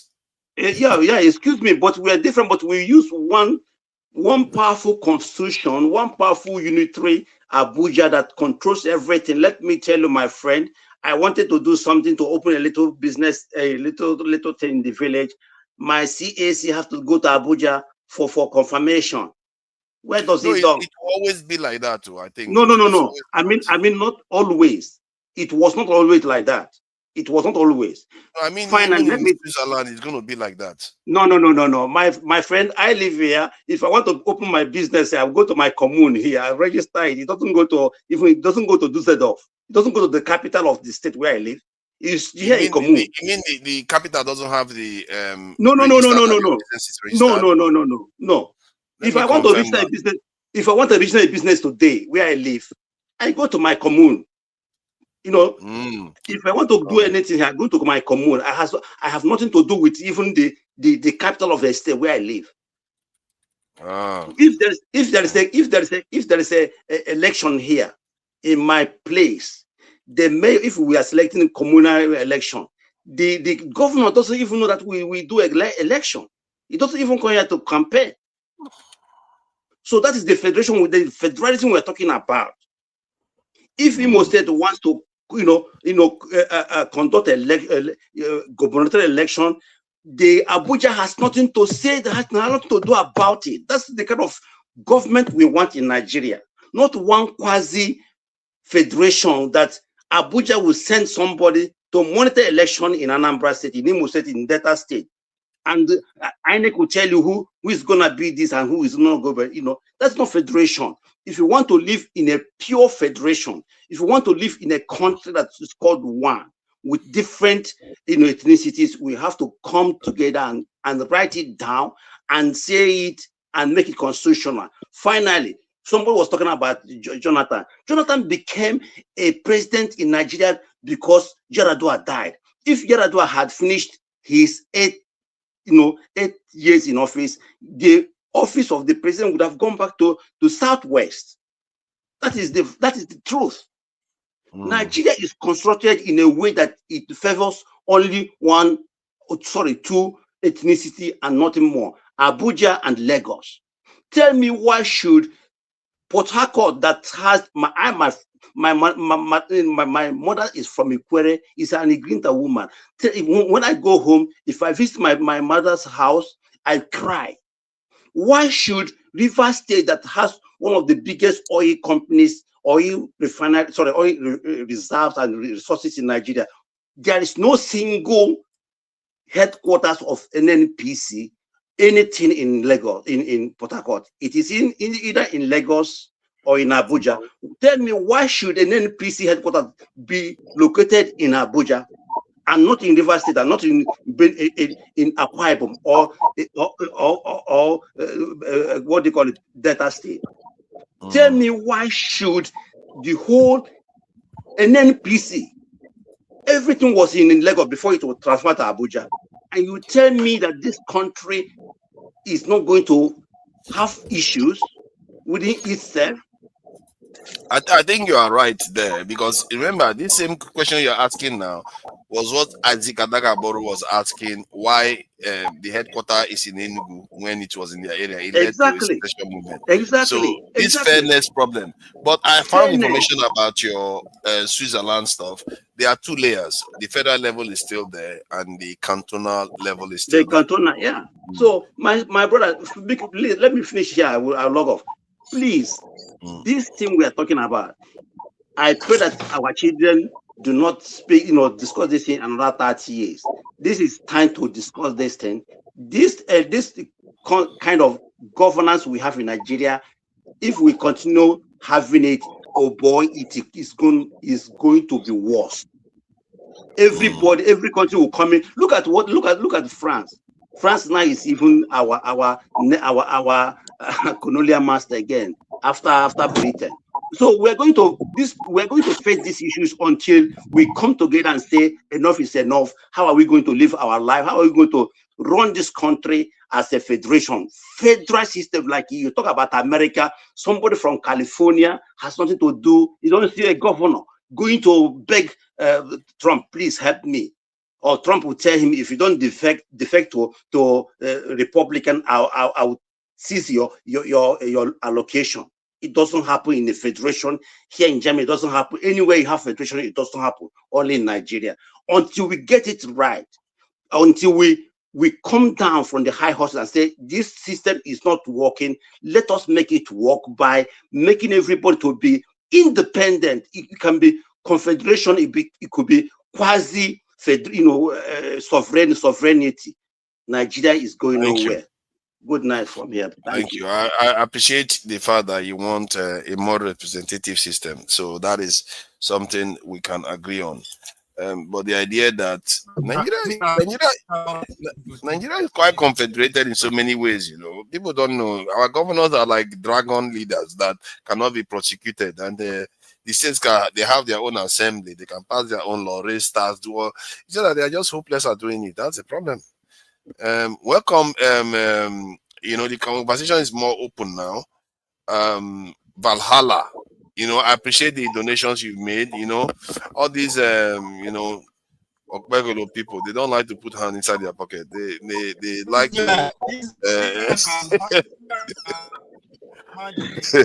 your audio is messing up. Is my audio still there? No, yours is fine. Yours is fine. All these Ogbegolo lines.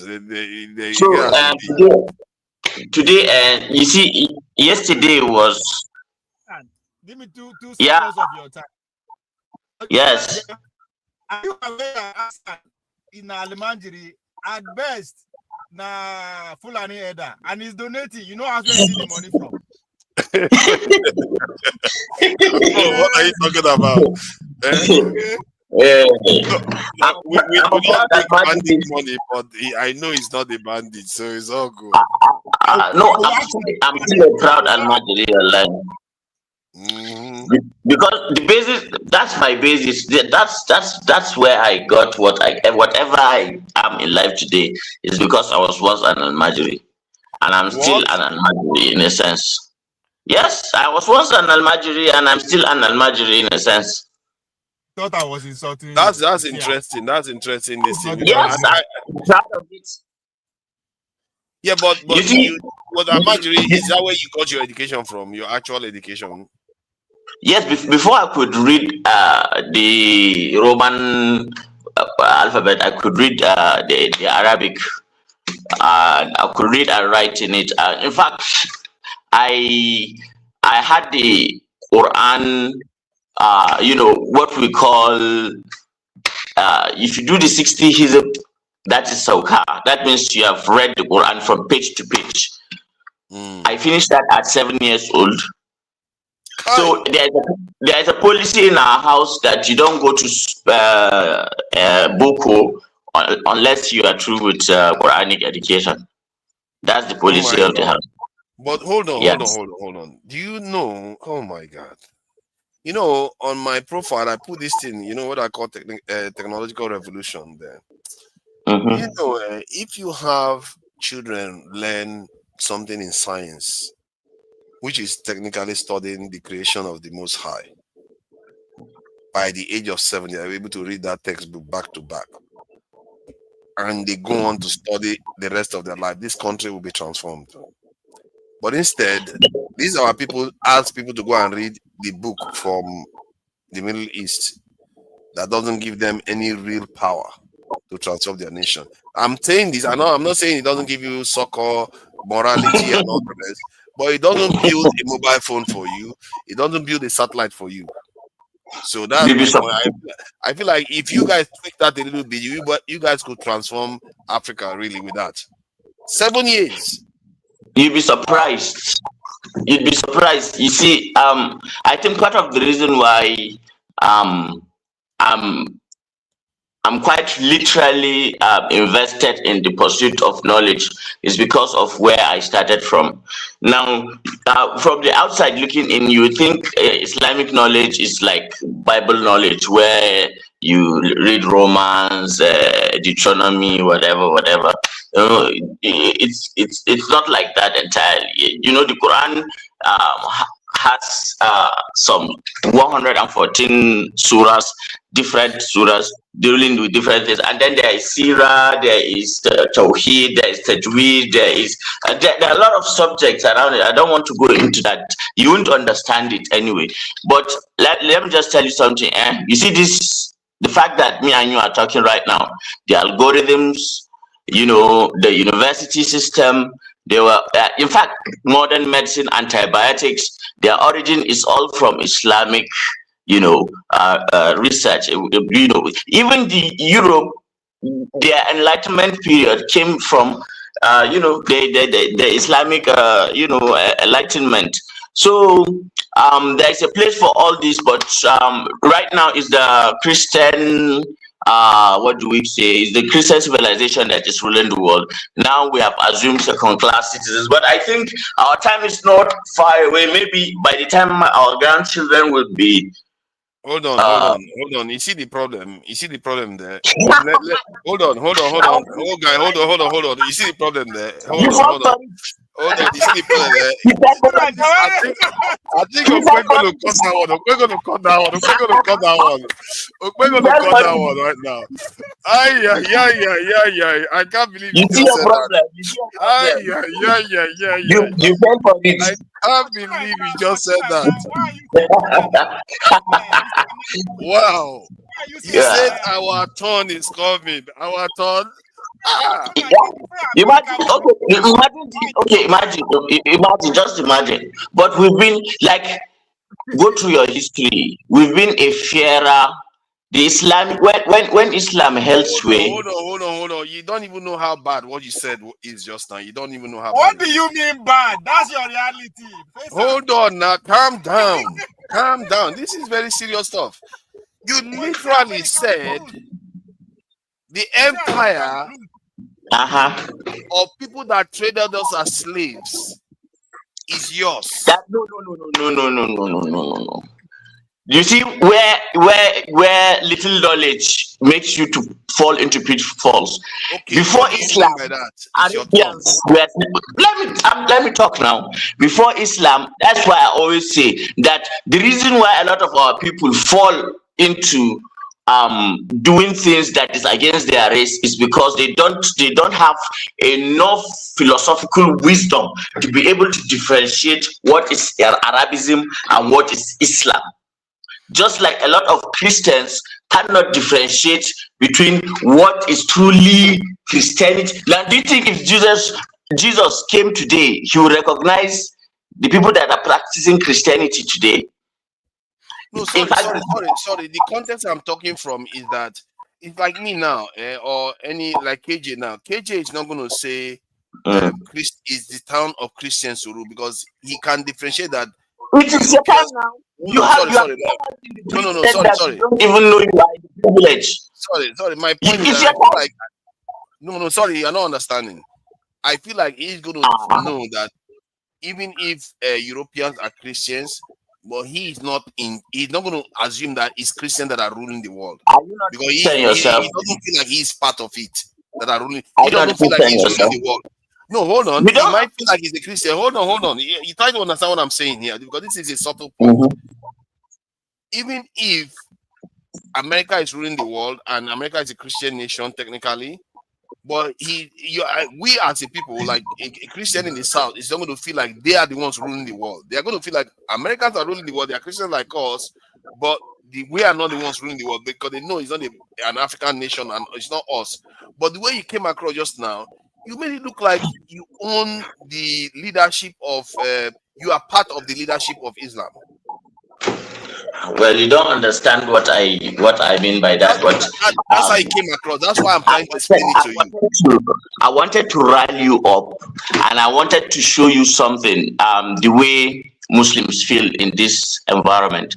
Okay, so the very fact that you, especially forefathers, you keep insisting that Muslims this, Muslim that, Muslim, it's a privilege that you have, because you live in an era where the Christians have normalized, demonizing Muslims. You can do it and get away with it.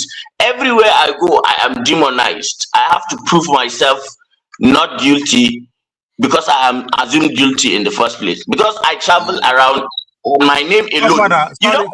All is asking for the link. You don't face all these things because you don't know. Your name is something probably different. But when people see my name, privilege. He called it a privilege that I can question some things about something that is not part of us. Because you see, this is the thing I feel like many people that practice Islam, they internalize it as if they are Arabs themselves. No. Make no mistake. No. It's not the Arab. When you see me, do you see an Arab? Other than your color, as a matter of fact, the people that look like you are killing Africans because they think they are Arabs. I'm telling you right now. Other than your color, there's very little that distinguishes you from Arabs. You talk like them. You someone that you want to be them. Like a Christian. That's how he's approaching you, like a Christian. That's how I'm reflecting the energy. I guess so. I'm reflecting the energy back, It's a mirror. It's the same thing, because I'm not coming around the Christian too. To make my point, he doesn't get it. Yes, he's not getting it. So it's just the mirror. Hold on, but the biggest difference is that I criticize America all the time. I criticize, in short, Christianity all the time. And I do criticize Arabs all the time. I do criticize their racism all the time. Don't I? To be fair. It's just that the way you said that. Give me that credit. You want to take it? Credit now. I'm giving you credit now. I told you now. I said you did. It's only fair. You did. The only thing that it kind of triggered me, the way you said it will be our turn to rule. I was like, whoa. Yeah, him as a Muslim. Believe me, you are not the one ruling. It's them that are going to be ruling. Okay, what did Trump say? Do you think it feels like for somebody to first breach your sovereignty, second to hit Sokoto, where is historically associated with your religion, and then third to say it's a Christmas present? That is like giving red meat to a hyena. So, and then the Southerners are celebrating all over on the internet and on our face. And when we come on platforms like this, everybody comes around. Your people, you this, you kill them, you did that, you did this, you do that. It's the privilege that you have that America is the superpower and it's a Christian age, and now you can do all. People who are usually in privilege do not know. Adebatas don't know that they are Adebatas because they don't know what pain is like. Oh, sorry. So are you saying it's a privilege for us to talk? So if America was not in power, yeah, when you talk to us, it's a privilege, of course. If America wasn't around, what would have happened to us? If America wasn't around, yeah. Okay, check the history. There was a time when Islam held sway. Up till now, if you go to places like the Palestine that your Christian superpower is helping to decimate and finish, you find Muslims, you find Christians, you find the Jews, all there. In fact, it is the Muslims that have kept the Church of the Holy Sepulchre sacred, and a lot of historical churches. I'm asking from the point of view of you saying that. That's the problem. If I want to make the point that will make things come out, you don't want to hear it and you interject. No, because in all the times that the Muslims have held sway and are the imperial power in the world, they were just to Christians and Jews and every other people. But as far as Islamic doctrine is concerned, they are fair to everyone. But there is this jizya that is a tax that if you are not Muslim, you are going to pay. That is the only thing that I would say will probably come across as something that is unfair. But if you look at what the tax is, if you compare it to what it is now, do you know how much you will be expected to pay? Just guess. Okay, but you said something about privilege. Where does it? If we are not, you say it's a privilege for us to be able to criticize Islam now. So if America didn't exist, what would have happened to us if we criticize Islam? I don't understand what you mean. If America, you said what America is around now. It's a privilege for us to criticize Islam.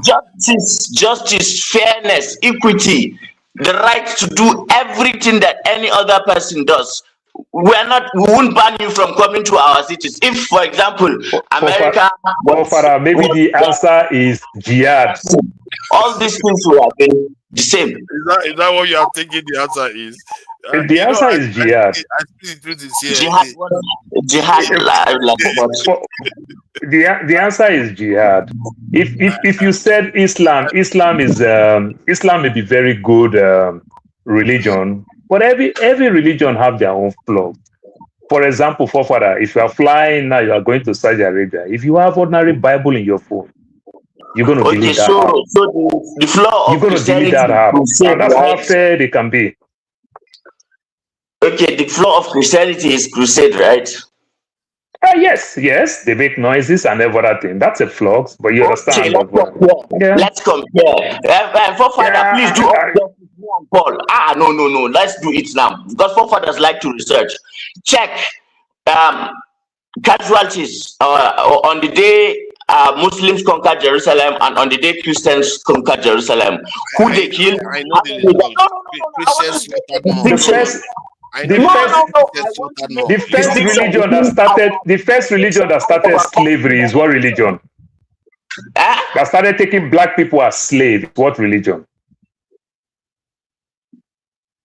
What do you mean? It's Christians. No, it's Islam. It's that Christians. Started taking black people as slaves. It's Islam. Arabic Christians. Christians. Is Islam. Arabism. You see, you are choosing. Forefather, look at that your facts again. You're no place for you to run home, Mr. Paul, with your glasses. Is Islam. Hold on. I think maybe he may have a point there, because I think from what I gather, when Mecca Muhammad came along, the people there used to, in other words, they are Arabs. People there used to practice slavery, and the slavery they used to get to was racism in Arabs. It's not an Islamic thing; it's an Arabic thing. Yeah, but it's an Arabic thing. But you are also conceding so much power to those same people. Which power? What do you mean we are conceding power? You are conceding a lot of power to them. You are learning their language. You are learning everything. That language came before Islam. The language was not invented with Islam. So you're learning everything because you want to have access to it. Okay. Look.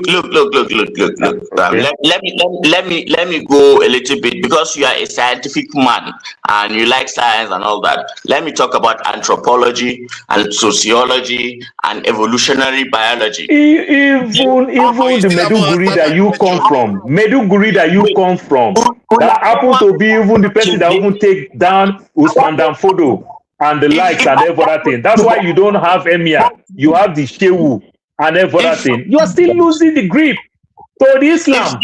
You are still losing the grip. Even Meduguri who fight this thing, who fight Usman Danfodo. As of today, you are losing the grip. Hold on. We can't hear each other. This is the privilege. Okay, let's calm down. Okay, let's calm down. Let's calm down. People can hear. So let's stay organized. Let's go. You say, hold on. You did say you have to be fair to me. This in Balala. You did say it was a privilege for us to be able to criticize Islam, that if America was not around.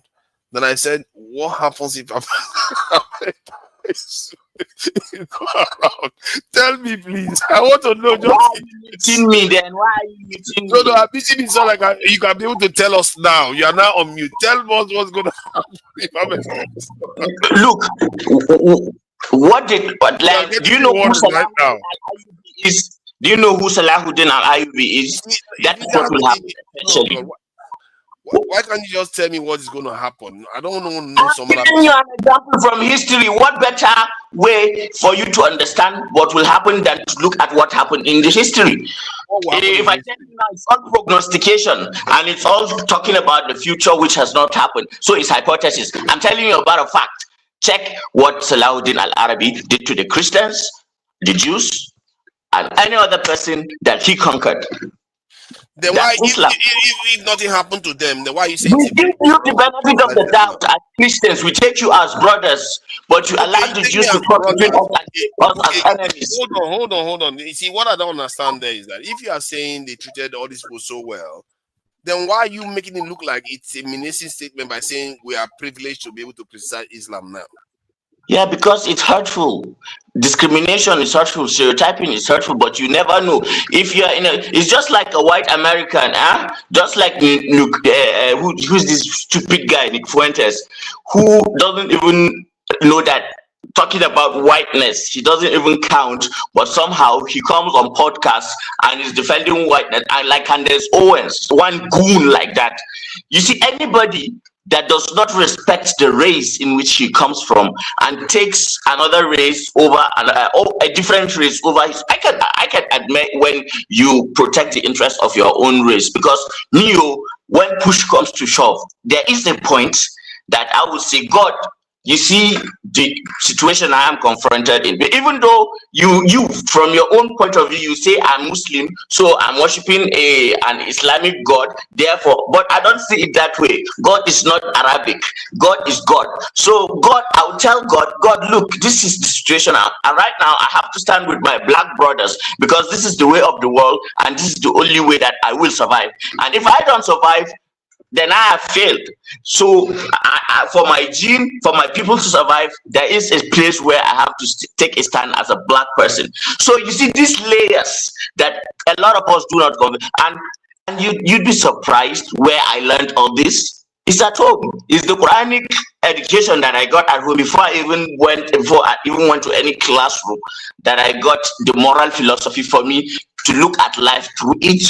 But from your point of view, you don't even know something, so you think less of it, and you think less of the people. And well, that's up to you. But I'm listening to you now. I'm listening to you, and I hear what you are saying, and I think it has merits. However, though, the area I wanted to highlight is when you say we attack Islam, I don't think we're necessarily attacking Islam. We are attacking actions. You don't know you do. No, sorry. You are not. Have you ever seen me question what is inside the Quran? That's not my business. What I'm questioning is what people that claim to believe in it are doing. I'm not so. In other words, I'm not attacking Islam. I'm saying the people that are believing in this thing, there's something wrong with the way they are implementing it, and you know what is wrong? Life. Do you know what is wrong with this whole thing? No. This whole every Father, you can correct. Father, you can correct it by way of saying the fundamentalists among them is abusing it. If not, the religion itself is good. You understand? But the fundamentalists, you understand, it's really, really abusing it. Like I said, Indonesia is 1.1 billion people. They practice Islam, good percentage of them. And we don't have no problem with them. That's what I'm saying. Let's get to the bottom of this. Yeah, I understand you. It's not you that is the problem here. It is these forefathers now that I want us to reach the logical conclusion. How dare you? Don't interfere again. Criticizing Islam. I'm criticizing the actions of people that believe in. I understand. I want you to understand how you fall into a moral, a psychological psyop of the times that you live in and the media that you have consumed and the environment in which you have grown in, such that you have so much unconscious bias that you do not know when you do these things. And just to have the humility to say that, yes, I'm human and that sometimes I might have unconscious bias and I do something. You can't I'm listening. Tell me what my biases were. Good. For God's sake, for once you will listen. Okay, so listen to this, right? We all know, if you go, just look at independent sources online and check how the war and killing of Muslims is reported versus in Iraq, in Libya, in Gaza, in Nigeria, especially the Boko Haram thing. Do you know the bomb blast that happened a day before yesterday and that killed Muslims in Maiduguri? What this day and Punch reported online and in their newspapers?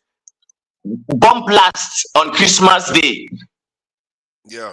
It gave an impression that Muslims put a bomb to kill Christians. That's the privilege you guys have, and you use it to do anything. And for a common person who listens to traditional news, it's even now that there is social media that we have these forums. If not, these people with the Z words are all done with you. They are brainwashed. No one has been. Their brains have been mashed into nothingness with propaganda like the Christians by the Z people. It's unfortunate. I really think what you just said now, to some extent, good way, you're right with what you just said. But you see what that guy from Liberia said about this bombing in Sokoto and everything, because the Sokoto Caliphate is like a government of its own, and the Sokoto Caliphate is like the president that control other emirs and the likes. That's why that threatening comes. But however, my concern is like, I'll just oppose this thing with the Israel and Jewish people. You see, I'm not here to criticize Jewish people, but I will criticize the Israeli government for the action being taken. So sometimes when we get this problem with this Islam, the way their leaders act is what some of us don't like.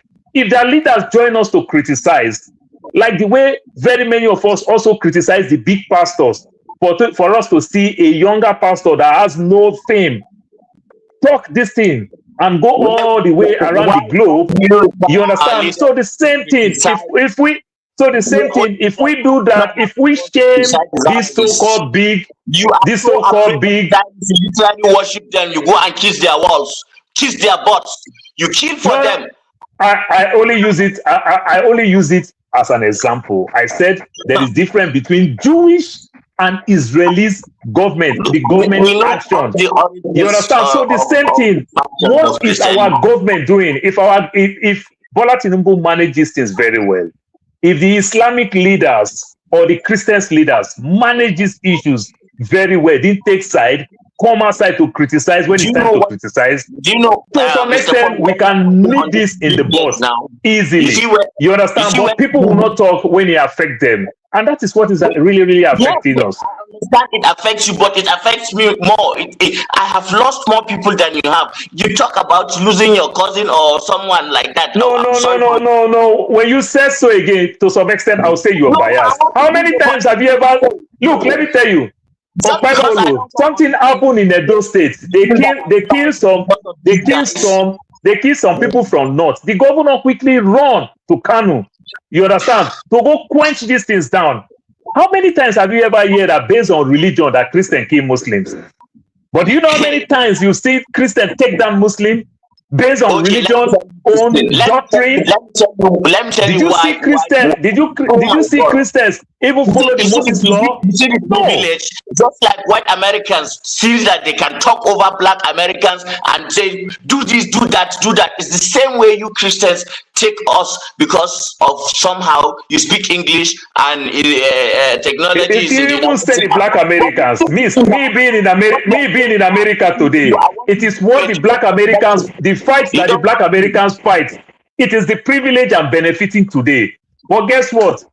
What privilege have I benefited from the Islam? What privilege have I benefited from Christian in Nigeria? None. You see, okay, listen to me now. You don't want to listen. Will you listen now? Go ahead. Okay, I'll be asking you succinct questions, and all I want from you is a yes or no answer. Okay? And then we'll reach your conclusion. Now, Nigeria got independence in 1960, yes or no? I think it's yes. Yes, it's a rhetorical, yes, yeah, okay, good. I think it's yes. Okay. Now let's go into media houses. Who had the first, radio station, indigenous? The first radio station, I think, is it? I can't remember now. I only know TV station in Ibadan. I can't remember. Okay, let's start pre-independence because there were print media pre-independence. Who had those print medias? Yeah, I know Zeke. Zeke. Herbert Macaulay. The so-called Odua too also have something of their own too. And who were they all? Southerners, right? Yes. All right, good. Now, when it came to time of independence and we transitioned into television stations, who had the first television station? Is in Ibadan. Good. Yes. I will know what did it, right? Yes. Then who had it next? Okay. So when you say all these things, remember Nigeria would have before. No. You are not my teacher or not a military man who control me. Remember, Nigeria would have got our independence before 1953. We waited for the North because they feel to some extent that the North is not even ready for that. Remember, that's how Ghana even got independent before us. Remember that? Paul, so that we can be able to bring other people in. See, we have had quite a long time about Hala, but I will say this. I feel like sometimes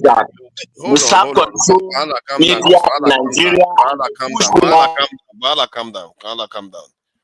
I think some of the stuff you have betrayed here is that you have betrayed the ascendancy of the Islamic faith in Nigeria by often saying that we have a privilege to talk about Islam. I don't know why you say that. Which can you talk about? It's not about talking about. It's about talking down. Talking down or talking up. It doesn't matter. See, what do you think you are that people cannot be able to speak? You are the one that is able to speak. Hold on. You are the one. Hold on now. You are the one telling us whether it's up or down. Whether we air our opinion or not, you're telling us whether we are taking it up or down. You shouldn't be saying that like it's a privilege to say something that. In other words, if we don't have any protection, what are you going to do? Start to massacre us? What is that? What kind of thinking is that? And you shouldn't be saying that, given that we are in Nigeria. You see how easily, and I have given you an example to prove to you that the Islamic way of doing things is so morally consistent that that you don't want me to. Vala, if you say this type of word, we're going to play politics around it. For example, never a time did Northerners create a state in Nigeria. me handle this, please. Never a time a Christian created a state in Nigeria. Let's play this type of dirty politics. I need to move to Okpegolo and see. You don't say we have a privilege to speak about something that we feel concerned about. Then when they question it, you say because they treated people fairly in the Middle Ages, so you are very righteous. It's almost like the way it's very condescending actually. It's the way Europa talks about other faiths. It's like we are just being benevolent to them, they just exist in our sphere. And you forget that it's not even yours to control. Islam is not yours to control. No. You are just serving other people. You misquote me. I said the privilege to stereotype. The privilege to stereotype is not the same as the privilege to speak. You can speak, but you stereotype against us and assume us guilty before we prove our innocence. That's the problem. Any opinion. Just because they stereotype, it doesn't mean you should tell them that you have a privilege. So it is good. Like that. No, nobody says it's good, but don't be using the term. They have a privilege to speak to you like that. I see. That is why in the UK they have liberal laws that you cannot stereotype against the Z people and the Jews. If you do it, you go to jail. But not to the Muslims. You don't understand the language you are using. If you understand the word you are using perfectly, privilege, you shouldn't be using that. Believe you me, I understand perfectly. Okay, then if you understand it, then be ready to answer the question that what do you mean that people have a privilege to talk? You even have a privilege to dare to talk tell us or to stereotype. You have a privilege to even dare to tell us that we have a privilege to talk about your faith. What are this kind of stereotype? To stereotype. That's the thing you've been doing. No, because what you call stereotype is somebody airing their opinion. No. What you call stereotype is somebody airing their opinion, and it shouldn't be doing that. When a lie has been told over and over and over. See, forefathers, let me tell you something. You may not believe this, and you carry yourself as someone who has some kind of moral purity, but there's no such a man. And I want you to have some form of humility. You sit here sometimes, you talk as if you have a gavel in your hand that you just put on the desk somewhere and break. Vala, take it easy. I also answer this question too now. Never a time a Christian created a state in Nigeria, not local government. Never a time a Christian, you understand, or the Southerner, you understand, created things like that. You guys created more states, more local governments to yourself, more everything to yourself. Because Gawan is a Christian, number one. Gawan created states. No. I'm telling you, and a Northern, also a Northern, the Southerner, because you talk about the radio feed and the TV station. A Southerner. I just put it now. You want to jump? I just put it now to you again. A Southerner. That's how you gaslight Muslims. That's the privilege I was talking about. Let's move away from religious talk. I think we've gone too far into the religion talk. We are supposed to be talking about what Trump is doing. Okpegolo, I'm sorry, it took some time to get to you, even if you are doing your Okpegolo even well. Sorry, you. Look at that. He's very chilled now. He's very chill. He thinks his candidate is in the ascendancy. So it's all right. He's very chilled. So, what do you make of what you've had so far? You don't have to address this. He went a little bit into religious. But forefathers, I wanted to talk about the reason why the black man is the way he is, because that's what you guys haven't. I know, but none of you have provided a solution. I had a solution I was going to give, but your privilege. We'll have to come back to you. We'll have to come back to you because the idea is to let Ovie talk. If I have not, if Steve never catch me by then. Yeah, I think one brace speaks after Okpegolo. I wanted to open it up, really. What do you think? Should I just open it up so you guys can have conversation? Don't shout at each other. No. Don't open it up. Let me speak before you open it up. You can't get to my. Listen, is it okay if I speak, Valhalla? No, you speak first. You speak. Go ahead. Yeah. After Okpegolo, I'd like to speak because I've listened to everybody speak at least once. Do you think, I should time it so that I can open it up? Well, you can't just time it now. You would it would be fair, give the same privilege to everybody. No disrespect. So it'll be fair. You can time it after I speak, but not every time I mean, like now I want to time it. Yeah, okay, no problem. If you vote for that. Okay, Okwegolo, what do you want to say, please? Yeah, I am chill, not necessarily because of my excellent governor, even though that's part of it, but I'm chill because when I talk about class of civilization, people who don't understand will say they don't know what I talk about. Ladies and gentlemen, that was what just took place in the last 10 minutes. That's what class of civilization is about. Whether you hate Hassan or not, it represents at least 4 out of every 5 Nigerians. 4 out of every bright Nigerian, if they wake up, the first thing to do is to pray to go heaven, either through Jesus Christ, the only way and the truth and the life as they talk, or through Prophet Muhammad. So you can hate him all you want. That's our reality. Then again, he mentioned somebody, say, for instance, now to Nigeria, they always the ginger about podcasters. One thing you should take about him mentioning that guy is that now the age brackets, the world that we are in today, now them go run now, that age bracket. So you see where their mentality is, where their mind is. You can, either you like it or not, that is our reality. I keep saying it here. Him, not just one person, is telling you exactly how it is. But they disagree with that, but that's our reality. But again, it also mirror the other side of it. That's how we the Christian, because if they see a Tunaja from the Christian angle, not be saying that Southern, no, he's a Christian. And again, I said here over and again, Christianity, they metamorphose into capitalism. So that's why we know they see him like that. Then the other side of the angle, they don't lose sight of what did they see. Now we know they see him like that. That's why they argue. So when you look at it from that's not the bigger picture why they always talk.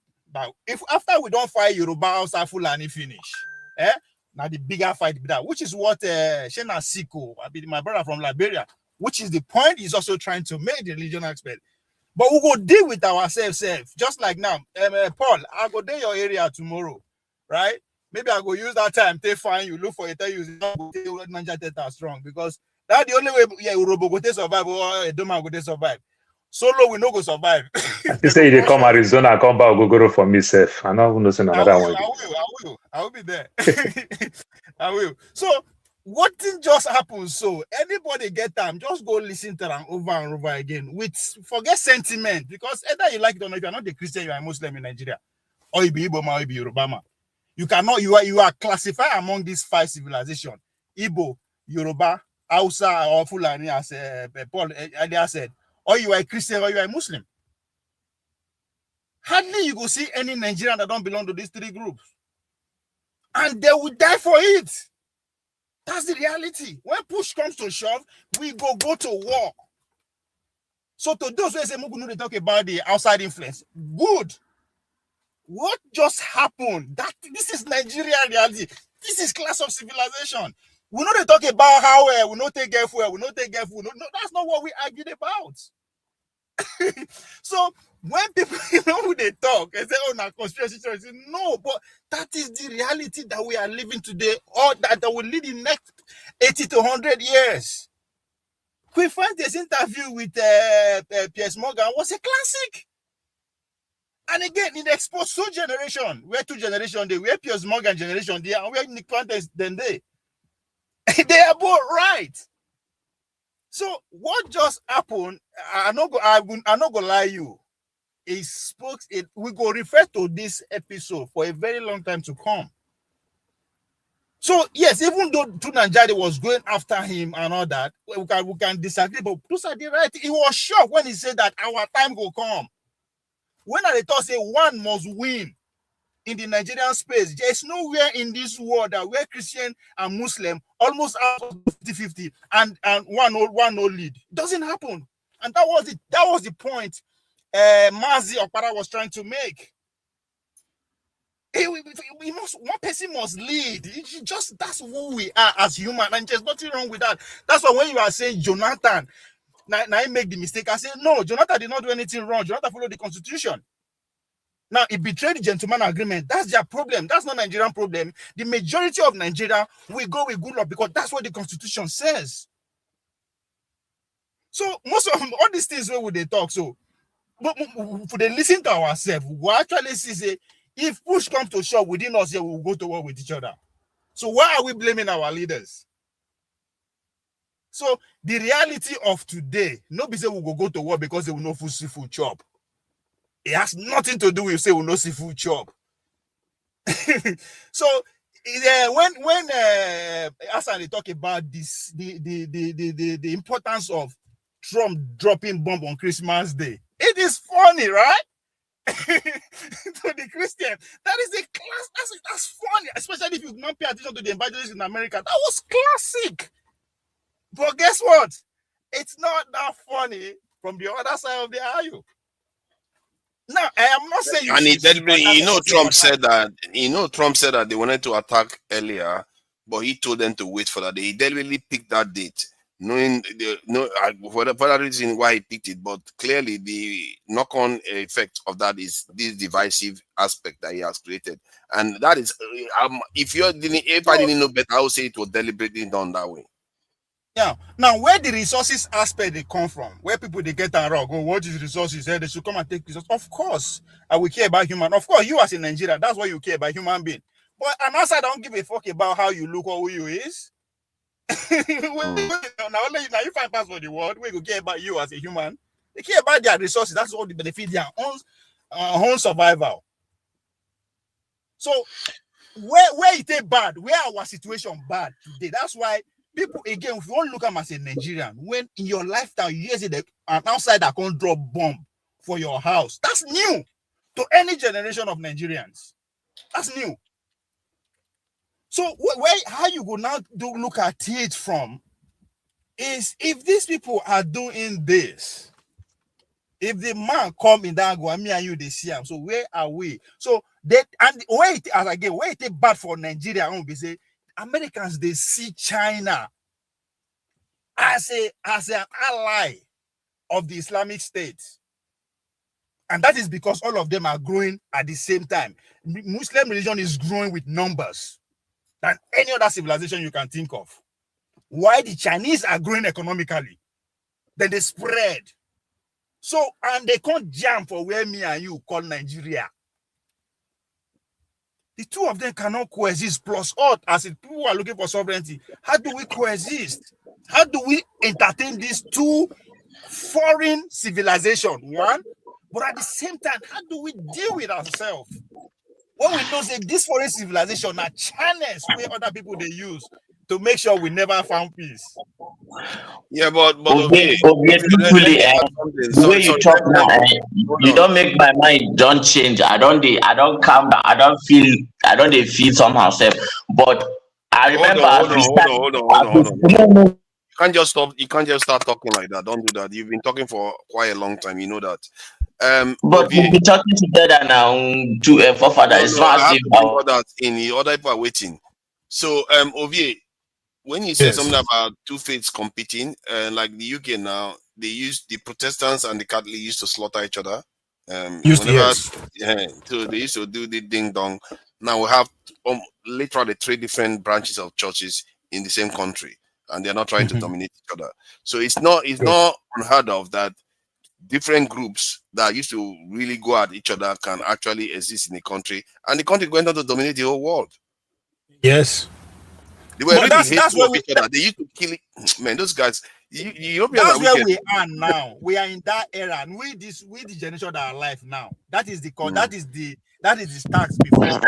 How do we coexist? Because as I said, we in America, that's the debate that is on. Civilization, multinationalism. How do we coexist? I think we can learn from England, we can learn from the UK, we can learn from Switzerland. I think there are a lot of things you can pick from different countries, even when you go to China. But I think these two countries have something to offer. Yeah, guys, I'm going. Bye. It's in Nigeria. It's in Nigeria. We have to respect. Let's wish Hassan. Hassan. Thank you for joining us. I really appreciate you saying. We started talking about Black Africanness, and then you started interrogating my Muslim, and we went there. But somehow we are going to have that discussion some other time. Guys, bye. For us to coexist is what we have to do. What Mazi Okpara was trying to tell you about, which is the federalism, right? I understand your argument. On paper, we are practicing federalism. Every state we do and do, but in reality, it's not like that. So just a conversation until we settle. Why do you say in reality it's not like that? Why is it not in reality?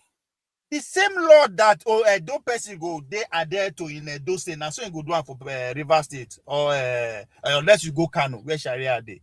Abi, it's not like that in America. No, but they have different laws. The states pass their own laws. They have different laws in different states. No, the only state where I go do something and I go actually against the law of the state is the Sharia state. There's no law that will catch me for Edo state that go catch me for Ondo state, Lagos, or any other state. Because they are similar. That's the only difference. Is because they are similar. It doesn't mean that they don't have unique laws that are different. No, you see, that's the problem. See, that's what I say on paper and at the same. And why the governors are getting away with this and we cannot do anything. It is because they are partner in crime that they cover themselves. Right, the federal government will use the weight of a gun, that is the military guys, the uniform guys, and the law to protect the governor. That means if why are you blaming the federal government? Is it not the states that are supposed to make the? If you are saying the law that will catch you from one state will catch you from another, why are they not passing unique laws then? I said then they cover themselves. They are working together against us. You're not getting my point? If me and you want to River State, right, for misbehaving, federal governments will come to their aid because that's why the money they go flow unaccounted for. That's what I'm saying. I'm not saying that. Okay, that doesn't mean we are not federalists. It's just that corruption is coming in. That's what I say. We are not, of course, we are not practicing the way it should be, which is what the guy was trying to explain to you. And the only way to do that, if me and a Edo person have the right to set my own local government election date, set my state governor election date without the prerogative of the federal government. What has that got to do with this thing? I think in America it's like that too. I don't think any state can just it's not like that. It's not like that. I'm not sure. Elections are held unanimous the same time in America. Don't finish that. No. Even though for Nigeria you can argue for some states, right? But it's still the federal government that control the election. People they argue for say Donald Trump no fit New York Moriara election for New York. Why? Is he not the president? Yeah, but exactly. To Nigeria, until me and you who come from one state, right, can actually question the budget of that state. And I'm not saying you cannot. I'm saying you will lose because the federal government will go in bed with the state and you will lose. But but the same is true though. What if the federal government is against the state? So sometimes even in America the same is true. It does happen. Trump backs some states and Trump penalizes some states. Like to the point where they withhold money from some states. Let me give you simple. See Igbo laws in America. I dey California. I go walk out, enter Igbo store like I go buy mineral or coke. You understand? I can't try it in Texas. I go see they buy like criminal. Why? Yeah, I just think that we are just looking for ways to pick on something that is already there. The issue to me is governance. We just have to have good governance. Yeah, and then all the stuff we are complaining about, because I actually think our state governors have too much power. Even I don't know why we keep saying we don't have this. Good governors no be. Hold on now. Google no be rocket science. Who say Google no be rocket science? Google and law. That's the problem, though. That's the problem. Why are we blaming that we don't have a federal state? Hold on now. Now laws now be good governance. If the laws. laws of hold on, if the laws Benin straight are straight and the political will to uphold them, it doesn't matter if John Abba go there, I will not be worried. Or I send Paul go there, I will not be worried. Why should that be? You understand? Why we are worried? It is because we, the citizens of that state, right, are not in control, politically speaking, of our states. That's why we don't have good governance. Not be say because I'm not worried about what going on in that state or Kano state. I'm more concerned about my state. But even at that, right? Even at that, my state governor still have to go to Abuja to collect his our money. Why is it like that? That part and the money that you see, sometimes they got to be fair, America, I know that Trump was doing that to some states. They are not giving them their money. And the universities, all of them, they are denying them different things. The money where they give now, like federal and small federal allocation, small for some institution, right? The Texas citizen, right? Only them, they actually take care of their own resources. They mind their resources, they know how they do. So the state governor will tell you, this is how much this state will want, this is how much is coming in, this is how much is going, this is how much investment, this is how many Nigeria governor can tell you that? Now, I think I'm not saying where I will agree with you. Where I will agree with you is that the federal government seems to have the power to allocate to state governors, and they have the power to execute it so that the funds go to the state. So that then it looks like the governor is just waiting for the state, the presidency to release the funds. Yes, because the federal government generate all the resources. But the issue is that one of the things I would like to let you understand is that when I researched this stuff, what I found was that the American state takes more out of the state than the Nigerian government do. Shocking to find out. No, but yes, because the American central government takes more out of the state in terms of percentage of the wealth than the Nigerian government does from the Nigerian states. Exactly. So for America, now Houston get here, right?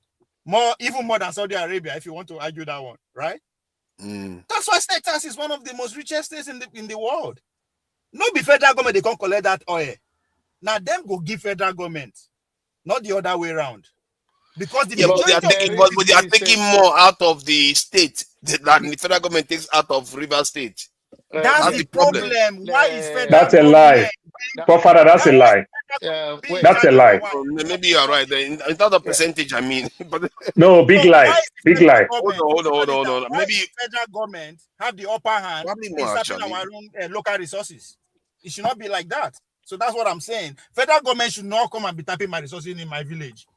That's not his business. The majority of the people live in the locality. So why should we be looking to somebody in Abuja to come and actually create job or take care of our own resources? It shouldn't be like that. It's abnormal. Yes, but let me confirm. Let me come in a little bit on the issue of the federation. Nigerians have the same system that you said is in the paper. And we are also saying the same people who say that our constitution, we don't have constitution, but we don't have. No, John, it's not just in the paper. I know if we dream our oil. Now federal government they drill. Yes, and that is my source of survival. I'm coming. Okay. It's the same way. Remember when Tinubu was governor of Lagos, under Obasanjo, Tinubu created Alimosho local government.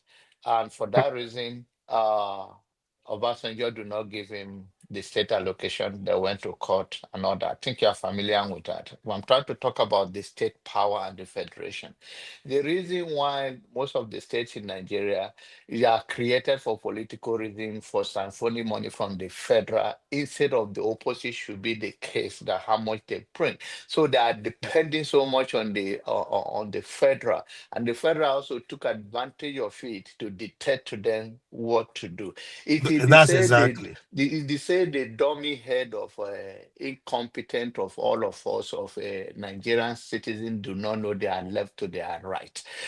Like now, there's a law has been passed in Nigeria under this Tinubu that the federal should give straight to the local government. Right now, it's not happening. because of the other way around of trying to favor the governor and not to say it. If I take you to But court, Jonaba, if Tinubu really want to, Jonaba, you know why you no go work? Now game that they play us, giving yeah, direct to the local exactly, government. exactly. Because because the local government, that's what make up the states.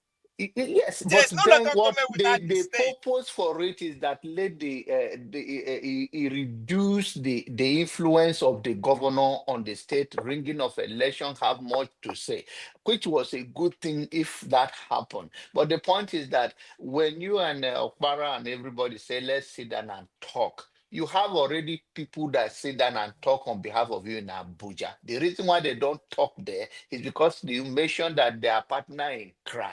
And that is the only 100% thing. right. Yes. So it's not so they are partner Yeah, in but now crime. the constitution bring them into partnership. It's not the partnership is not The natural. Now law something is bring them there. together. The people are not well informed on issues. You go No, tell me now. I can come and tell you now that your House of Rep, Jonaba, Paboro, we may not spell his name correctly, but he may have a goodwill for the people of your state. Jonaba. We started this fourth republic 25 years ago. How much the federal government don't spend to educate the people on how the system should work, because that's their job. How much they don't spend. So you cannot No, blame no, the no, no. It's people. not that. It's not that. It's way. It's win-win or it's two both ways. It's No, go it's both not. We ways. see It's Jonaba, go Jonaba. both ways. Now, let Hold on, me tell you one thing. Jonaba. No. We are coming. Hold on, now we are coming from somewhere. We are coming from military era. Mhm. That most adults at that time understand. If as I did so, I don't know how military system they work, but Paul go finish work. You understand? So we are coming from that journey, going to a brand new system that even when be adult no understand. Now me when come be picking, I won't know them. So it is upon the federal government to spend billions to educate the citizens.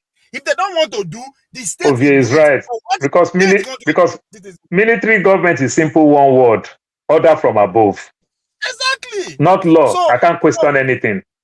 before we Trust blame the me. people, we need to No. understand that the system that we build is very, very sophisticated. It is not for ordinary brain to understand them. Let's also bring other speakers in, Therefore, Father, please, let me just touch 1 minute. I will leave immediately, please. So, talking about what Ovie is saying, and you argue with Ovie, federal government make more in terms of Nigeria. Then in terms of the US, the federal don't make more. But Nigeria, there are so many states that are scared that if they say states go control your resources and pay to federal, they are scared. But in America, states, you understand, make this money and pay to federal. In fact, local governments, everybody generates and pay to federal, not even only states. I'll give one simple example. Yeah, because the resources that local government and Thank you. Yeah, the University of Texas, Austin, in Austin, Texas, is richer than Harvard, not because of revenue from tuition fee. They have a lot of oil wells. They have a lot of gold. That's a university, but they have oil well. You understand? You see the difference now. They have all these things because of they're in Texas. They buy all these things. They invest in all those things. So they are richer, even when they are university, they still take advantage of lands and make money from there and every other thing. But in Nigeria, state university just sit down waiting for state universities or federal university, just sit down there and waiting for federal government to come fund them and state. And it's not helping us. If we do like that, all these things that they are stealing from the north, all these say things that you hear they are stealing the mineral and the natural resources in the north, the state would have been making a lot of money and be paying. And federal government who happen to even be in control of all these things, they don't even have what it takes to even harness it.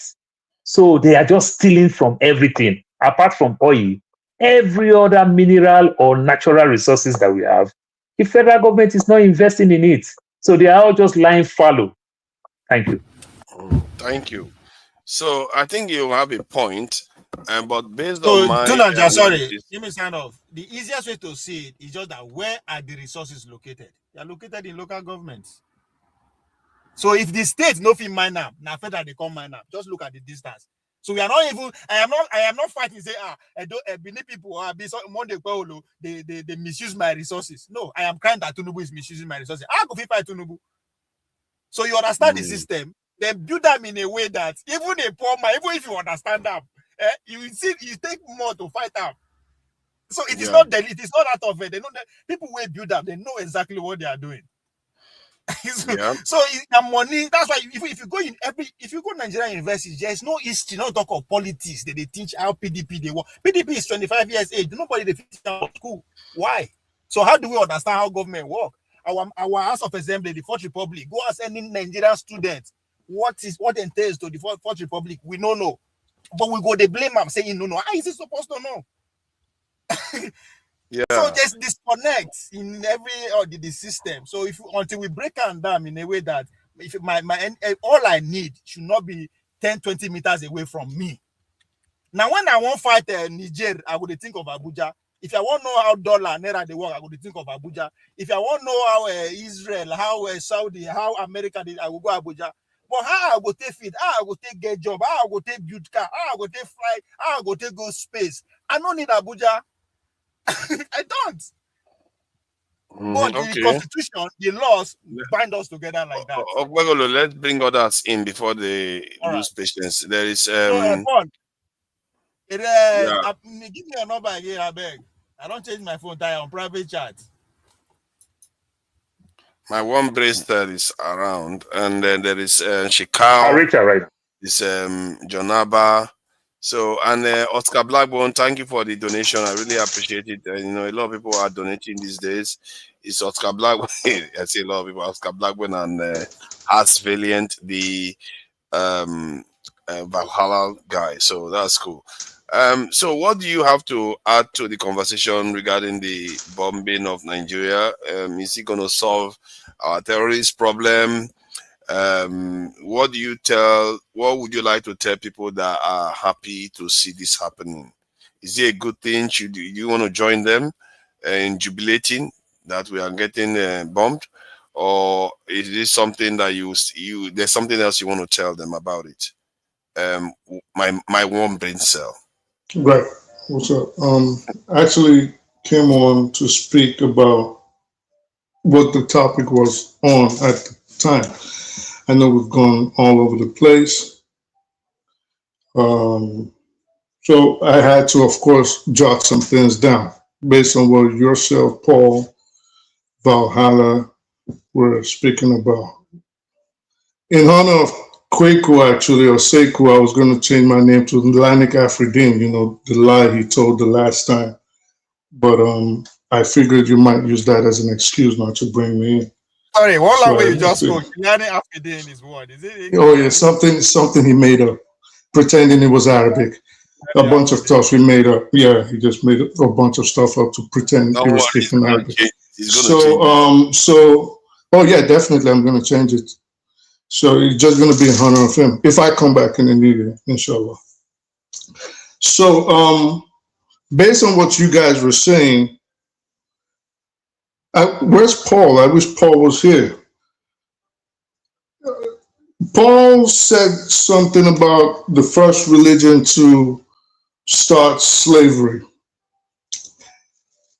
And this is, again, I'm not claiming to be a bastion of knowledge. Obviously not. I mean, today, even forefathers, which I hate to say, has corrected me. We know that was thanks to ChatGPT, of course, but of course he corrected me on something I did say. But I think Nigerians or people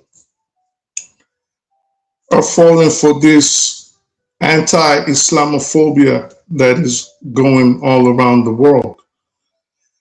And rightfully, Muslims are pushing back, because you don't push back, then one day your head ends up on the chopping block. So we have to correct misconceptions and misinformation, whether innocent or whether done deceitfully on purpose.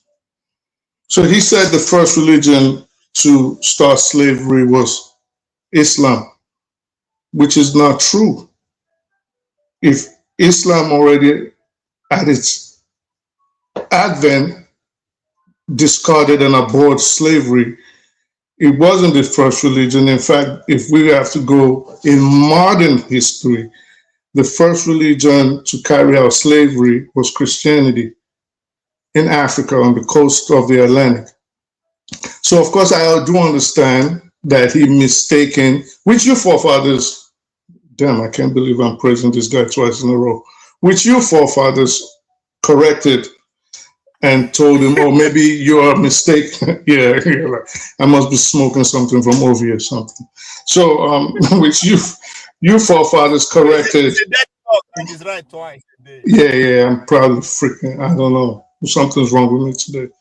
So he actually forefathers did correct it and said, oh, maybe you mistaken Arabs and Islam and things like, oh, at least he alluded to that. But then that brings me to forefathers. When Valhalla was speaking and you said, well, and Valhalla was complaining and said, well, this kind of statements are stereotypical. They are stereotypes, generalizations. And you said, no, well, it's opinion. Your opinion can also be stereotypical. That's just like saying, well, I slander you, or I make libelous statements against you, and then I say, well, it's freedom of speech. Well, for those kind of statements, not only are they morally reprehensible, they are also against the law. They're criminal in nature when you do something like that. Now let's take it to, if the issue at that time, which you guys were arguing about, was which religion enslaved the other the most. Because I noticed, or you would notice, that there is a concerted effort right now on social media where they are changing and tweaking the algorithms to boost anti-Islamophobia while reducing anything that would propagate Islam in positive light.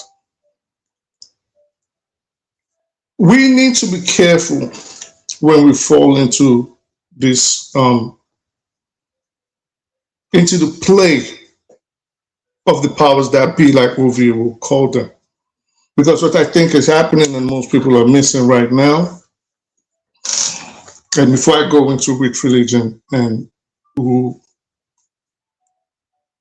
cause more harm to slavery to my people, Black people, the most.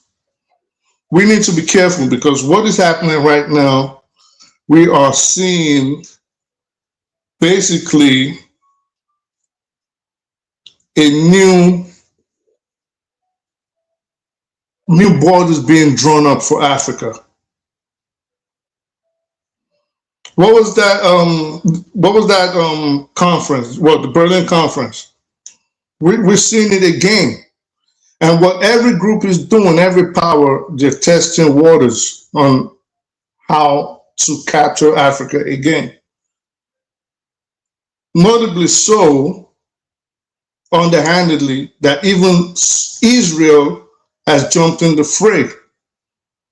So now it's no longer France and the United States and England, or the UAE has jumped in, Qatar has jumped in, basically the powers in the Middle East have jumped in. Israel has also jumped in because if you see what they did with Somaliland a few days ago. So there's a new scramble of Africa. They are partitioning it as we speak, and they're testing the waters and trying to see which actions they take will be more favorable to them in achieving their end goal. Nigeria's bombing is testament to that. They've seen that, well, if we bomb Nigeria, how will the government react, for example? How will the international community react? How will the people react? The next phase now is, well, the people are divided. Where do we set up base? Who do we support? Who do we attack? and who do we bring closer so we can achieve our aim of getting these resources easier. This is just a test phase. This is what just happened. Somaliland, Israel has already staked itself there.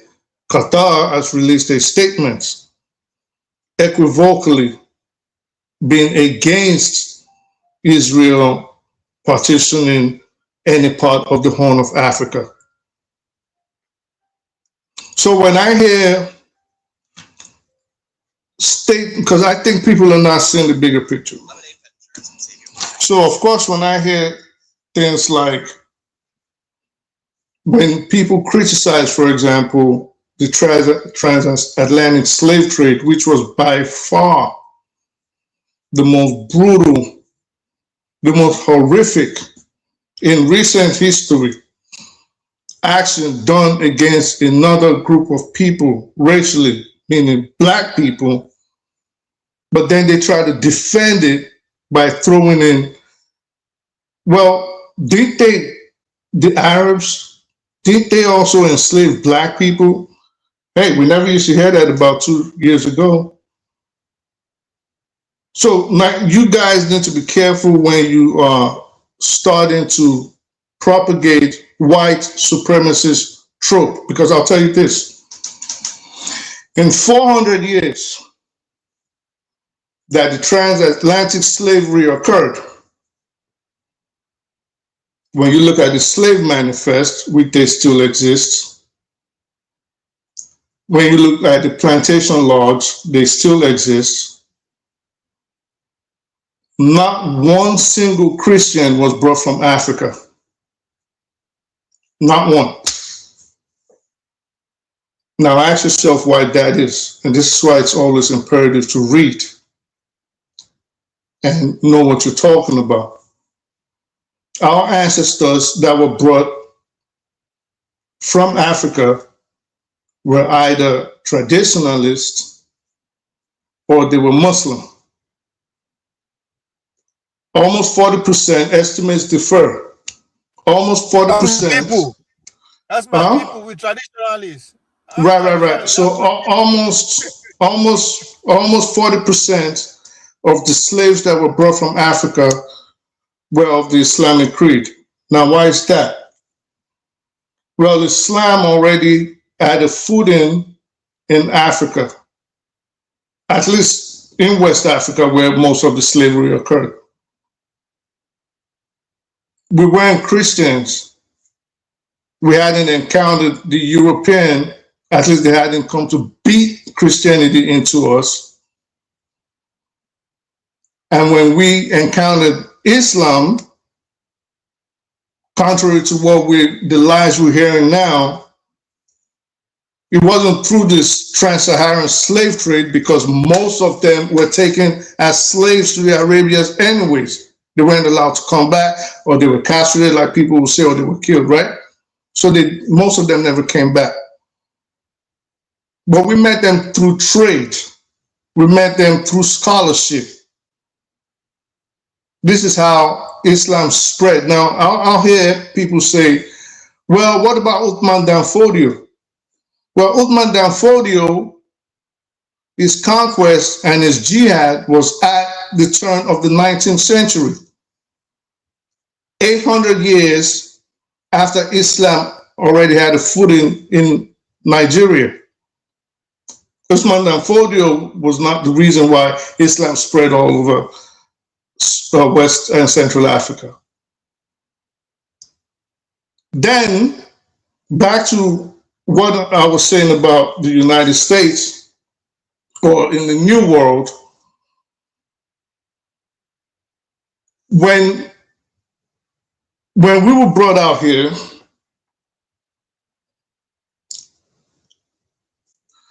when you check the slave manifest, and again, you could look at books like Alex Haley's Roots, right?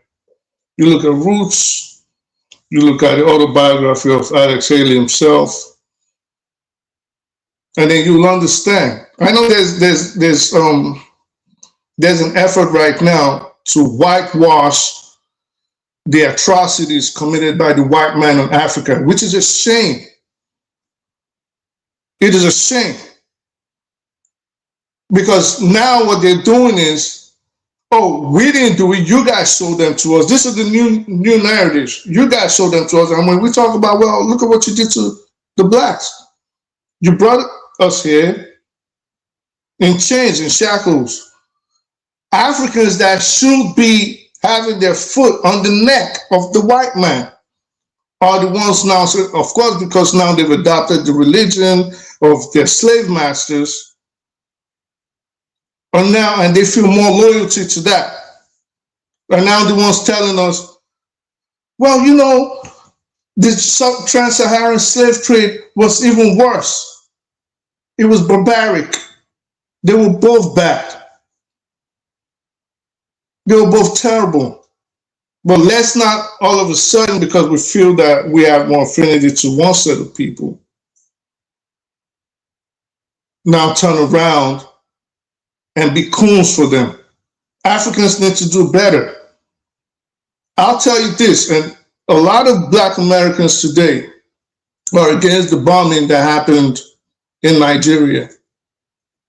And the way they are looking at Nigerians, and if you go on their talk shows, like if you go on Marquettes and all these other people,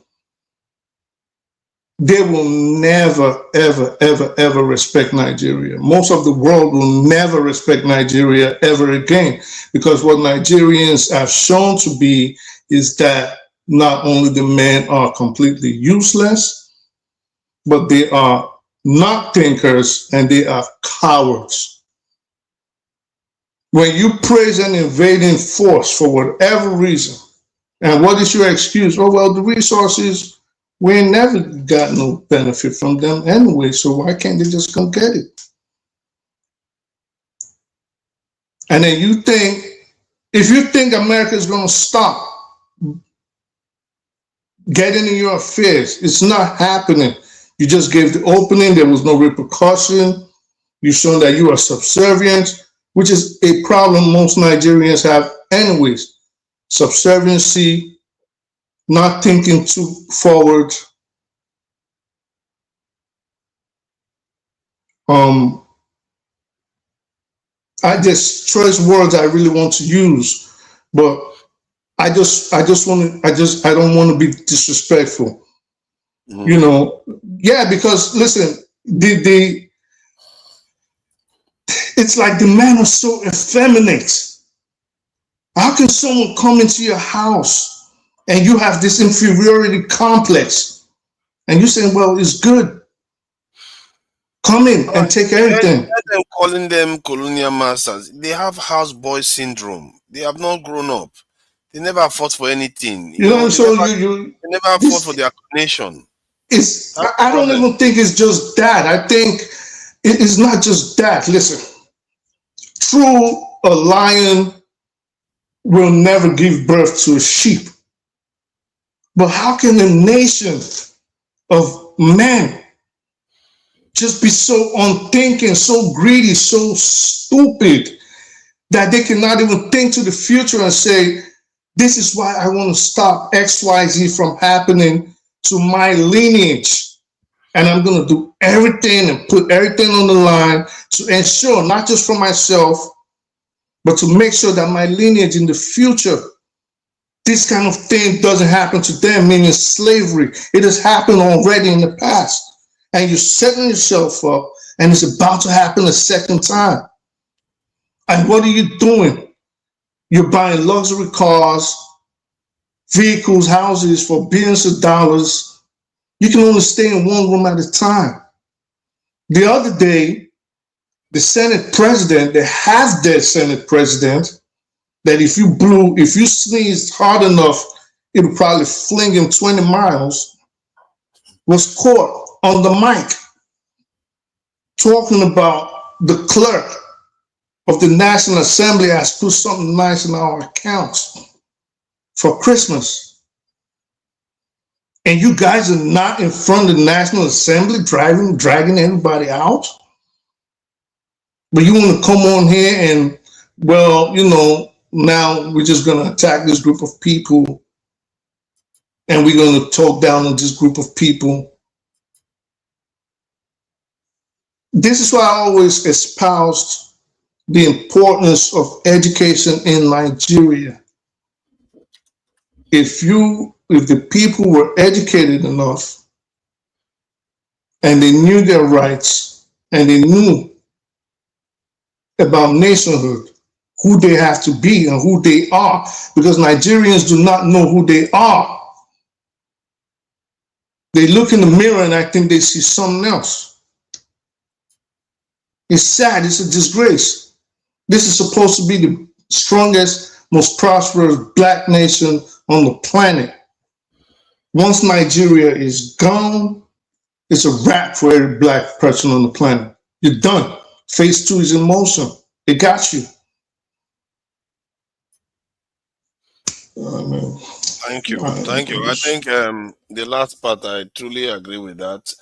And I don't want to trigger Shikao, so let's leave it. I don't want any form of funny business. He posed a question. Nigerians because Shikao will agree with many of the stuff you said, actually. That's a good Who are we? question. We are a people that have so much, we are behaving like Esau now, but we are really people that are capable of leading. But something needs to wake that part of us up. Tunaja, on that question center around, if we must fight for anything at all, it has to be who we are. We have to fight under one identity, under one union. And what is that? If we are not Nigerian, if we don't know, who are we? It's a very deep question that he round up with. It's not so complicated. If you have a good leader, it will be under Nigeria. A good leader will change the name of Nigeria anyway. God help me if I was advising any leader, or I would change it like that. It's not just the name. You can't what can we die for as why would you guys want to extract people your land and everything now? What would you want to? It's not just the name. As say, a Boronu man, a Rivers man, and anybody can stand and say, okay, we die for this together. Yeah, what would you mean? Die for what? What are you dying for? The land. Exactly. That's the question. What are we dying for? They keep telling the answer. You are not hearing. You die for the land. What's the answer? What do you mean by land? What do you mean by land? What does that even mean? The country, that's where, if you don't know what the country is, that's not enough. The land, the people in there. That's not enough. If it's not enough, then you are dead. Okay? No, dude. No, let's move on. I'm not interested. Move on. Let me speak. I'm not interested in having you run debate. Like, if you cannot defend your land or your people, what are you talking about? Oh, it's not enough. Then you are dead. How are you gonna do that? You're under the ground. But you have to sell it. Tunaja, you have to sell it to the people. Tunaja, you have to sell it to the people. It's not just because but we shouldn't be asking questions that don't even make sense. Like, look at what Seneca just said now. Defending your people and your land doesn't make sense. What else makes sense? No, Tunaja, you are making a mistake. You think it is everybody that actually and believe what you believe in. Just because you want to die for your life, people don't mean everybody will do that. You have to sell it to everybody. No, my point. Everybody want to die for his people now. I would like to think that Senecas, if somebody wants to harm his family, his immediate family, he will do anything to protect them. That's your belief, but that doesn't necessarily mean it's true. Are you trying to say that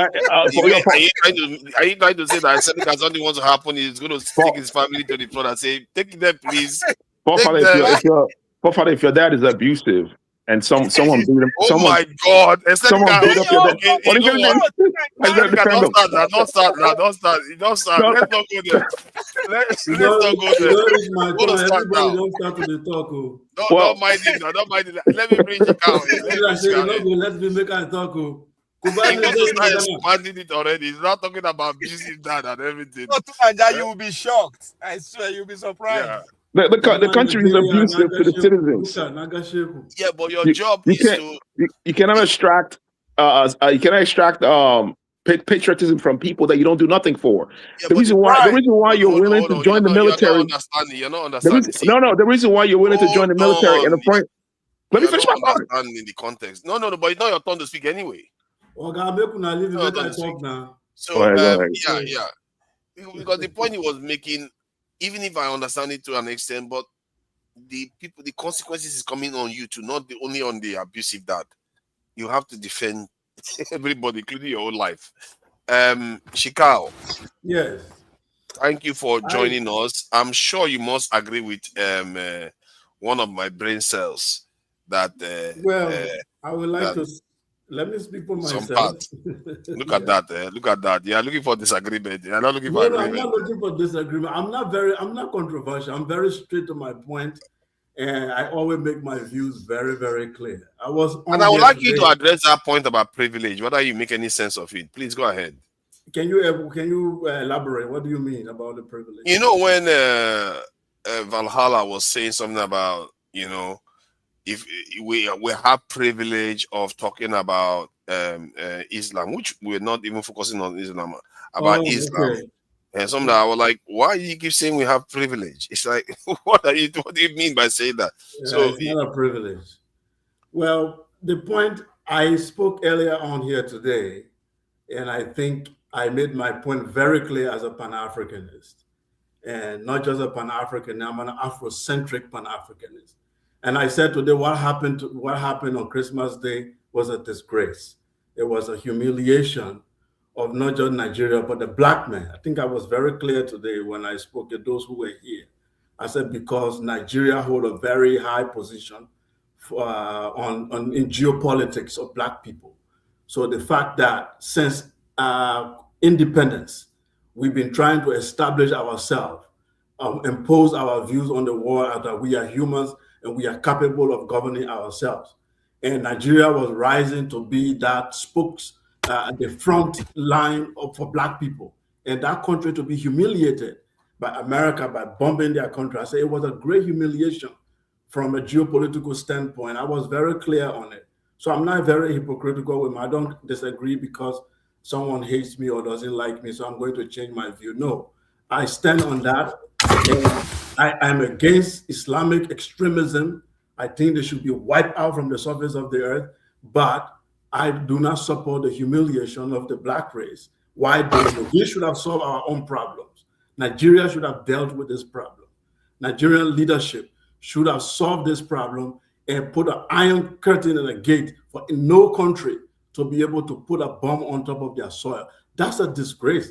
It had the impact is coming, it's not now. Right now, it looked very simple. And Trump did it. It was a symbolic bombing. He wasn't interested in killing anyone. It was very symbolic to humiliate Nigeria. So let's make that very clear. But I like to address few things because earlier on, I wanted to talk about the triple heritage of Africa. You know, the various theories that were developed by African scholars in post-independent Africa to say you can't build a nation without a unified culture of values. We are the only people that try to build a nation on multiculturalism. And for Africa, it was an experiment. So if we wanted to do that, we were supposed to do it properly, but we didn't do it properly. All other countries that succeeded, they have one culture. America that you look at, people think America is a melting pot or is a cultural mosaic. But if you look at America, it's a Western civilization built on Greco-Roman secular values and the Judeo-Christian value. That's the foundation of America. All their presidents from the beginning until now subscribe to those values. It is only in Africa where we have a very huge divide. You have a country like Nigeria, we take for example, where you have a Muslim North and a Christian South and two opposing values. And you say you're building a federation, like you are building towards what? Are you trying to build a secular state? Because the North does not believe in secular state. They have Sharia, which they put in there. Sharia is a theocracy, which they believe is a divine law governing their people. They have blasphemy law. You cannot have a federation of a secular state where another part of it is building a theocracy with blasphemy law. You are setting up for a disaster. How nobody sees that? It's not like Islamic law does not make a country develop. That's not it. That's a lie. You have Saudi Arabia doing well. But is there a competing ideology or philosophy in Saudi Arabia? Are there Christians who become king in Saudi Arabia? No. The fundamental value of a country need to be established. If you don't establish that, what is the Nigerian culture? Is there a Nigerian value system? No. Everybody is run to their ethnic group and to their tribe. And that multiculturalism that they said that Africans should adopt, for me, was the mistake. We were supposed to build a Pan-African culture that would detribalize our mentality and make religion very, very private. Remove it from any institution that have to do with public things. We have to remove it. No government paying money for people to go to Hajj. You are going on your own spiritual pilgrimage. Why should a nation pay taxes be used to pay for that? That's what I call Mansa Musa gangsterism. Mansa Musa, the first king who stole the national treasure and went to Saudi Arabia for his personal pilgrimage. That was the beginning of corruption in Africa. And now you still do it. You sponsor people. And now you are building a country, and we don't know what country you want to build. Is it a secular country? Is it a theocracy? And people are talking about unity. Uniting again around what? What are you calling Nigeria to unite around? Is it Awolowo? Is it Zikwe? Is it Ahmadu Bello? Who are they united around? You do not have a unified. When Americans say they are united around George Washington idea, George Washington represents Judeo-Christian value and the Greco-Roman philosophy. That was everything in. Hold on. I think you are stating something that I find a little bit interesting by using that Greco-Roman, Judeo-Christian and that Judeo-Christian is a new term that is being used, fusing Christianity and Judaism. It's not new. Which is actually new. If you check it, history, I think it started around 1945 or slightly earlier. No, because there was an agenda to fuse them together. They used to be separate. Now, let me deal with the point. But I'm not done. You cut me. I know. I want to address that point because it's at the fulcrum of all the points you seem to be making. Because the idea behind it is that because they are based on Judeo-Christian, that is the only thing they have in common. They have a lot of other things that are not in common. I said Greco-Roman. Yeah, Greco-Roman. Yeah, the democracy is based on Greek. The court system, everything you see in America. Hold on. The English people that founded it are not based on that. You said and the people, no, hold on. The people that found the English people that founded that colonized America, they have a parliamentary system that is based on Magna Carta, not the Greco-Roman. You said who people founded it? Can you repeat that? The British that founded the US, that they colonized the US. We are Christians. Yeah, but they are Christian, but they didn't practice the Greco-Roman one. They practiced the entire Europe. Don't you know that England was under Roman control? No. They were not under Roman control when they colonized America. They created their own system. The alphabet they are even using is Roman alphabet. What are you saying? Yeah, but alphabet is different. You are talking about system. No, hold on. We are talking about system. Hold on. No. Jide, hold on. We are talking about systems. So don't start shifting into letters and everything else. You said systems, and I'm telling you that the UK one I talk about culture. I talk about culture and system. And you can talk about culture too. Then I want to get to the heart of it, because this thing that we do. Hold on. Because I have issue when people do this. I have issue when people do this. What they do is they pick one issue and say this is the reason why we can never be together. No. You don't. Some people say it's a tribe. Some people say it's going to value. I know. I hear your point. I'm here. I'm just trying to let you. My point. Can you just allow me 30 seconds, then you carry on again. 30 seconds. What my point at the core of it is that these same people that share all this stuff slaughtered each other and cost over 50 million lives. Just how many this in decades ago. So it doesn't, just because they share the same thing doesn't mean they won't disagree. As a matter of fact, the country that fundamental disagreement of values. I talk about values. A value is we agree on what is wrong or what is even right, even the idea of what is wrong and right. You and someone that have a fundamental value difference, you can't build country together. I know you don't get it, but it's okay. Nigeria is your example. Once you have fundamental difference in values, I'm not talking about little things. Okay, give me an example of these values you talk about. Yeah, if you can just be patient. No, because if you are saying stuff, you have to justify it. This is on that panel where you have to justify terms you use. You can't just say it and get away with it. But you didn't tell anyone. You allow people to finish, but I'm the only one here. You're trying to. No, because you're not going to explain the values. You see, I will explain the values. I will explain the values. Okay, please. Okay, I will explain the value. the idea in the entire Western world, okay, their civilization, I repeat, is built on Judeo-Christian values, and those are the main religions that they have over the centuries. And the Greco-Romans, because these are the things they inherited, the Greco-Roman value system, political system, which they developed. Okay, the democracy, trying to remove king, people voting, all of these things, they developed them. Her rights, people having right, king, all of these things evolved even during the Renaissance age. They developed those things until today they have what they have. When you bring a new thing to them, they will start to fight it because it does not correspond to what they have. We in Africa, I'm saying that we want to build, because Islam evolved in Arabia, in the Middle East. It has its own political system, even economic system. It's an entire system. So you bring that system, then you say within there you have democracy as well. You're going to have a bomb because it's not going to work. You have Islamic Bank in Nigeria right now. They have their own system. You have an entire judicial system in the north called the Sharia. Then you have your secular law that is coming from Abuja and ruling. My question is, in the next 200 years, 400 years, one of the systems got to win. One of them got to win. Either Islam wins in Nigeria or the secular system wins. That's all I'm telling you.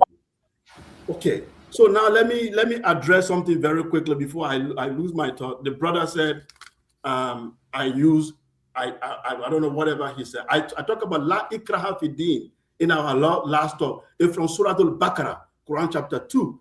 La Ikraha fi Din means there is no compulsion in religion. It's a very short phrase. There's nothing like life for din. It is lakum dinukum waliyedin. Stop making up stuff that you don't know. Lakum dinukum. Can I finish? You don't even know what you're talking about. I speak Arabic. I read it out to you. Again, you're lying to people. Damn. Please let him finish. Let him finish. Lakum dinukum waliyadin is from Surah Al-Kafirun. Is from Surah Al-Kafirun. It is from Baqarah. Are you serious right now? Stop coming here lying. Forefathers, do us a favor. Pick it. Pull it up. Please pull it up. Pull up Baqarah. Just to show you this guy is lying and bamboozling people. This is why I said you cannot come on here, misinform people, and categorically stand on it and think someone like myself will not push back. Lakum dinukum waliyadin is from Surah Al-Kafirun. It is from Surah Al-Baqarah. Lakum dinukum waliyadin is from Surah Al-Kafirun. Okay. La ikraha fi din is from Surah Al-Baqarah. Okay, no. Lakum dinukum waliyadin is from Kafirun. Because you're confusing me when we start talking over this thing. But La Ifrika Afridin does not mean there is no compulsion in religion. Lakum dinukum waliyadin means there is no compulsion in religion. Lakum dinukum, whether I misspoke. So lakum dinukum, I speak Arabic, you don't. Lakum dinukum waliyadin means there is no compulsion in religion. I'm not arguing this anymore. What did I argue that? Did I say that's not what it means? I never said that. This brother is really confused. You said La Ifrika Afridin. I said lakum dinukum waliyadin. I'm not getting into this. And it does not mean, it only means to you be your religion and to me be mine. That's what it means. La ikraha fi din means there's no compulsion in religion. It's from Surah Al-Baqarah, Quran chapter 2. What did I say wrong? Quran chapter 2 verse what? Let's allow him finish. Let him finish because this is going to drag on and Jide hasn't said I'm giving him the verse 256. Okay, give him the verse. Let me tell you something. I finished my Quranic school at the age of 18 from Niger State, Mina, under the teaching of Sheikh Ahmed Lemu from Islamic Education Trust. Google it. I attended New Horizons College in Mina, Niger State, the best Islamic school in Brother, I will call you out on that. You cannot claim, you cannot still come here and keep standing on that when you did not even know what Sahih Muslim was. If you did graduate Islamic school, which is what you called it, you kept saying Sahih Muslim, and we were laughing, myself, Ahala, and AY. But again, I don't want to get into this because there's people that are waiting for this anyways. You can keep lying to yourself, and distort. I'm not interested. And said, I lie because lakum dinukum waliyadin is not from Suratul Kafirun. Who would say that? Not even a kid would not say that. No, someone that misspoke could say that because it's an infantile argument. So I can also say, well, you kept saying Sahih Muslim, and I can say that you lied about Sahih What Muslim. is wrong about Sahih Muslim? It's not Sahih, it's Sahih.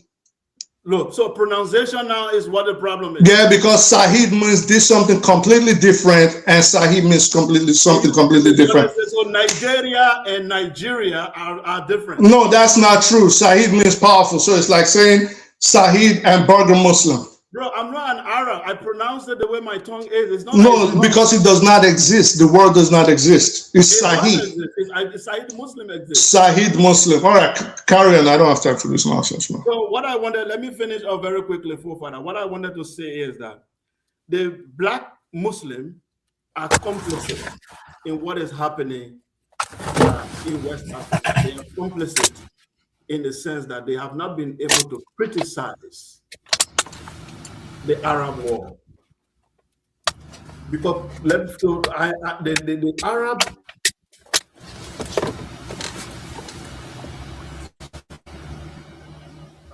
Go ahead, we can hear you. Go ahead. Go ahead. I'm sure it's a very low. Oh. It's always you see one issue here tonight. You see one issue here. You see one issue here. You're fighting over the language that me and you cannot understand. No, 99. Now let me say 70% of Nigeria would not be able to understand. So it's deeper than say. You know why I forgive them. You know why I forgive them. I'm speaking English. That's not my father's language. So that's why I said let them carry on. Otherwise, I would have said stop speaking that language. Oh, so you see, you not see what because I'm speaking a foreign language too. What is the difference? Point I'm trying to make is that identity that we don't have, and our problem is deeper than say we're hungry. It's not hunger. Our problem is exactly what you see him playing out. Where do you belong? Who are you? Jide said we don't know better na Jide na Jidan Jide we don't know him. Eh?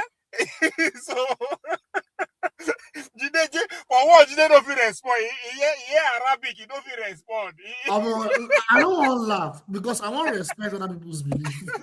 Now I want to laugh, but at the same time, so that time Judeo-Christian started actually fully being used from 1930 to 1956. We are young people here. We are young people here. Just understand that where we did. Look at us. We are the future. Look at what our concern, our problem is, and we are not out of point because we are actually arguing over our issue. So imagine other people go see us. It's like, God damn, these people don't be food be their problem. So not at all. So that's true. It's crazy. So, but there is this the point that was made there. Let me just address one key point quickly. You know, this idea about values and all the rest. I feel like we often hack on about this thing so much. Where the real issue is when different ideologies or value system, as we like to call it, mix up.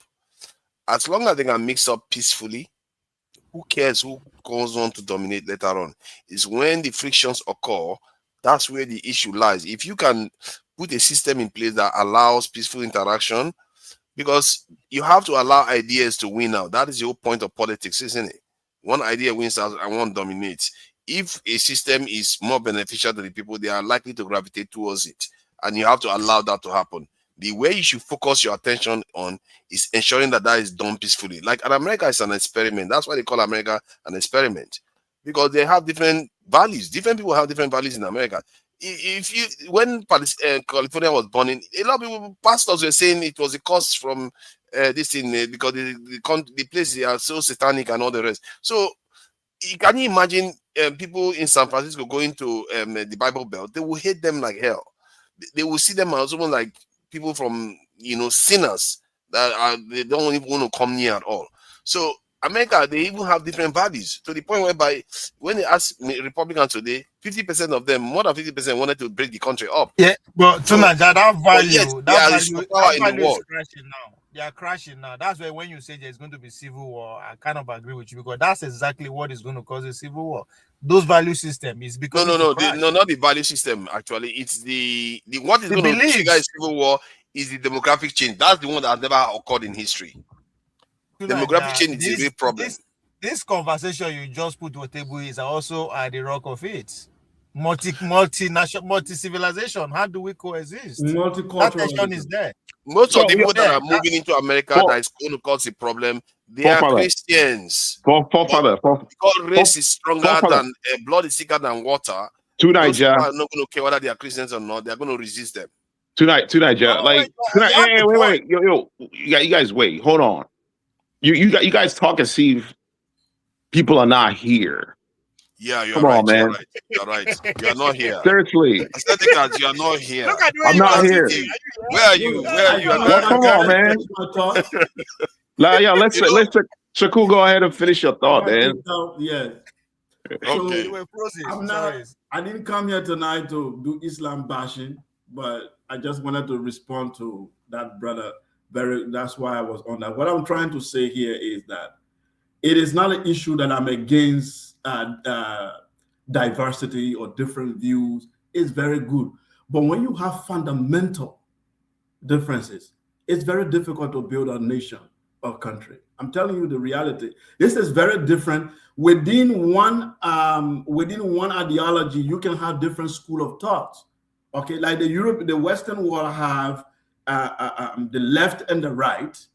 They disagree. They agree fundamentally on democracy and other things, but there's conservative, those who want to conserve the Western European culture, and there is the liberal, those who are open to new ideas and all of that. In Pan-Africanism, we have that. There are Pan-Africanists who are Muslim, they are whatever, and we are the Afrocentric Pan-African, we believe that you got to be grounded in the African culture to be a genuine and honest Pan-Africanist, because a Muslim Pan-African will betray me when I'm at war with an Arab, because he will say the Arab is his brother.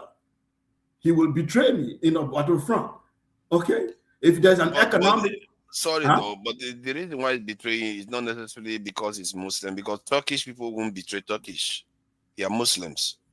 I talk about African, you're talking about Turkish. No, I'm saying because you are saying it's because of the religion. I'm saying it's not because of the religion, it's because they're African.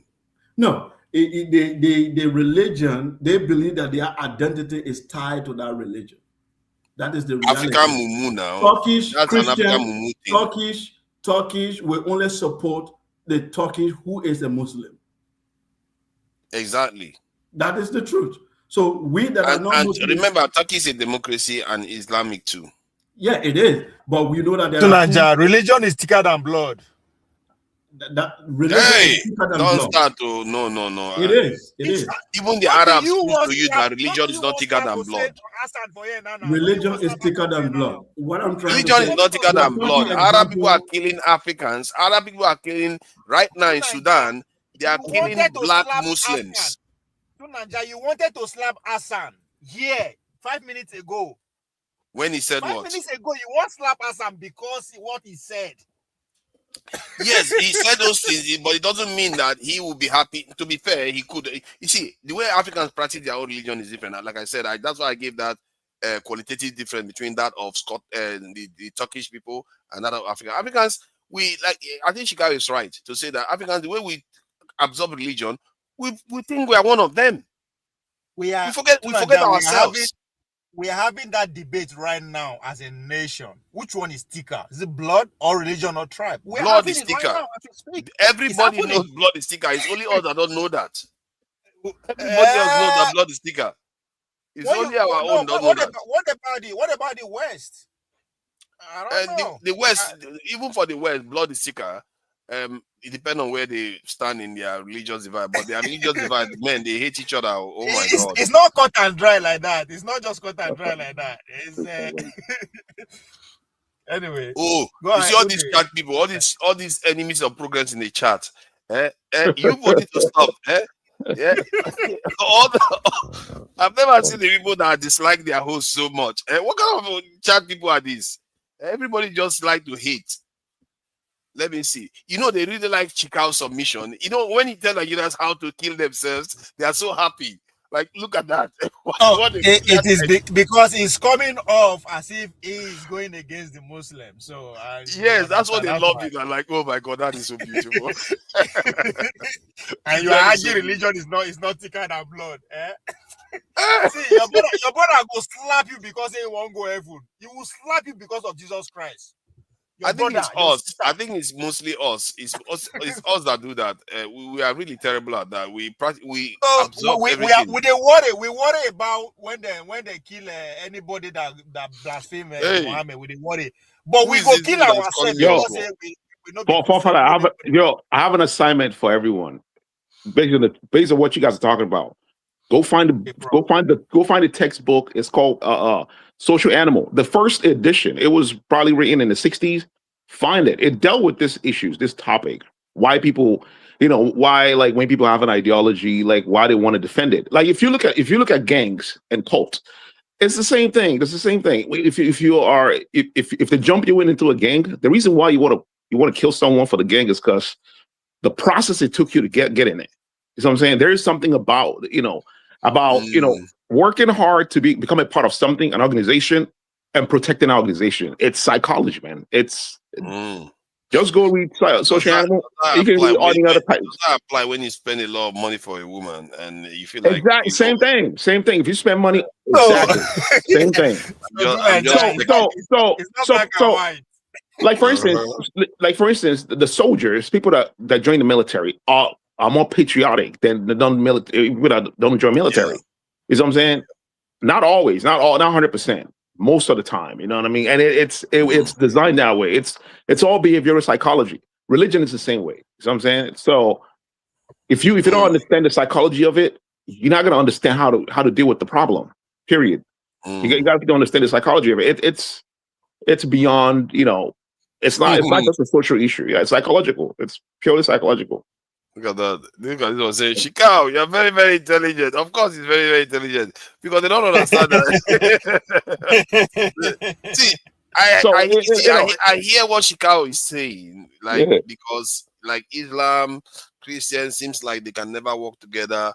But what he should be focusing on how the mechanism you need to design it, because almost any system you can design a way for them to work together. You have to design the system that enables if them now you design, if you are the one designing it, but if they design it for you, it becomes a problem. If you listen, if you have.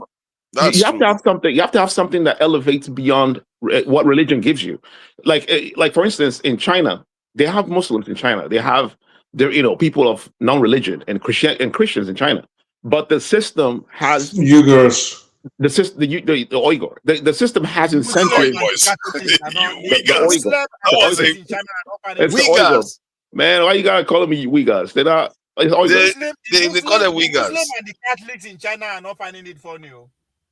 See, listen, you have to. What are you talking about? Where's the proof? Oh my God, Jonathan hasn't said anything. No, goodness. You have to create something. These are no panel now. I don't care about moderating too much now. Let's just have a conversation. I want to hear Jide, man. I want to hear Jide. He knows a lot. Like, you guys underestimate Jide, man. Yeah. Okay, let's hear Jide. No, they are underestimating Jide. Jide spoke very well today. I really appreciated the way he came across today. But don't disappoint me now, Jide. Don't go and start the fight. Jide can come sometimes and just get cross with people and just start the fight. I've repented. Yeah, you have. I see. Jonaba is here too. Jonaba, you are free to join in now. Please, it's an open platform. When the noise is too much, it make me lose my mind. No, I'm not young again. I'm an old man. Exactly. It's not easy. Yeah. Okay, I will make time for you to speak. Before I lose my line of thought, because of what what our brother Shiko said, about the two religion because of a core value. One, I disagree with that. In America, we have all kind of religion, but there is a system in place. So it's the breaking down of law and order. So are you talking now if a Muslim violated Islamic, they'll still do the same thing to their fellow Muslim. If your brother is a core believe a Christian and you are not a Christian, you don't believe that, you are like also like RNA to him. The problem we have lost our identity. One thing I love about Shakur is that he says Pan-Africanist and he's a traditionalist. He has, the last time I watched him spoken, watching speaking, he said that he giving mission deeper life and it's not his thing.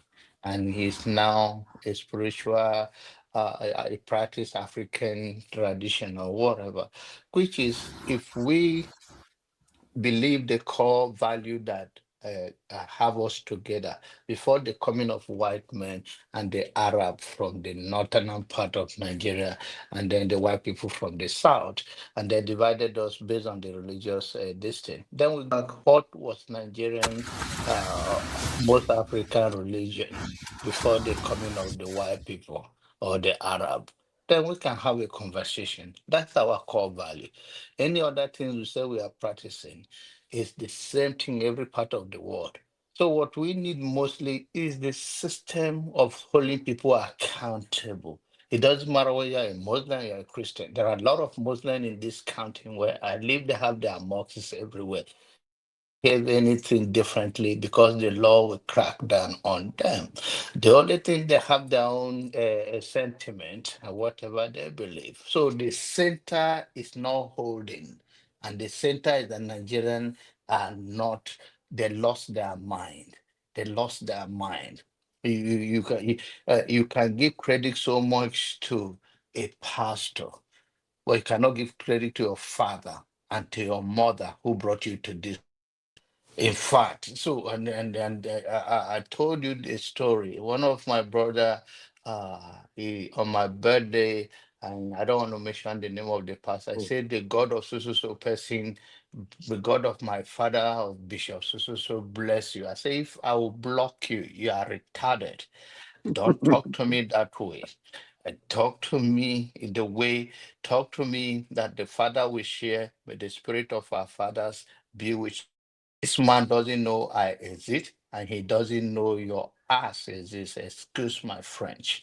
So do not come and do that religion thing with me, even though you guys hear my other's name or whatever the title, no title.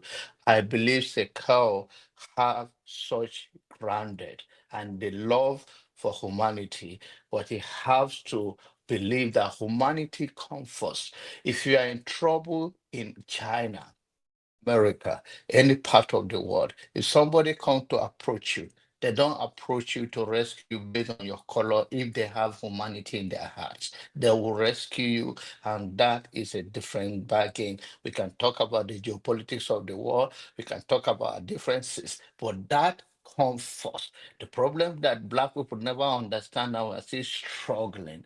They have a plan to exterminate us, not just to take our property. They don't care. They don't love us. They don't. They, in fact, they. I heard somebody told me, "Oh, they are gods." Of course, you can believe they are God. How they are? No, they are angels. Angel is like sinless. No, you don't know these people. But that is a different debate. But I think we are going too far with the issue of religion. Those both religion is not our religion. If we are going, let's go back to our root. And going back to our root, they demonizes us. They here. The biggest, most popular human sacrifice is them that do it against Jesus. It's not African people. So what they come to us that we that keep good to make a sacrifice, which was also a kind of value that even in the Bible before they say the coming of the sacrifice of the blood of Jesus, they use animal for the atonement of their sin. But now when they came to take everything from us that we believe in them, dirty stuff. That, of course, I believe We have to reform it. We have come a long way. Christianity is due for reform. Islam is due for reform. If to meet 21st century as what is happening around us. So I think we should. It's a good submission, but I don't believe that that is the main thing. I mean, it drives them. Can't believe Christian. If pastor will kick somebody, talking about the Pastor Chris Okafor right now, his church member can still die for him that he do not do nothing wrong or he did nothing. And I'm not saying that lady is an innocent. I think both of them are the same, but that to whom much is given, much is expected. That man couldn't have behaved that way, but that's how gullible we are as a people, and that's what religion does to us. But some of you that have had to grow that, I hope you keep it up. Don't let religion be us. I really appreciate that. That is very, very good submission, I have to say. And the critical part when you talked about the systems that are put in place, that is what all societies, you always have differences. And all these chat people that keep calling me also, I don't know what is wrong with you people. It's like fun to them now. It's like fun to them because this guy come and preach division. They are so happy. Like Muslims are a problem. They are calling me all kinds of names because I didn't let Shika finish. Don't worry, Shika is going to finish. The chat is for me, so you have to listen to the audience. Don't think it's special. I am specially hated in that chat. These are some people, they never support me ever. What kind of chat is this? You know, when I'm closing, that's when they start supporting you. You see the kind of attitude they have there. So, Shika, let me let you finish your thought because they won't let me rest. So I agree with John Abba, but I think he didn't get my point. I'll make it very clear. I'm not saying that Muslims are bad or nobody should practice Islam. Or we should not have different religion. That's not the issue. I'm saying fundamentally, the system that governs a nation, you should not have two fundamentally divided idea of philosophy governing the country, like the way you have secular democracy in Nigeria competing with a theocracy in the north. You have to get it. This is not a one-on-one Muslim issue. It's a systemic issue. It's a cultural issue, which can make or destroy a nation. When you make law, the source of that law, if it is secular, that means we can vote to change it. After five years or so, we can say this constitution is not working for us. Let's vote. You can't vote to change Sharia. It's there forever. They will cut your hand. They will stone you to death. Are we living in the 21st century to have a law where we can stone a woman to death in your country? So I'm saying there is a fundamental something is wrong if we have to have those two competing ideas to govern a secular state. Either Nigeria become Islam or Nigeria become a secular state and ban Sharia law, blasphemy law from all of those countries. It doesn't mean Muslims shouldn't practice their Islam. They can practice it. But when you get to that, anything that do with the national interest, national culture. I was in Nigeria during Obasanjo time. They were supposed to have a beauty pageant in Abuja. Muslim rose up and said, it's Ramadan, you can't have it in Abuja. Did you guys forget at that time? They have to take it to Calabar. That's not a country. That's not a country. It's too long, man. One group of people are saying that our God is telling us this, and you guys got to follow it. I'm saying that you are not building a country if you do that. America that you mentioned. Okay, let me ask you, do you have one example of a nation that broke apart because they have two different systems? Sudan. Did they have two different systems? Or Sudan, let me give you the story. Let me give you the story. It's taking too long now. Let me finish. Sudan. Let me give us the story. The South Sudan were Christians. Yes. South Sudan, and the North Sudan was Muslim.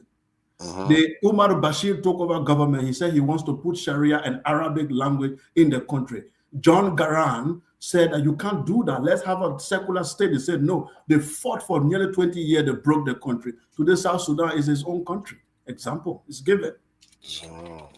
Break up. I'm not sure that was the reason. I'm not sure that was the reason for breakup. What was the reason? I'm not sure it has anything to do with So Sharia. if you are Because not sure, why are you hold on, because I'm not sure even the current Sudan we have is Sharia run. Can I help you with an example? India and Pakistan. The current run Sudan is not Sharia, so why would they India break up? India and Pakistan is a more valid example. But they were not together as a nation. It was the British that decided to break them. Were you together with the North? Huh? Were you together with the North? The British, see, the North could have gone on their own. They didn't want to join Nigeria. Were you together? Yeah, we were together with the North, and we were on the same land. What are you talking about? India and Pakistan were together before British colonial rule. No, we are not in one empire. Of course not. Brothers, don't get it twisted. India and Pakistan were together pre-colonial rule. They speak the same language. Gujarati. Hold on. But what difference does that make?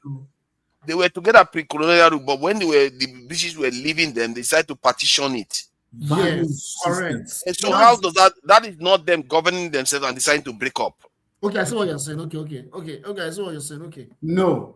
Before you have to know Islam, the Muslim conquered part of India and imposed Islam at a certain time, broke the temples, destroyed the Indian temples. We know about that. I think I'm under no illusion. Okay. So what I'm trying to tell you here is that Pakistanis are convert. They are Indian who converted to Islam. That's what Pakistanis are. I see. Do you know what used to happen in England when a Protestant coming to becomes king versus a Catholic? That's why they separated. Hold on. Let me explain to you. Then they will bring the Protestants, bring them and start burning them at the stake.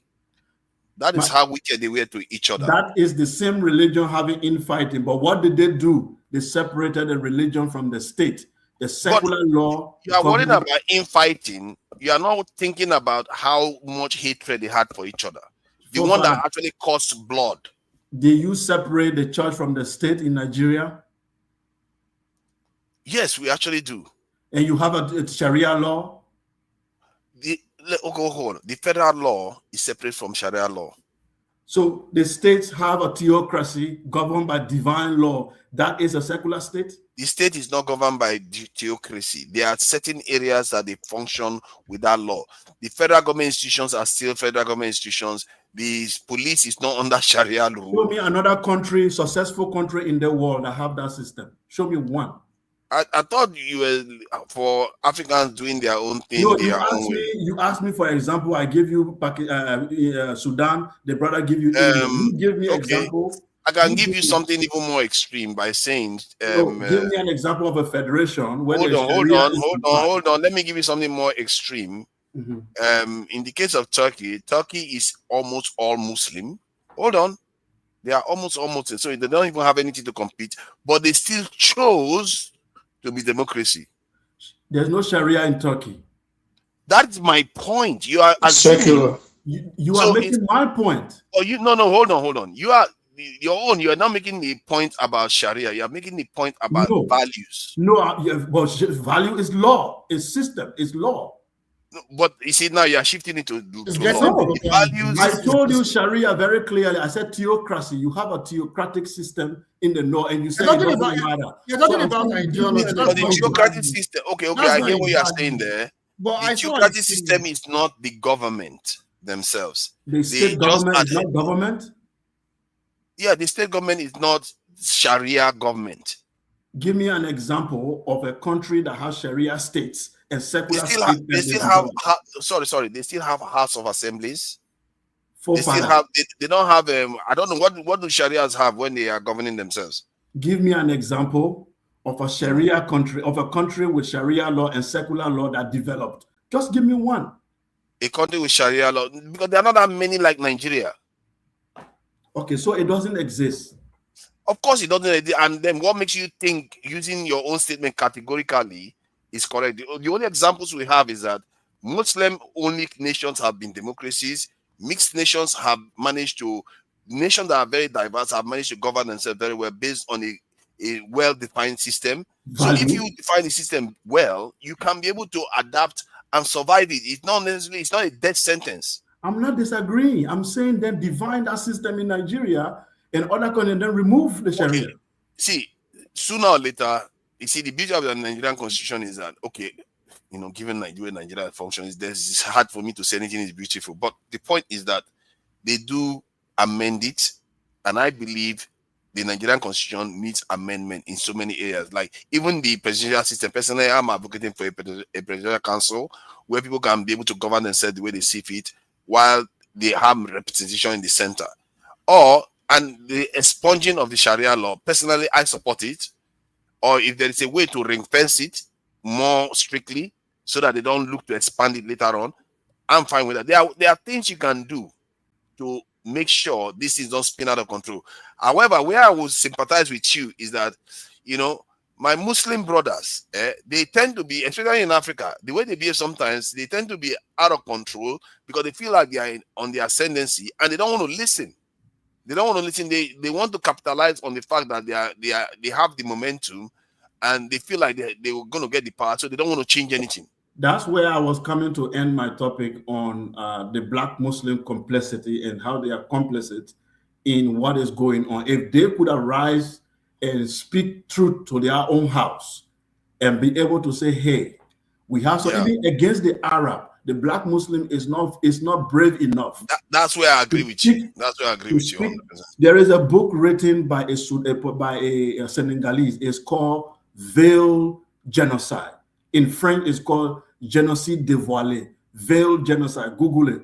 This by Ndiaye. Ndiaye is a Muslim, but for the first time, he wrote a book called Veil Genocide, revealing that the Arab transatlantic slavery was the most vicious, it was the most inhumane slavery that lasted longer for 13th century. 9 million people taken to the Middle East, mostly from East Africa.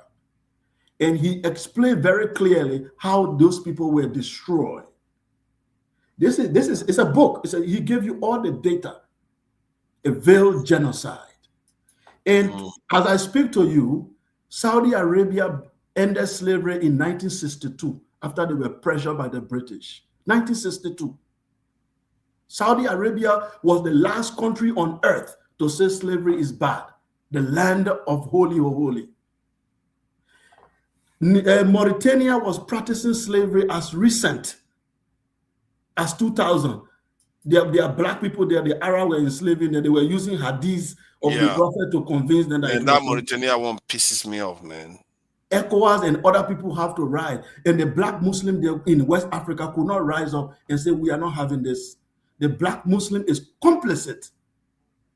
And this is what we are telling them. Have you read books? You can let's look at Martin Luther King of America rising against white people and the church there for doing bad to black people. What Muslim rose up against Arabs, against racism of black people in North Africa today? Black people in Libya. Where is the black Muslim? They don't talk. You know what? I have to give that one to you. You really, that's a very, very strong point you made there, where, black Christians stood up against the British and the Americans. Yes. But you hardly see black Muslims do that against Mecca and the others. Never. They don't come out. They never come to challenge them. They don't even write an article. That's a solid point that you just made there. I've been to North Africa. No, but that would not be. Sorry, Jide. Oh my God, Jide is invisible. I didn't even see a syndicate. Are you still there? Where's the syndicate? Okay, it's hiding the work corner. It's all right. I and the syndicate have been waiting since. You know what? Let's leave them because we have completely. No one that said guy talking about abuse. We've abused them so much. It's not right. Thank you for your patience. And Shikau, I really appreciate some of the points you made. I disagree with you with some of them, of course, but I think we agree on more than we disagree. Jide, please go ahead. Give us something to be cheerful about. This is Christmas after all. What is wrong with everybody? Downers. Seriously, if the missile strike did not hit on Christmas Day, maybe we would have had more positive things to maybe hopeful for. But that missile strike has in fact changed the entire. I mean, I've predicted it before, but no one expected it to come around this time of the year. Like, no one would have imagined that it's going to be around Christmas or New Year, that this would have happened, But I wanted to say something. And so the thing is, Nigeria as a country, I've said it before, that Nigeria as a country is a country of huge influence, but also Nigeria as a country is a country of internal contradiction. So instead of saying Nigeria is a country that has the potential to fail because they have conflicting values, I would rather say it's a country of internal contradiction. So when you have countries that have internal contradiction, you have political factions that are competing against one another. It could be ethno-linguistic, it could be ethno-religious, right? And Nigeria, it is ethno-linguistic or ethno-tribal, and what are they calling it? Ethno-linguistic and ethno-religious. But the point I'm making is this is countries that are very hard to unite are the countries that are very easy to dominate. Countries that do not have any core. All right. So Shekar was talking about Nigeria, that we do not share any common value, that we all exist as ethnic groups, we do not have anything in common. I agree with the fact that we do not have anything in common. But that is where if we had the right leadership from the time of the so-called independence and anti-imperialist leadership, I believe by now we would have moved away from that conversation. And all of us would be nationalistic. You understand? But Nigeria has never produced any pan-African or anti-imperialist leader. The only person that comes close is Muritala Mohammed. And within a short period of time, he was assassinated. So that is why we don't have that in Nigeria. But the point I want to make, you see, Ukraine is another example of a country of internal contradiction.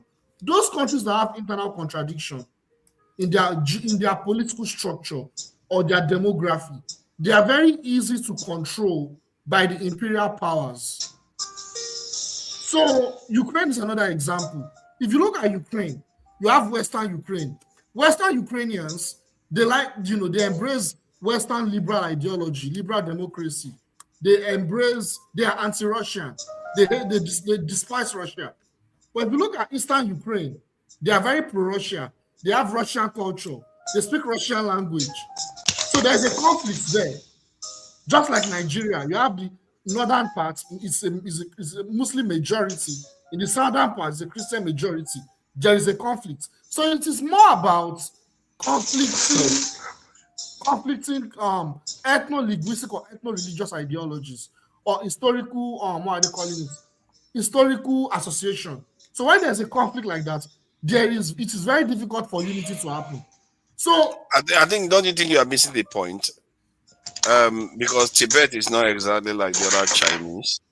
The Uyghurs are not like the other Chinese. But you see what's going on with Tibet and Uyghurs. Yeah. On, right? But hold on. The same China is a rising superpower. The point I'm making is that the fundamentals have to be taken care of. Yes. The reason why Ukraine, that you said, became vulnerable is because they foolishly gave up their nuclear weapons. You see, when you are strong, you can afford to have flaws and you'll be fine. But if you are weak, even if you are flawless, your weakness will introduce flaws by force. That's the problem.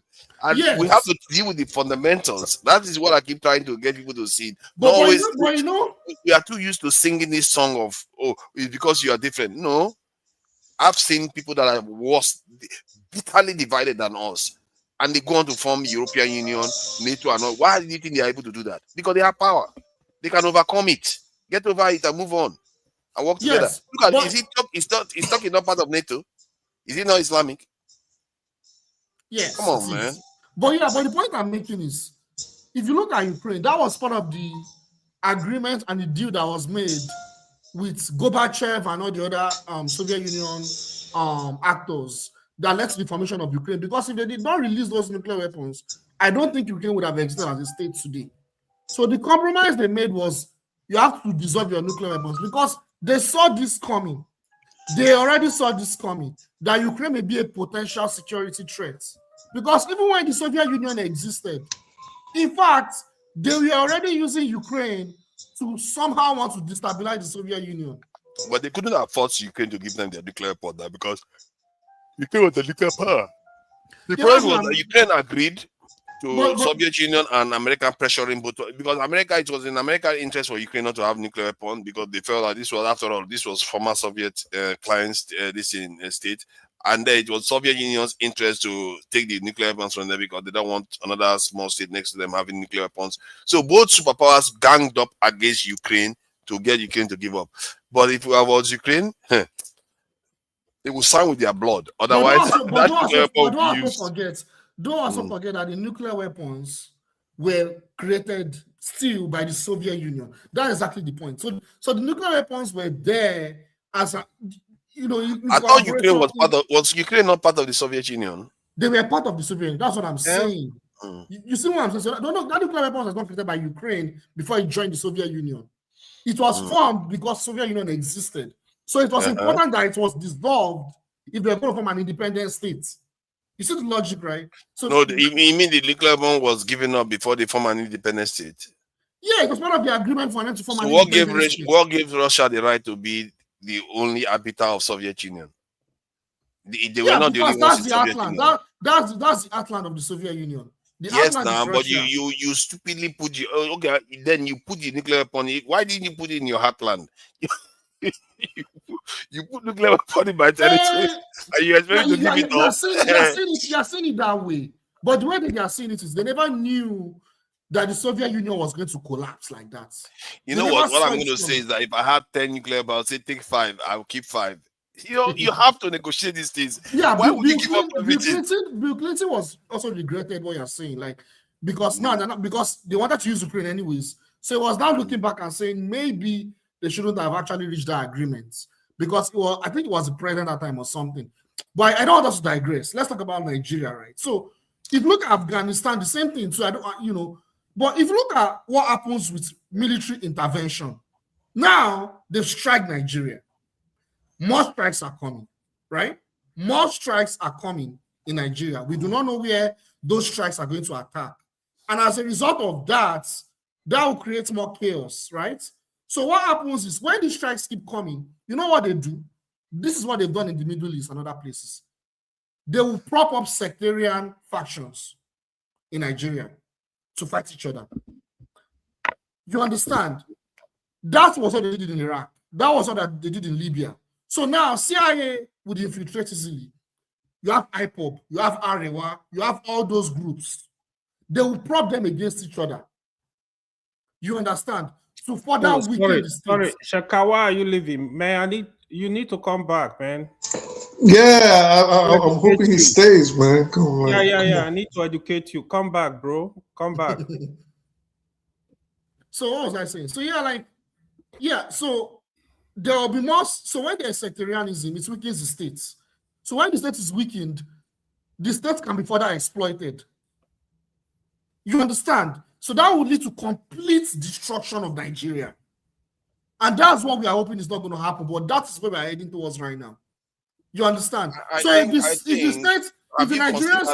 you considered that might create the environment for a true nationalist to emerge? Because all you need is a set of people that have the trust, maybe even emerge from the military and say, emerge from the military. That's where I was going to. Enough of this.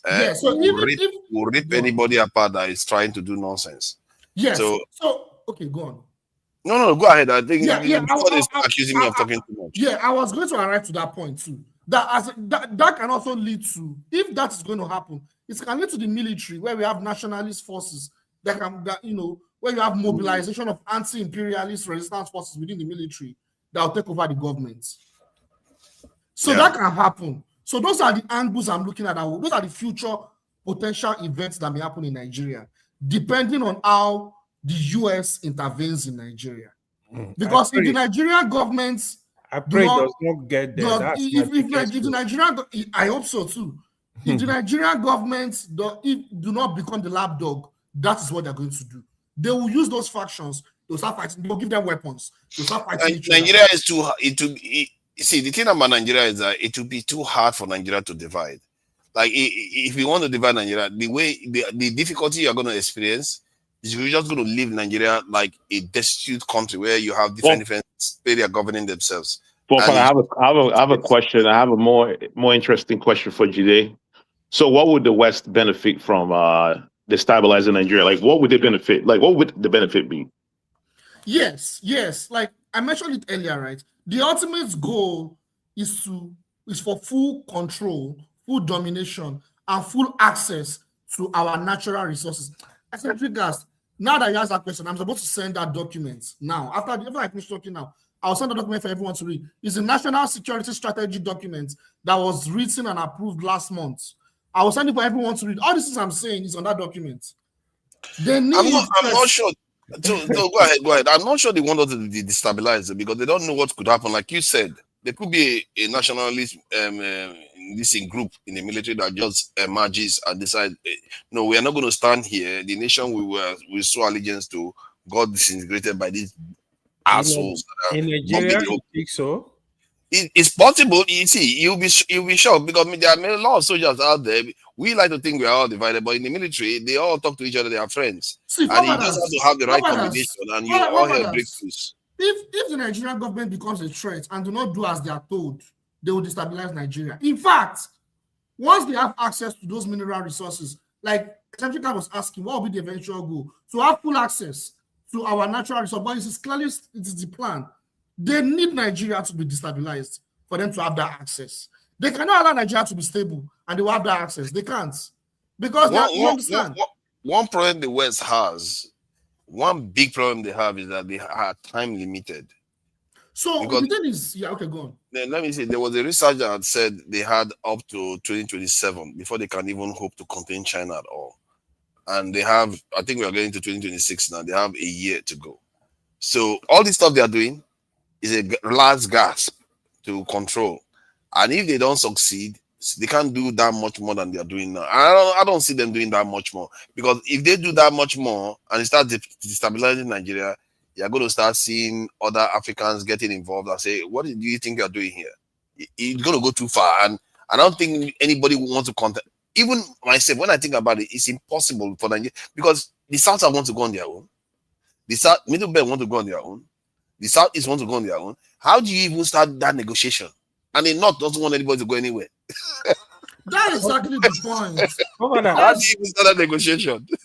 That is exactly the point. When you have a weak state, if somebody is in Nigeria, he need to speak first. Who is in Nigeria? Myself. Your Highness, Your Excellency. You gotta let me speak. Let me finish. Are you sure? Let me just finish. Yeah, I'm in Nigeria. Oh, that's nice. Wow. In Lagos or Abuja? Lagos. That's you see that? No, you like party too much. No. I don't. That's exactly why you went there. You know, I follow Sharia. I don't do party. I don't party. You know, I follow Sharia. Okay. You see, all these Sharia coded people. They like. Yeah. Me, I love Sharia. I don't hide it. I love Sharia. I thought you were in Atlanta. Like, what the hell? What are you talking about? No. Stop it, man. Dude, I have your number. What are you talking about, man? I have your phone number. Chill. Calm down. You're in Atlanta. Calm down. You're in Atlanta. No. I don't know where I am, bro. Why gave you the players or what? No. I'm serious. Are you sure? Actually, I came in because you are not the leader of the anti-Islamic forces. Then Sheka is your deputy now. I wanted to. So when I heard the Sheka was talking about Sharia, I begin to wonder. I said, "Forefather is here. I thought you were gonna correct him. You are in the UK. Sharia is legal in the UK for personal matters, right? Yes. For civil matter, it's legal. Yes. In the US, same. In Canada, same. Now you have a country, you see, you got to balance this. Like Sharia, like in Nigeria, where Muslim people dominate, and people are saying, no, you can't have Sharia. When they say Sharia is it's not only for personal matters, though, in Nigeria. No, hold on. Yes, that's what I want to address. The truth is, you can't completely remove Sharia from the constitution. I think they should restrict it to personal matters. like marriage. Yes, no more criminal Yes, stuff. no more criminal. Yeah, for criminal, I agree. Amend it. Let our court deal with the criminal matters. stuff. Let Sharia be based, because to be honest, Muslims want Sharia to govern their life.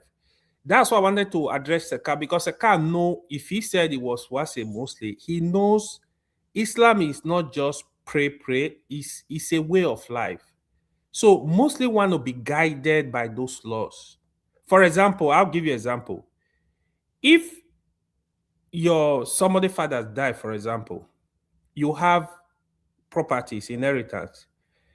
The Quran has actually explained already how this property needs to be shared. It makes it much easier. So there is no ambiguity. So especially for women. Especially for women too. And there are places in Christian Nigeria today. This is what I want to that women cannot inherit property in Christian Nigeria. So you want a Muslim to say, yeah, it's cool. Like I don't want my daughters to inherit what property. Sharia does, it protects everybody. Let's say, for example, you divorce your wife. Sharia needs to protect that woman. You have to provide for the children. You have to give back. Why? But is that not the form of preaching you are doing now? Why? Not, you see, that's the problem. That's not part of the point now. I'm here to educate you now. You want to that you Christianity now, but that's not what they asked you now. Okay, the part I agree with, yeah, it should be restricted to personal matter, yeah, and maybe for criminal matter, no, they should let other this. There are a lot of beauty. It's just that because you are not a Muslim, people don't want to list it. There are a lot of beautiful things. Like for example, no. See, there are beautiful things in Islam. That I'm sure 100%. No, that one, no doubt. And it is true of all religions, though. Well, yeah, you might say that. Yeah, but all religions are not on the chopping block now. I would bet even Hitler had his good parts. Hitler would have. There are people that would say. No, I'm saying there are people that would say. I'm just juxtaposing. I'm saying there are people that would say Hitler was a kind man to me. Yeah, but it's just like Abacha. Not done. What are you guys doing? It's not done. Let him finish. Let you finish. Before my next one more minute. The other thing I wanted to speak about. No, it's gonna be your turn. Just have patience. Sorry, you know I mean. No, AY is already taking his turn. He's in Nigeria. Sorry, Asadika. You know I never begged you before. The other thing I wanted to say about, right? Seka was here too. He's not from Nigeria really, but he's telling Nigeria how to divide Nigeria. Listen, what people don't know, the population of Christians in the north is approximately 30 million. What people don't know, the population of Muslims in the south is more than 30 million. Go and fact check this number. Now, when people come and say Muslims, 30 million. Some countries are not up to 30 million. Oh, no. You think 30 million Christians in the north and 40 million that's the approximate number. Look it up. Yeah, because you are saying 30 million Muslims in the north. That was scary. South. Yeah, in the south. Over 30 million in the south. Now, look at it. People are saying, oh, Muslim north, Christian south. Now, when you are saying divide Nigeria across religious line, where do you want the 30 million Christians in the north to go? Where do you want the 30 million Muslims in the south to go? Apart from that, Sheka was talking about the Sudan, the division of Sudan. Sudan was not divided based on Sharia. It was more of ethnic. There were a lot of injustice. The south, there was injustice. But what did you find? After the division, the south that were complaining of injustice, in less than 6 months, they started a war. Yeah. Then what about that? The Muslim today, for the last 2 years, they've been fighting in the north. Now, let me take you back to India. Where India divided across religious line between India and Pakistan, you have the West Pakistan, you have the East Pakistan. The East Pakistan, the Bangladesh today, they divided across religious line. Today, after a couple of years, there was discrimination that cut across tribal line, not religion. That was how Bangladesh pulled out from Pakistan to form Bangladesh. These are the same religion. Today, even the India people talking about, India have over 200 million Muslims. So you see that this is, they don't really like, the way people think, they are just very weak, very dumb argument, where people are making this argument. If you think you divide Nigeria South, let's assume they are even all Christian. They can still live together because the tribal will come in. You think Yoruba and Igbo are going to live in one country, except there is a very strong agreement that this is how power is going to be shared, because nobody, this major tribe in Nigeria, Yoruba. Oh no, the South is not going to have one country. That's for sure. You're not going to have it, up, people don't know. It's easy to just be talking. The complexities you're going to see. Oh if my God. If at all, what I've concluded, you want to divide Nigeria, if I just split it into 6, the way at least 6, at least 6. Here is the reason. So that the minority in the north will have a country, the middle belt, they will have their own country. In the south, the minority will have their own country. Yoruba will go, Igbo will go. There might be something that look like peace at all. But people, dude, Rivers, Calabar area cannot stay with the southeast. Yeah, there's nothing like south. The Edos and the Deltas are not going there either. So I don't know what people are thinking when they say. Nigeria people don't see, but it's easy to say north, south, the glue that holds Nigeria together is a lot stronger than just politics. Yeah, the ethnic configuration is very, very difficult. It would really be better. It would really be better to have a Nigeria that is study on justice. They should, just like Fofather will always say, you know, let's have 6 president. Even if he sees vice president, no matter how you want to do it. What I see with us is we don't think outside the box. We look at, democracy. I'm not saying, I don't have issue with democracy. Modify a system. People should sit down. You know your environment. It's just like your house, for example. You know, if you want to buy something outside now, you might be able to figure out, will it fit that space? We know our environment. We need to think. It's only black man that is not thinking. In Chinese, they have a system that is working for them. You're not going to force democracy on Russia. Let you finish. They have a system that is working for them. Please, can I finish? I beg. Iran has a system that is working for them. Let me say this, AY. You know, for you have come here and spoken and made one brain cell proud. Now he wants Jide to speak. He's so proud. He's so proud. Because he's being patient. You know what I mean? I don't want the whole place to get muddled up. But I have to say though, what you just said here just now just shows the depth of the kind of characters that come on the panel here. It just makes me proud, and not proud, happy that you are so like in depth. You understand some of the relationship between nations, even with the Indian one and how everything came together, even with Bangladesh, other relationship. This is why we do. AY is a professor, one of the smartest guys on that. They need to start paying you. Thank you very much for allowing me. Your father would have not allowed me to speak. Look at that, man. You see, after I praise you like this is what you pay me back with. It's okay, DJ. Let's go now. Let's go. Let me continue what I was saying. Yeah, I just checked the distance between Miami to Sokoto. It's just a barely 6 to 7 hours drive. But that's by the way. As I was saying earlier. As I was saying earlier. So you see, the major, if you read that document, you see that they said that all their allies and the countries that have huge influence that they seek to dominate or they are dominating must significantly do their partnership with their adversary. I don't even want to read the documents now. Wow. This is interesting. I'll analyze it. Yeah. So the point is, now Nigeria is a country of interest to them. Nigeria is a country where they have to dominate. They do not want China to have influence in Nigeria. So apart from having access to our resources, also, there's also that in that document, they made it clear that they need their allies and their partners to what?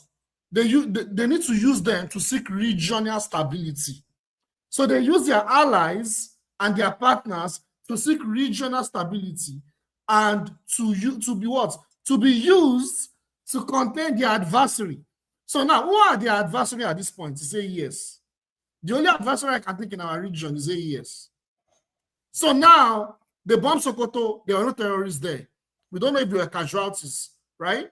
And the after effects was in Kwara State.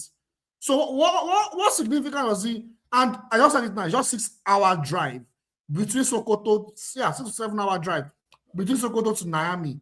And like I said earlier, Niger and AES, they are now preparing for a potential war. Now it's probably going to be a 2-war front with either the Nigerian states that will be used by the US empire, or a direct conflict with the US empire.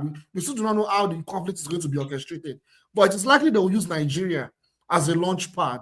But before they use Nigeria as a launch pad, they need to justify what they want to do in Nigeria. So so the point is, at this point in time, the federal government of Nigeria is at this point saying, okay, now we want to put our hands off terrorism. Let the US empire solve the problem. That's my major concern now. And if that happens, Nigeria will now be a major launch pad against their adversary, which is AES. So there will be further instability across the whole region.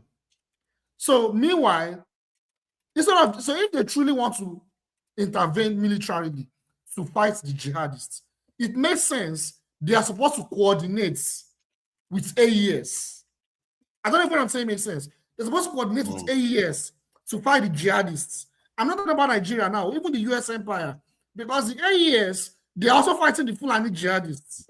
So it makes sense for them to work with AES to fight it. But rather, what I think they are trying to do now is they actually want to go to war with AES and also destabilize Nigeria for the end goal of total domination of that region.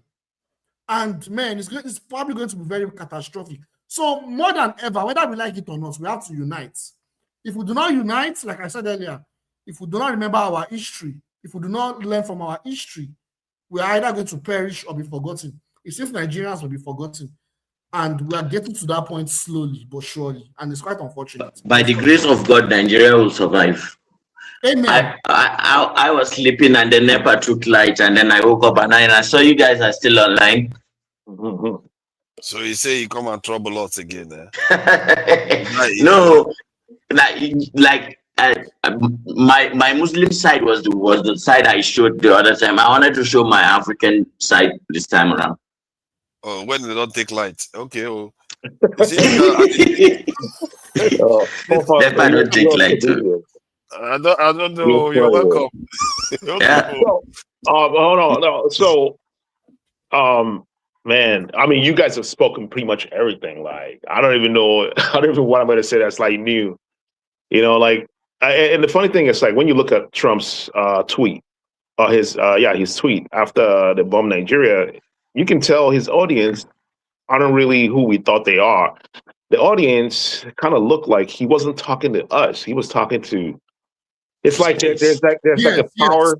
Yeah, there's like a power. You know, it's like a show of power. You know, it's like it was clear. If you go back to the tweet, you see that he's not talking to us. He's talking to the people that he feel like he's competing with. You know what I mean? The emerging power. Not only that. If you notice, there is some form of organization between Netanyahu, Bill Maher, and Trump.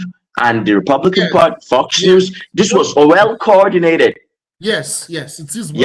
So something else is going on, and the Somaliland thing is not an accident. It's too much of a coincidence to happen. Something is going on.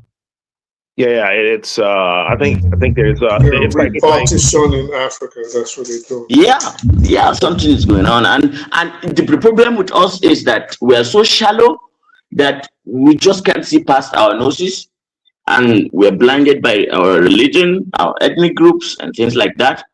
And when those of us who try to, look over that and try to emphasize, okay, like guys, this is not the time to do the to be too emotional and go into the religious thing. That is what the enemy wants us to do. Let's close ranks. And then the other side will say, no, we can't trust you. You know, and that's a problem. And forefathers, you said something about the military. Do you know why the military are the only ones who can stand up for this country? Because they are like a cult. They are like a cult. Like it's a centralized though. So yeah, go. Yeah, I think the way they operate, they swear this fealty and they cross their hearts, just like a blood what do they call it, this that they do in cults. You cross your heart, you do this, you do that. So and they've given their life for the country anyway, so they're not afraid of death. They're not afraid of all this. So if a military man makes up his mind, look at Ibrahim Traore for instance. Look at the Murtala Mohammeds. Look at the Abachas. You think Abacha was afraid of death? He knew the Western was after him. He was not. But yeah, he just had to do what he had to do. Now he didn't succeed, but the thing with progress is that if one falls, the next one who comes shouldn't give up, and then he continues. You will succeed at the end of the day. But if you give up, then wow, we have so much, and you have more cowards in politicians than in soldiers. The Nigerian military, although I wouldn't call that Nigerian military because it's an individual within the Nigerian military, it's only fair. When I saw the way Dia was begging Abacha, and sometimes, and you read some of their antics, you know, the documentaries about some of the things they were doing in the military, it's like Tito Turtle. Everybody's gossiping about this one will tell this one. It's like you're soldiers, man. You focus on doing your job. Because they're paper soldiers. They're not busy. You gotta be busy. This is the difference between America and the rest of this country. You gotta be active, you gotta be a soldier, you gotta be fighting or building the community. Yeah. That's true. Hassan, I'm really wondering why you're talking about Abacha. See, yes.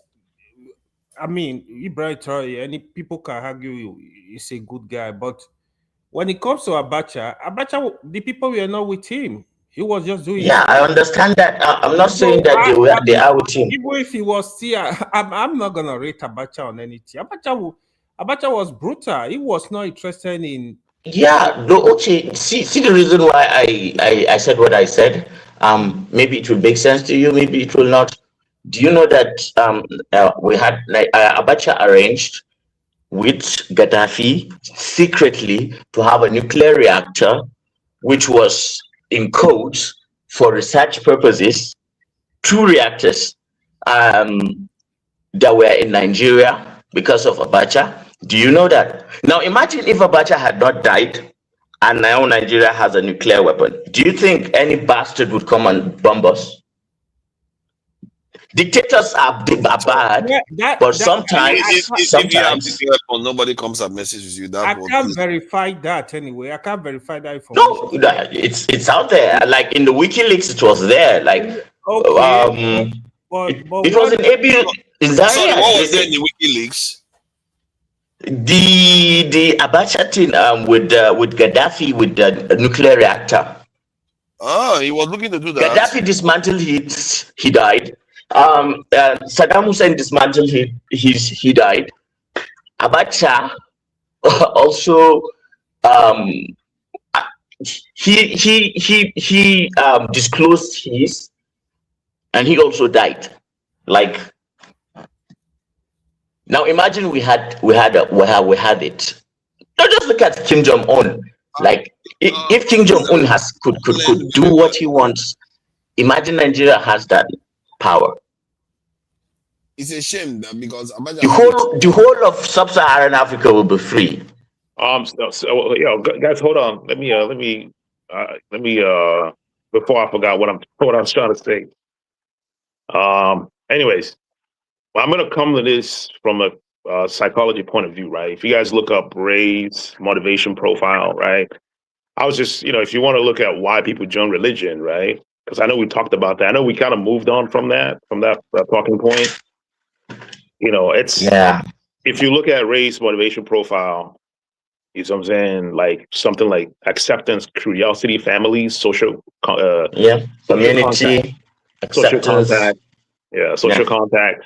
These are the things that attract people in religion, right? And in order for you to compete with this ideology, you have to provide these things, right? Better one. And you have to understand that, like, African tradition, right? African tradition has all these things. If you go to most of the communities, like in Igbo land, Yoruba, they have activities. They have things that actually satisfies this profile, this race motivation profile, right? But what the West did was they dissuade the people, from accepting their tradition. They made tradition look like it's, they called it fetish, which German word. They make the tradition look like it's of the devil or whatever, like it's negative, and then replaced it with their own tradition, which is Christianity. Like the Igbo word for devil is actually before they made it the devil, it was actually one of their original gods that they worship, and he was a deity that they respected. But when the Catholics came, even the Yorubas, they changed it to the devil. Can you imagine? There's no word for devil. Just I don't want to deviate from the point. There's no word for devil in Igbo. Yeah, right? but that dissonance that it creates. Right. Yeah.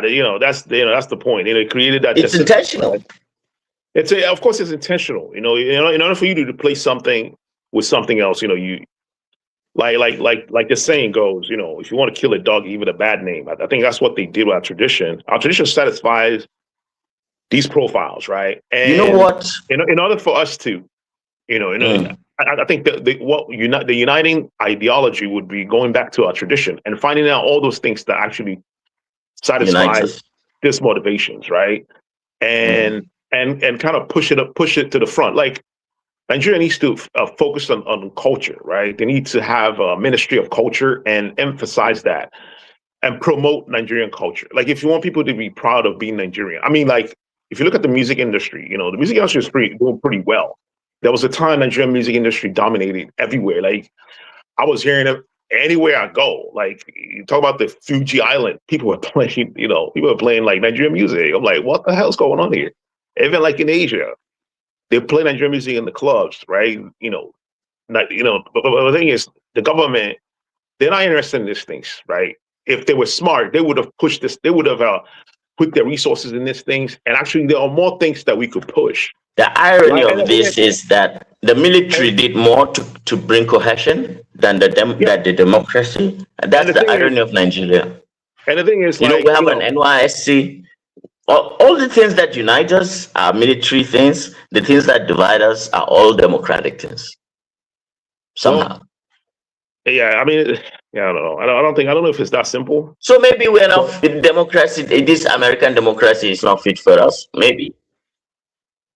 Anyway, so like for instance, right? If you live in the United States of America, right? One of the problems that people have, like especially the minorities, is like representation, right? There's no representation. It's deliberate, it's deliberate. When the Europeans actually in America figure out, behavioral psychology, right? That was it. This was a perfect tool to control, to put themselves in the forefront. Like how everything that has to do with European, all the Aryan model of anything is being pushed to the front, and it has effect on people's self-esteem, right? It has effect, especially people that grew up. Look at the Red Indians, what they did to them. Right. God, they got them. They finished those people. Oh my God. Yeah. So like Nigeria needs to find some part of the identity that they could push to the front, right? And the thing is, like, when you look at Nigerians, right, in America, especially Nigerians in America, one of the things that we are proud of is that most Nigerians in America are smart. We go to college, we have better jobs, and something about that, not just America, all parts of Europe, right? Something about that, if you look at the self-esteem of a Nigerian compared to not just Nigerian, most Africans, right? Compared to like people that grew up here. You know, you can see the there is a study. There is an interesting study about this, and what it found out will interest a lot of you. Now, if you look at the African continent, right, and you look at why there's so much population density right around Nigeria, like this did not just happen by accident. A lot of groups migrated to where the Niger and the Congo, intersected and became Nigeria, and naturally and you see the Lake Chad where Borno is. Now that was the source of the Borno Empire, and somebody was talking about empires and people being a shadow of themselves. Like us from Borno, like we are one of the victims of Nigeria. We are not important no more. This is a king. We had Islam 800 years before Danfodio came. Like we controlled a part of Chad, part of Niger, part of Cameroon, part of Nigeria. We were so huge, but now we're just a 60-kilometer. And nobody respects us. Even the houses, the Fulanis, they say, they just look at us and they say whatever they want because they think they are ahead of us because the British, give them that. And so while Nigeria, you hear the Yoruba, the Igbo, and the Hausa quibble all the time, it is so, it hurts people like us that these people think it's all about them all the time. Meanwhile, Nigeria is so much more complex, and they are the main beneficiaries of Nigeria, and they are the ones that complain the most. Well, here's the thing, right? If you look at the dynamics, right, it exists also in the West, especially United States of America. Anytime there is like anytime there is inflation in America, anytime there is economic disenfranchisement of the working people, there's always this rift. There's displacement of anger. The anger is always displaced on the minority. And right now, it's on the immigrants, right? And it's not a coincidence that the economy is immigrants and Muslims. And Muslim, yeah, exactly. You can go to a list of it. It's the trans people, it's the gay people, it's the Muslims, it's the Chinese. It was the Chinese, it was the Asian just a few years ago, right? It's black people always. It's Native Americans. But today they're actively pushing anti-Islamophobia from the president down to the littlest guys. In conjunction with other media influencers. Of course. What's with the TikTok thing? Have they sold? You think it's what? I think it's deliberate. I think it's something that always comes out of this is like part of capitalism. It's imbued inside capitalism, right? In a socialist system, right? A system that promotes social justice, cooperation, and the collective ownership of the means of production. Now imagine if Nigeria has some kind of social justice, people cooperate. That's why when I come here, I talk about worker co-op, and a lot of people don't know what the hell that is. Like, look it up. Imagine. There used to be some back in the day. Let him land. Imagine if the government has a program where they say, okay, if people from different ethnic groups want to do a co-op, the government will give them a startup money. The banks will give them loans. They will qualify for loans first before anybody else. Let's say someone from Yoruba, Hausa, Ibibio, Ishekari wants to cooperate to create a co-op, a business together where it's a co-op. It's not like it's not a capitalist system of the business. It's a business where they're cooperating, they're all working together and making the same amount of money, right? If you create a co-op, we will give you loan. The banks will give you loan, and it will be on a low interest rate, the lowest interest rate ever. Imagine that, right? And you are fostering cooperation, right? And it's going beyond ethnicity, ethnic differences. You are using that to fight against ethnic differences, right? And the problem in Nigeria, right? You cannot divorce it from the economic situation in Nigeria, right? You cannot divorce it from that. It happens everywhere. There are, there are examples that we can look at, right? And then also, if you look at Venezuela, for instance, right? Venezuela doesn't practice capitalism, right? And Trump is trying to invade Venezuela, but guess what? The people of Venezuela are all banding together because they believe in their country, right? Even though they might not like Maduro, but the reason why they could do that is because of the system that they practice. It's they can fight, they can have an infighting, but due to the system fosters cooperation, and they have. You might want to look into the Venezuelan system, right, or the Cuban system. Countries like Cuba, you cannot. I think because Nigeria before the Civil War. You cannot easily invade countries like Cuba. You said you cannot what? You cannot easily invade countries like Cuba or Venezuela because the people will fight back. The people, not just the military. Those are not the only countries. So let me tell you, I know there are many. These are the ones that like in my hemisphere, right? Let me say, I have a couple of Iranian friends, right? Right. During that war between when America and Israel invaded, they don't even like the leadership of Iran. The way they support their country, I was blown away. But when it comes to Nigeria, I don't know. I've never seen. And I just explained one of the tactical reasons.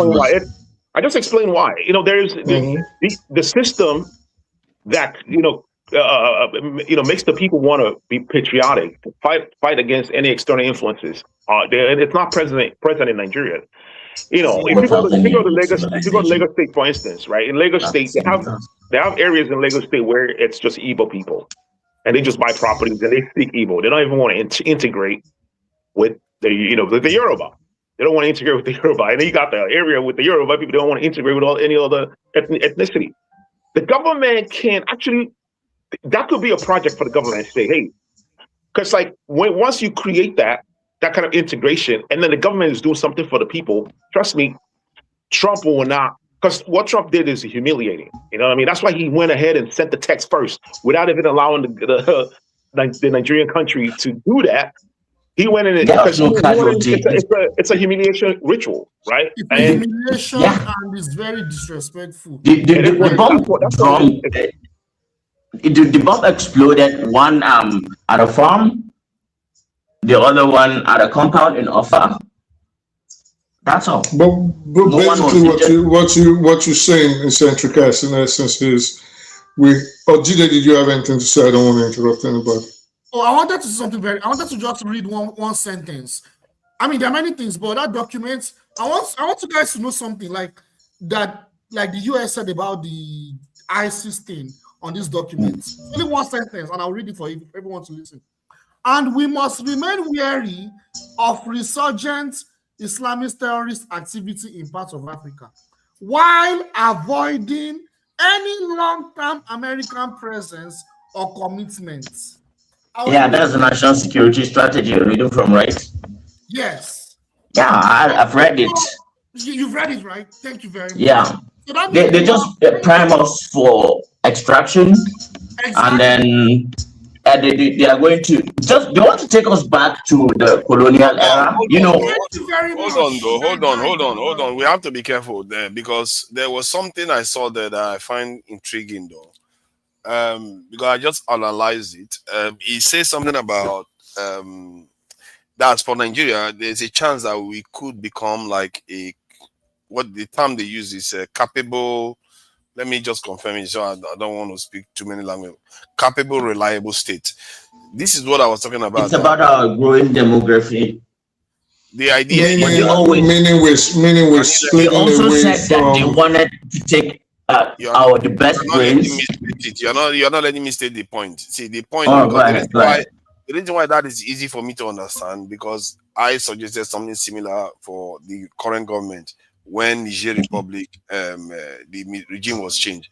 I said Nigeria could position itself as a nation that assists the West, but for an exchange of technology and all those things. They seem to be talking about, they even talking about nuclear. Yeah, but they're more, that statement, 1 second. So that statement basically from what I get from it, it's a double speak. That's what I get from it. So we want you to be reliable, meaning we want your influence or the influence China, Russia, maybe Iran, maybe Saudi as over you to win. So you are at our beck and call, right? But now this is why I say it's a double speak. What do you get for it? At no point was Nigeria not ever friendly with the United States. Exactly. Nigeria has always been a capable vassal for the United States. So basically, in essence, what I read in it is, part of my French, I'm not going to use it, you are our B. That's it. Okay, hold on. But the situation is different. Hold on. This is important. See, the situation is slightly different in the sense that China is in the ascendancy. They are desperate. Whenever they are desperate, then they can. But our president is not moving the way he should, is he? Like I said, because they are making statements, they are using words there. I don't like words. I think I'm reading from a different document too. The document it's the same document. Seeing, is it not the one you sent me? Anything about like Nigeria. It's in the document. It was in order of priority. We were the last. See, it didn't mention anything about Nigeria, but the way I analyzed it was based on the Nigerian interests. Your forefathers is too optimistic about these people. No, I'm not being optimistic. See, I'm not being optimistic. Just hear me out. The way I analyzed it was based on what Nigeria required. And so they said, if you can position yourself to an extent in terms of as a strategic nation that can assist them, the question I always ask is, that is fine. What do you get for it? And my concern is that Tinubu is not getting anything for what he's getting other than him being in office, really. And that is the problem with our own people. Because if it was like another country, they will get something tangible out of it. I think with Tinubu, with America, is probably he's compromised. Maybe they have something on him. I don't know. Maybe I had some of his FBI does not have anything any more than what they have already. That's for the public. But they've not released it now. His case is being concluded. What else are they going to have? At the very most, he was a CI. Okay. And to be honest, I don't think they have anything else. To be honest, if FBI release whatever they have against Tinubu, anything will change. It could damage him severely. If they find out that your president was a spy for the US, that could damage him very badly. Oh yeah. Damage him in like amongst Nigerians. Nigerians don't care. Nigerians don't care about all that. There is nothing you can release. Nothing new. It's hard. You see, when you are working in the intelligence community, military, and everything, it's one thing for them to be like rubbish, and a little bit. Some of them are a little bit compromised and all the rest. But it's another thing to wake up every morning knowing that your commander in chief is a sellout. To that, you're very.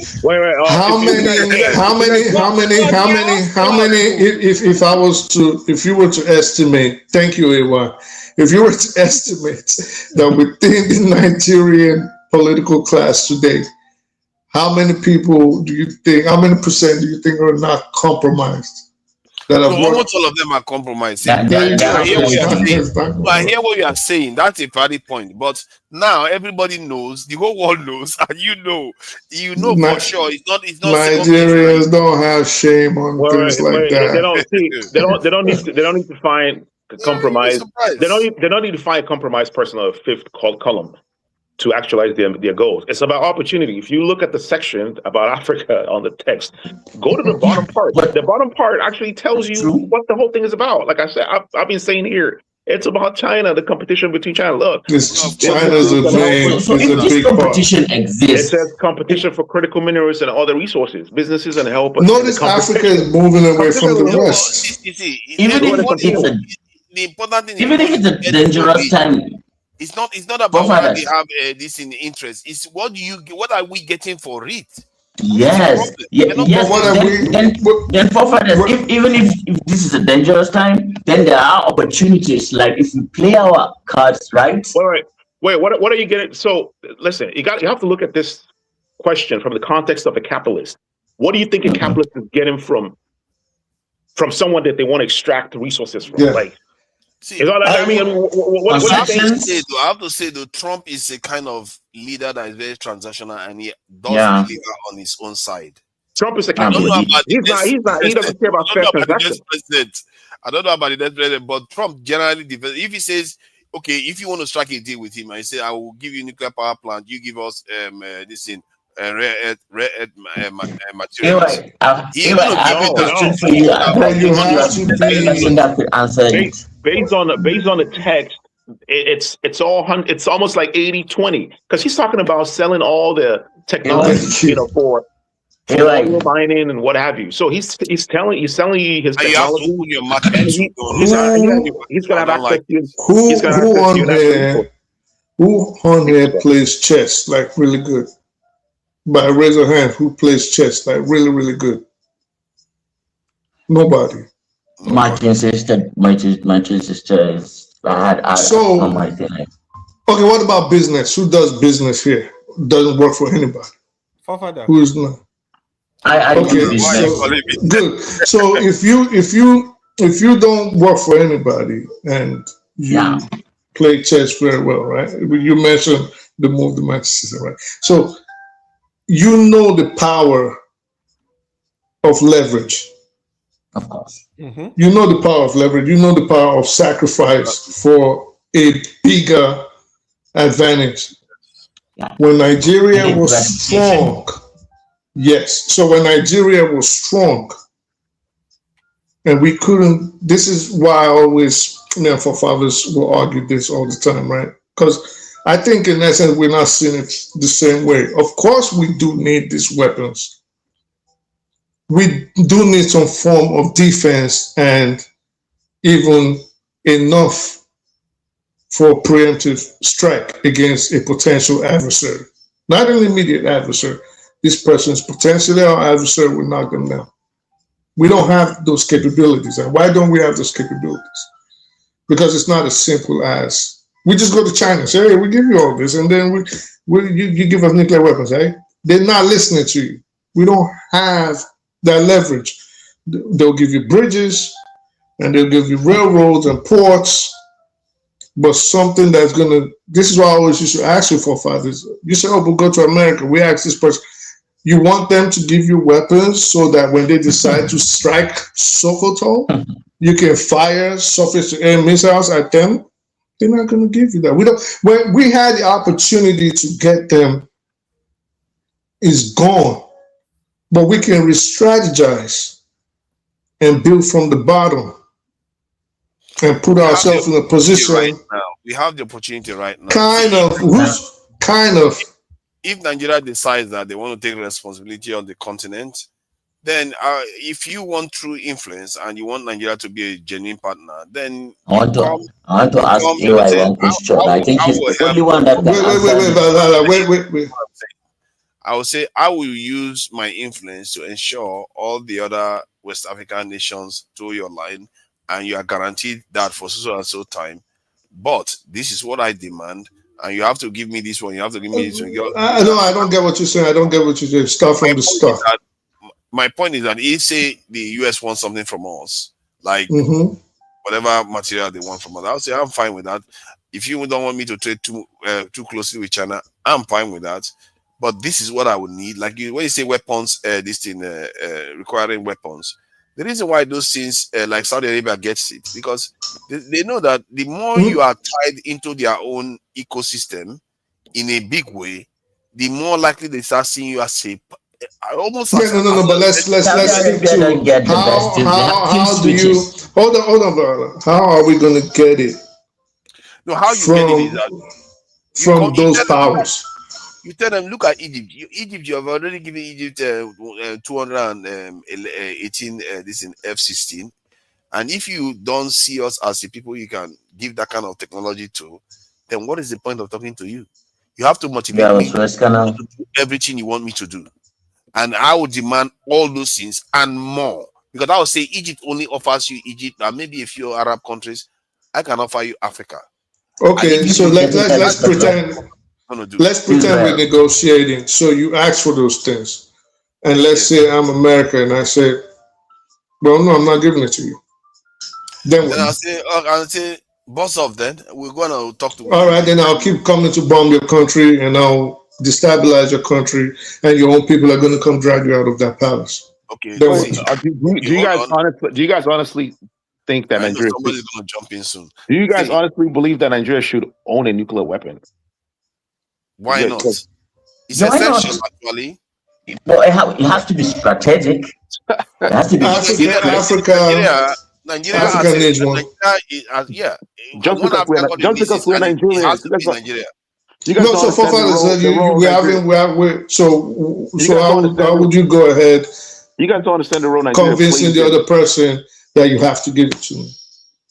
You guys don't understand the role Nigeria plays in, for the imperialist power in Africa, right? And just because we're Nigerians doesn't mean that we want Nigeria to have a nuclear weapon. Because Nigeria is a threat to other countries. We get it. That's against the imperialist. But at the same time, that's my position. So I'm trying to see how he's going to get it out. Fine with Nigeria getting nuclear weapons because they all know that they are all under threat. But if Nigeria gets it, they know Nigeria is not going to use it. Yeah, but how will you get it is still the issue. No. If Nigeria let's say Nigeria gets it, who do you think? Well, hold on, Mr. Entricast. We're gonna get to you getting it. How are you gonna get it? Is where we're at. Let's not jump. How are you gonna get it? You're the one that's jumping. I'm saying. No, I'm talking to Fob. I'm not trying to argue with you. Go ahead. If you get a nuclear weapon, who would you subjugate with that power, with that type of power? Who do you think? I think what we're discussing and what I'm trying to get. Hold on a second, please. I think what we're discussing and what we're trying to get a bottom line on is deterring outside forces, not necessarily subjugating or abusing the rights of our fellow Africans. I think our discussion right now, well, that's not what we're talking about. What we're talking about is how to prevent the stronger powers from humiliating Nigeria like was done how many days ago. This is what myself and forefathers actually are. So I'm saying if you want to get that, show me how you're going to get it. If you're saying it's just, I'm just going to give you my resources, which we've been giving them forever anyways. And they're not giving us anything else but substandard roads and ports and even making your passports for you. So I'm saying, how are you going to convince the bigger power? Say, if you don't give me this nuclear weapons to defend myself against you, I'm going to start giving you my materials. And I'm saying, well, if they say, both of us, what are you going to do? That you know that if we are going to be partners, as you want me to be partner and help you check the Chinese influence on the continent, then I need to be assured that I'm a full partner that can actually sustain such a partnership. Because to be able to sustain such partners, given our position, you need to be able to defend yourself, including from them. Because if you are partnering, you are already against the Chinese. You're not going to fight them. You're going to be part of NATO, whatever arrangement they have. Your infrastructure and everything is going to be linked to theirs. But so then if they say we're not going to give it to you, if they say they're not going to give it to me, then I go the other direction where they. Then you go to China, and China is going to say, which they haven't given you all this while. What if China looks at you and says, well, if we give them this technology and this weapon, it'll make them powerful enough to be able to fight these one-sided contracts that we've put them in for the future. We're not giving it to you. Then what? Both sides have said they're not giving it to you. I think the Chinese on their own will have an interest in giving it to us. Even if they refuse to give it to us, we can build it ourselves. After all, America built a nuclear weapon while they were at war. Nigeria can build it. You think Nigeria has the wherewithal to build a nuclear weapon? See, if any Nigerian does have the brains. If the only problem is if any Nigerian leaders start this kind of negotiation, they can be able to. Wait. The same Nigeria that will build a train track, a 2-mile train track for 25 years. See, try to understand what I'm saying. See, why are you saying same Nigeria? See, Nigeria of today is rotten. Two Niger, the other two Niger. Yeah. So Nigeria of today is rotten. You have to understand that. And I would say the source of the rot is with the democracy and the thievery and corruption. Because ever since we got back to this democracy in 1999, all of our state resources and critical assets, the Americans encouraged the government to sell it off to private individuals. So we used to have a national carrier, the Nigerian Airways, the Nikon Insurance Company of Nigeria, all the critical lifeline of the things that benefited the poor, like they sold it out, and investors bought it and things like that. And so the government now pulled back, and we're only concentrating on the money that came from oil and all that.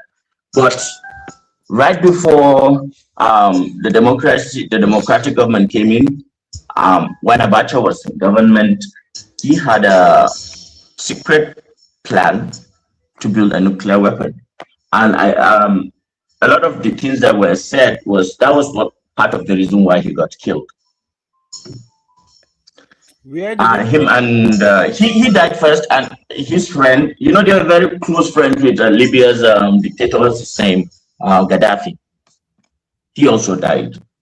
Where did he plan to build a nuclear power plant? They had a plan. There was some Pakistanis involved. There were some Nigerians involved. They were doing something in Zaria, and they were doing something in a village around where do you call this place? Gembu, where highlands of Taraba State. Where is that? In Taraba State. Yeah. So this place where they plant a lot of tea. You wanted to build 2 nuclear power plants at once? No. It's not the power plant itself that is the problem. Like, they are reverse engineering. They had a Gaddafi got a prototype, whether it's from the Russians or whatever, but Abacha got his hand on it, and somehow the information leaked, and the US had to act, and they took him out. Yeah, but there is no way you want to build something like that. The world is not going to be aware now. It's going to be hard. You have to try. I mean, Pakistan did build their own, even though the world didn't want them to. I don't know why people think that we cannot build it. If I show you, that's a defeatist mentality. What Switzerland can do, you'll be shocked what they were able to do within a short period of time. If you mean business and you are capable, you have the vision. You'll be surprised while you are discussing with them, they don't even know some other people. Yeah, but Nigeria, like someone said on here, has the brains, has the manpower. That's not the point. At least that's not my point. So my position, somebody is right here in the comment section. It seems there was something like that too. Yeah. There was. Yeah. There was. Even we have a nuclear research reactor in Zaria. IEA, they came and took it up. Yeah, but that's not my position. Is at this present time, the Zaria was even built in, I think, 2004 with the Chinese. Yeah. Okay. So, but my point is, it is not that we're not capable or we do not have the capability. It is that when we do it, I mean, look at how underdeveloped the country is. And I say that because of the astronomical corruption in the country. See, don't worry about it.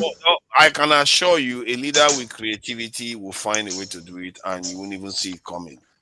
In the world, in that state, yes, we wish it, right? If we wish, yes. But I'm saying, like, I'm not wishing. I'm saying a leader that emerges, that has a mindset to do it, they will be able to figure it out. Sometimes Nigeria, when I go through the history of Nigeria, it's like I'm just saying, if that leader shows up, he's going to do it. You're wishing we had that sort of leader.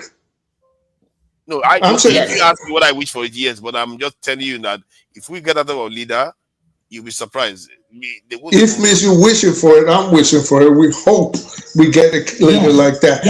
But this kind of leaders right now, evidence in our history to suggest this kind of leaders right now, we can't get it. You're lying to yourself. America will bomb you. No, there is exactly. Let me tell you why I think. Hold on, Hassan. I want to end the live stream. We've been on for way too long.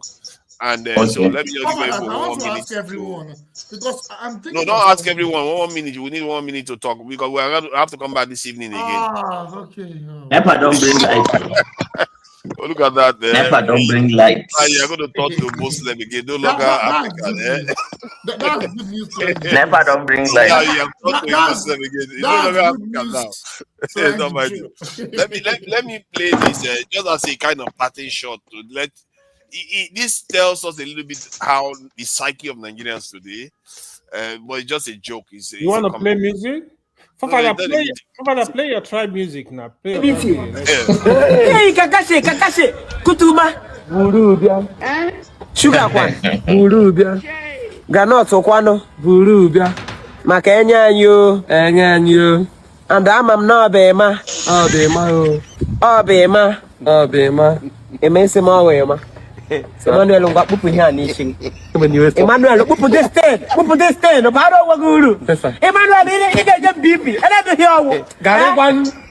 Kawashed. If I said the China hey. So you get the joke now. That he thought he was a bandit. You know, Nigerians are walking around scared of their shadows because of all these things that people are doing in the country. They are terrorizing people. These are terrorizing people. And sometimes this bandit thing is even blown out of proportion. A lot of times. Yeah. Like somebody that would say, when this stuff happens, you are not the one that is getting kidnapped. Now, that's why. I can sympathize with Nigerians. Can you imagine if you're a Christian in the north? You'll be scared. If you are if you're a Christian in the north, you'll be scared because you feel like not in Borno. Borno, I don't know about Borno though. So to be fair, I don't know too much about what's going on. But Borno is a very there was a time that it was very dangerous for them and it was bad. But right now, I like Borno people. You know, I like Borno people to an extent. Like. When I saw when they were dressed, I will be doing the north, so I will get to Borno, and so I will see Borno. They are very, very interesting people. You know, that's Northwest has suppressed them with their power in the Sultanate. So, but the Borno is a very, very interesting. No, Borno is not in Northwest now, for further. Oh my! You see that? You see, I said the Northwest suppressed the power of the Borno. This thing because in Borno they used to be quite prominent in Nigeria at one point. They used to be quite. And I like their traditions. Now you don't see Hassan. Yes, now stubborn people. So, I've been want to ask you one question. You know, me make ask you the question. Hassan, are you Kanuri? Yes, from Kukawa. You know. Nice to meet you. Do you know Kanuri? They were supposed to be the dominant power in the north, just like the way you have the Hausa today. Yeah, they were doing Shakara now. Nigeria happened to us. It's not happened to you. Shakara. That's what cost for you. Don't mind them. Yeah, they didn't want to share their language. They didn't want to share. They want. It's just like the way you have the Jewish religion. Yes. When it came expanded, but there. That's what happened. They were doing the Chinese thing now where they don't care about anything else. Let me speak for myself. We are good. Yeah. We are like good. Then Osumada you came and smash them. Now, if we are looking for a model for Black Africans and religion, I think the Borno model will be good for the Northwest, especially now that we've suffered, from extremism. Yeah. Let me thank the people that donated to us. Sorry. We have to close. There's never going to be any good time to close. There's never going to be any good time to close. Let me thank the people that donated, please. No asking questions. African Frequency. I wanted to ask the question. As Valiant, I really do appreciate you with all some of the support you are supporting this company. This Dr. Damage has Valiant again with his he joined the this in the channel, and Madam Oriaku Tokpe, we have to respect. She donated £20. That's a lot of money. Yes, very good support. I really appreciate that. I don't know what they do, but they're not going to catch you. Thank you for it. Yes, he's very supportive. He's very supportive. I really appreciate that. And it has Valiant again with 2,000 naira, 20,000 naira, 2,000 naira. Yeah, very, very good money. And very, very hard-earned money. 2,000 naira. Another 1,000 naira here from Hasvaliant again. Another one from Hasvaliant, 1,000 again. And Oscar Blackbone with $5. And I really appreciate that for Oscar Blackbone supporting the channel. Very, very good. And another one for Oscar Blackbone again, $5. Yeah. Then African Logic Frequency, 2,000 naira. African Logic Frequency, 2,000 naira. Then another African Logic Frequency, 1,000 naira on that one. And Oscar Blackbone again. Yeah. Man, Oscar Blackbone, we appreciate it. I thank you for that. And African Logic Frequency. Blackbone, we will give you new wife. Yeah. We really need to. African Logic Frequency, another 1,000 naira. So Nigerian people, they try for this channel, though. They are trying now. Nigerian people are donating more. This is scary, actually. The Nigerians are donating more than people overseas. African Logic Frequency again, 1,000 naira. They are shaming the overseas people, Another African Logic Frequency there again. From African Logic again. This guy na traditionalist, na idol worshiper. What is wrong with you, then? 2,000 naira from that one again. Then another 1,000 naira this donation. I really appreciate you all for donating to the channel. Ken Uloka, thank you for joining us. Chris Ken, I see you there. Oh, Chris Ken, you are there. Ken, it's been a while. I've not seen you for a while. My question, just in seconds before we finish. Do you think if it was Buhari that was president, he would behave this way? These guys are people, eh? Yeah. Do you think Buhari would fold like this? What's the matter with you? Okay, Jude Ifeanyi, thank you for joining us. Look at that. You see that? He want to criticize it. Don Anthony, I see you there. Clement Ojo, thank you for joining us. Thank you, and I'm sure I messed the name up a little bit there. JJ Wynn, I see you there too. Thank you for joining us. Golden, Fumi was here today. Adama, Black Conservative, quite a lot of different names today. That I don't even know at all. Chamsky XXX, I see you there. And who else is new that I can see there? I think I said that. Queen TA, I see you there too, Queen TA. And let's see what else is there. Sometimes when you miss people, they'll come and remind you when you're about to close. Yeah. Obino, I see you there. And Oga, I see you there too. Thank you for joining us. Golden Arc Records. Thank you for joining us there too, Golden Arc Records. Appreciate you. Tracy Jacobin is there, always there. I'm telling you, man. She doesn't cease. Relentless. Nwachuku is also there. The handsome man in France. Huh? Yeah, A4 is also there. Thank you. Ray was also in the chat. Ray was also in the chat. Thank you for Tatayo. Is it Tatayo? Yeah, Tata Awo. Thank you for joining us, Tata Awo. And I think I've said just about all of them. I'm sure I missed some of them, the earlier ones that showed up. Man, the chat was busy today. It was really busy today. And it's going to get busier because when Trump keep pounding the country, the talk is going to long go, and then he combine it with election. You think they're gonna bomb it again? Yeah, I think he's going to bomb again. I think he's going to bomb again. If he doesn't bomb again, he just look like he was just bluff. It was just a fake act. So Trump is not going to like to do that. He's going to show again that he can do it. Look at what they are doing to Venezuela and messing about all over the place. But I don't think he's going to drag himself in. That's what that document said. He's not going to let it get caught in. He knows. He's not stupid. If he gets caught in, China will escape. wants us to be riled When up. has America ever cared about getting caught in a quagmire? Trump cares because this is a precarious time for them. They need their flexibility to be free to do other bigger things. Getting caught in Africa with the only problem is that Trump is not everywhere. What is the gain? What is the gain of getting caught in black dead bodies? America's foreign policy is dictated by the Israelis. And No, you hold on. You keep interrupting me. See, the point is that Trump would not want to get caught up in Africa. One, the people he's fighting, they don't have money. They have nothing to offer. And then the PR is going to be very bad too. Black dead bodies, people fighting him every time. They don't care. When has America ever cared about PR? See, you might not know it. There is the soft power that is associated with the black image, and the last thing Trump needs on his plate is being caught up in some crazy black backlash this is in Africa and America too. So I don't think he's going to get caught, but he's going to bomb again. I think he's going to bomb again.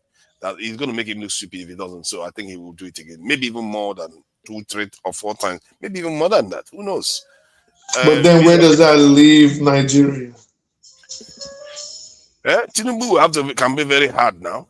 He will have to recruit very hard. And Nigeria's propaganda machine has to start running hard now. Yeah. They really need to start. They need to work. The Ministry of Information, it's over. Nothing the security can do. But the Ministry of Information has its work cut out for it. The Ministry of External Affairs. Is not going to stop running. Security is the only thing that can. If you can go, you march people down there and take over the whole area. Where are they going to be bombing anymore? Because no, what I'm saying is they're not going to put boots on the ground.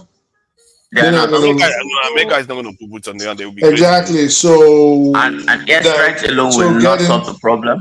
And airstrikes alone will not solve the problem. And if it continues, if there's a sustained campaign, for example, there is a potential for increasing civilian casualties. When if this starts piling up, then the next thing they will have to do, people start seeing videos. America will have to take away the problem from itself. God forbid. We're just saying we looking into the future potential. What America could possibly now look to do is replace the Nigerian government. That's bad, that's bad. If that happens, that's very bad. No. They will never replace the Nigerian government because Tinubu will give them everything they want. What is the use of replacing somebody that will give you everything? Do you know how ISWAP will use that as propaganda? That's what I'm saying. Like they're going to call all of their members from Mali. If civilian casualties start increasing, I'm telling you, Nigeria is the next theater. They're going to be coming from all over the world. Mali, they're coming all the way from Afghanistan. No, I don't think he's going to get to that point. I hope it doesn't. God forbid. I hope it doesn't. So they have to be careful. See, one, I think those Islamic militants that are thinking that are going to be showing up, believe in me, that's not what is going to be happening. Islamic nations? It's black people that are going to be showing up, and they will have a big problem on their hand. If you start seeing Muslims from other countries, militants, you are going to have a I'm not saying the nations. I'm talking about the militants, the shaheeds that want to have fun. They're coming. Yeah, I'm telling you, if they are going to be coming, they are going to be very, very restricted because the flood of the people that are going to be coming are going to be black people. They are going to be showing up. They are not going to be. That's what I'm saying. Like, listen, let's pray it doesn't happen. I'm just looking. Cascading, if there's a cascading effect, what will be the outcome is what we're saying. There's no shortage of them, and that is why we were thinking of building a wall in the first place. There's a big shortage of them. There's a big shortage of them. You see, you always you don't know that. Hold on. I know their population. I know their population, and they are not always very, very young. I can tell you that. Whose population? The Islamic militants. If you know their population. You know the population in Mali, Burkina Faso, Chad, Algeria, Morocco, hold on. So give us an estimate of the people that you think will show up. The Islamic militants that are going to be showing up, they're going to be showing up only from countries that are already at war. That's where they are going to be showing up from. How many of the countries that are at war? You can name Yemen, you can name maybe Lebanon, Afghanistan. You're naive about these things. You're funny. You're so naive. You're very naive, bro. Okay, I'm very People that are just sitting in their house, people that are sitting in their house like this, and they okay, they're killing my Muslim brothers. All right, they won't even tell their family. People left the UK. People left the UK to go join ISIS. What are you talking about? See, you guys are so, I don't know what to call you. You forget you are black, number one. And second, no. Don't switch it. Don't switch it. Who told you that? They will come. Didn't come here to fight. This is what pisses me off sometimes. The way people behave sometimes, you just saw black people getting slaughtered in Sudan, and you're here talking they're going to come and save you. What is that got to do? Hold on, Valhalla. What are you talking about? Forefathers, okay, this is what we. Hold on, Valhalla. Can I please speak so we don't do the whole topic, please? No, forefathers. This is what we shouldn't be doing when we have conversations. Number 1.4. Wait,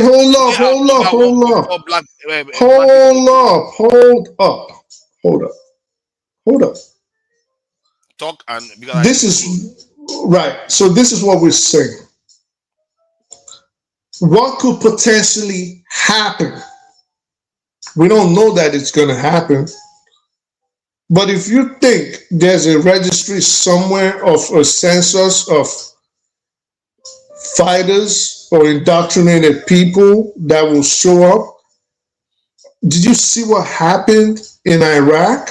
Did you see what happened in Afghanistan?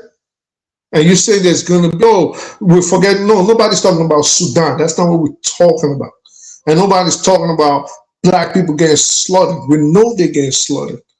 What we're saying is, if God forbid, part of the play that America decides to put on the board today is to knock the pieces over and destabilize Nigeria, this is a potential fallout of what's going to happen within that geographic region. But people get to start thinking when you talk about things like that, you're supporting Islam. No, we're telling you based on what happened in history in Iraq, in Afghanistan, in Libya. Hopefully it doesn't happen in Nigeria. People are going to be falling in from everywhere. We don't want that. So when people like us talk, it's not in support. It is not in support of Islam. I don't understand why you guys always see it like that. We're telling you that we don't enough to overwhelm any number that shows up anyway. So Nigeria what? Nigerians alone are more than enough numbers to make up for whatever other. How many of you Nigerians have gone to fight Boko Haram? If they start fighting, let's say Americans are not on the ground, so they'll be fighting Nigerians. And if that happens, have a big problem on their hands. Whoa. What you're going to get, this is why he said you're naive. What you're going to get is not going to be a Muslim versus Christian war that you're looking at it. It is going to be a conflagration. The Islamists in such a situation will be a small part of the problem that sets Nigeria ablaze at that point. It'll be a small part. So don't think for now like, oh, we're saying that they're going to fight Americans. We're saying if America or America's actions should destabilize Nigeria to the extent where People have to start coming in. It is a fallout you don't want, and I know even the powers that be don't want such a scenario. The warfare is going to be asymmetric, and they are now using FPV drones and things like that. Man, you don't want that. God forbid. God forbid. When black Muslims talk, you are crazy. I'm looking at this black Muslims. Yeah. Forefathers, that's my job. We did a simulation of this more than 15 years ago. I'm looking at Syria now. They talked about 27 to 40,000 during the period of the Syrian war that showed up there. And I know how many? 27 to 31,000. I'm looking at here. And let me see, UN estimate approximately 40,000, and from 111 countries. So, and this number, we are talking about 250 million. If 40,000 people showed up at your doorstep, shooting the most sophisticated in one day.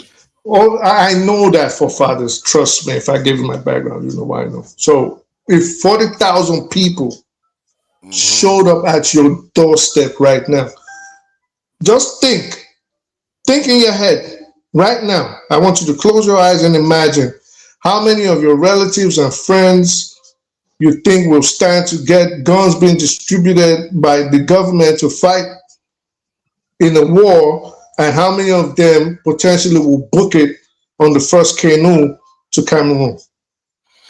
So you're telling me 40,000 Islamists will come to Nigeria and no, I'm telling you that if Nigeria, God forbid the situation. This is the thing. But the problem is when they hear these things. Wait, hold on, Vahala. So the problem is when they hear these things, they don't hear anything else apart from the fact that you're Muslim. Yeah, Muslim. You're saying, yeah. So now you're saying to him, everything he's hearing is. You want to bring in 40,000, 40,000. 40,000. Hold on. Stop. You say 40,000 show up my door. 40,000 can't show up on my door. They are showing up on Nigeria's door. Nigeria is 250 million people. So that is not a small nation you show up at. But that's what I'm saying. Okay, so let me learn. You shut me off. When you say these things, all they hear is a Muslim is supporting Islamists. All the God forbids, and all the we hope it doesn't happen, and this is how it can stop, and we hope it doesn't get to that. So they don't hear it. They just hear you're Muslim. You want to bring in Boko Haram. So when I said 40,000, oh my God, you don't let me talk. When I say let me talk, you don't let me talk. I let you talk because you want to talk for 5 minutes before you stop. That's not, you can't filibuster and stuff. And this is the kind of stuff people do all the time. When you talk, it's like you can't even help yourself. You want to start proselytizing. But you cannot cut someone halfway and think you got the point. I gave you straight to the answer and stopped. There's no need for you to go. No, you cannot. Wait. If, for example, you want to say something and you cut the person halfway, I mean, listening is a skill. I know that's a lot of people lack it, right? And comprehension is another skill that people lack. I'm not making any new point. Patience is another skill. Here we go. Conflagration, and I'm trying to tell you that conflagration. Personally, if I saw it and I saw that I'm seeing Arab Islamists coming to Nigeria to come and cause chaos, I will stop the fighting of Europeans and go after them first. And I asked you that if there was a problem in Nigeria, such as that which black Africans in Sudan. But we're not talking about Sudan. See, you always try to make it a tribal. No, it's a religious thing. It's a religious thing versus people that actually hate us. You have to. They'll claim they are coming here to fight Americans. They'll cause problem inside your own country. We get that. I mean, listen. This is, I think, for me. Then we are on the same page. There's no point. Then we are on the same page. Technically, we're not. We're not. We're not. Insist we are the same. Forefathers, you dream to be a leader. You dream to be a leader. Yes, I think it's a great leader. You don't have the temperament. He doesn't have the time and comprehension. I think forefathers does have a comprehension issue. What do you mean? He does that. If he does become a leader, he's gonna lead his people astray. That's for sure. I don't insult you when I say, but you do. at least I will lead my people astray, but you already lost. There's no way to lead people astray. So I'm not insulting you, but you do have you are insulting me. I think no, I don't. I'm not. If you it's like when this guy was telling me that we are privileged to insult. You are using power statements against other people. You pretend as if you're not doing it. Yes, you are. Don't try to patronize people. And this is one of the things I don't really like about the way some of you Muslims talk. But see, how did no, hold on. You claim you're people of faith, but you come and start using double speak at people. You tell people that they are using privilege statements, and when they challenge you on it, you say, "Oh no, you just mean that it represents something else." But forefathers, how did we? No, but how did we get to? See, this is what I'm saying. No, I don't like it. As adults, it's together with all of you. It's not right. All right, but let the other person respond. It's fair. It's fair. So as adults, I don't have to always give caveats and beg the other person and seek apologies or offer apologies before I make my statement. And people keep dragging me back. And offer apologies before making a statement, right? But I find that I have to do that, especially with you. Why? Because comparatively to everybody else, and again, I'm telling you, it's because you do have a comprehension issue. And I think you have to work on it. Yes, because listen, if you hear out of your mouth, that's the problem. Right, but because if you listen to what we were saying, there was no reason for you to now turn it into you got riled up, started attacking Muslims and saying it's you guys. This is what you guys. You know what I said. You would rather I listen to you tell me 40,000 Muslims are going to show up at our doors. I said if you see that you won't let me finish now. But I said if. And again, just like you didn't let me finish before, than for me to tell you that 500,000 black people are going to show up the other way around. You would rather tell me that small number of Muslims will show up than hear that 500,000 black people will show up. But you see your attitude. You see your attitude. No. But first, calm down. If someone was to listen to you, because if someone was to listen, you are in denial. Hold up. But you know, forefathers. Wait, Valhalla, let me just end this with this. If someone was to listen, Valhalla, can I please land? You've not seen anything like that before in your life. You just watch movies and Valhalla, please let me land. Forefather, if someone was to listen to you, telling me wait. At our door. Okay, if someone was to listen to you, this is why I said the comprehension issue comes in. And please give me 1 minute. If someone was to listen to you, they would think that I just started saying 40,000 people are going to show up on your door and slaughter you. That wasn't what it was. We were talking about scenarios. Possible outbreak. Wait. And then I said, hold on, sir. What do you want me to do? Sir. And then I said, what if 40,000 people were to show up? How many would fight back? But now you've taken it because of the comprehension to mean you just say 40,000 Muslims are going to show up and come and slaughter me and my family. That wasn't what we said. No. That's not what I'm saying. I'm saying you would rather make me listen to that one because my original point was that when you mentioned that, I said, but you are actually going to get more black people show up to fight the Americans than the Muslim will show up. But you insisted that I need to listen to the Muslim part. No, we're saying that was not what happened. No. God. Are you serious? And what have we been talking about all this while? If it's not about the Muslim part. Forefather, you do have a comprehension issue, serious I do have a comprehension issue, but what have we to be talking about? We're talking about potential outcomes if America continues a sustained bombing campaign on Nigeria. Like it's death. I know that. You have a comprehension issue, bro. I know. Serious one. Okay, I'm glad you know that. I know what you were saying before. It's not even rocket science. You said you are playing out scenarios. How is that confusing to anybody? It's not. I think what you how all of a sudden did you now turn it into? How all of a sudden did you now start talking about Sudan. And then you started talking about what do you mean 40,000 ministers? You Muslims. The problem. See, when you are doing your supremacist thing, you don't hear yourself. It's natural. It comes like water flows through your mouth now. When you are doing your supremacist thing, you don't hear yourself. I literally only wanted to say more black people will show up, but it turns into a complete crazy show where you have to insist, let us know. You see that he's still doing it, even till now. He's still doing it because you would rather hear Muslims show up here than black people show up here. And you say you're a black man. If the black people show up, let me tell you why your bigotry is shown. If the black people showed up from Mali, wouldn't they be Muslims? They'll be Muslim, but they're not going to show up. If the black people show up from Sudan that you insist was your position because you're trying to backtrack now, wouldn't they be Muslims? I didn't say they were going to show up from Sudan. Well, I'm just saying black people. Comprehension again. If the black people from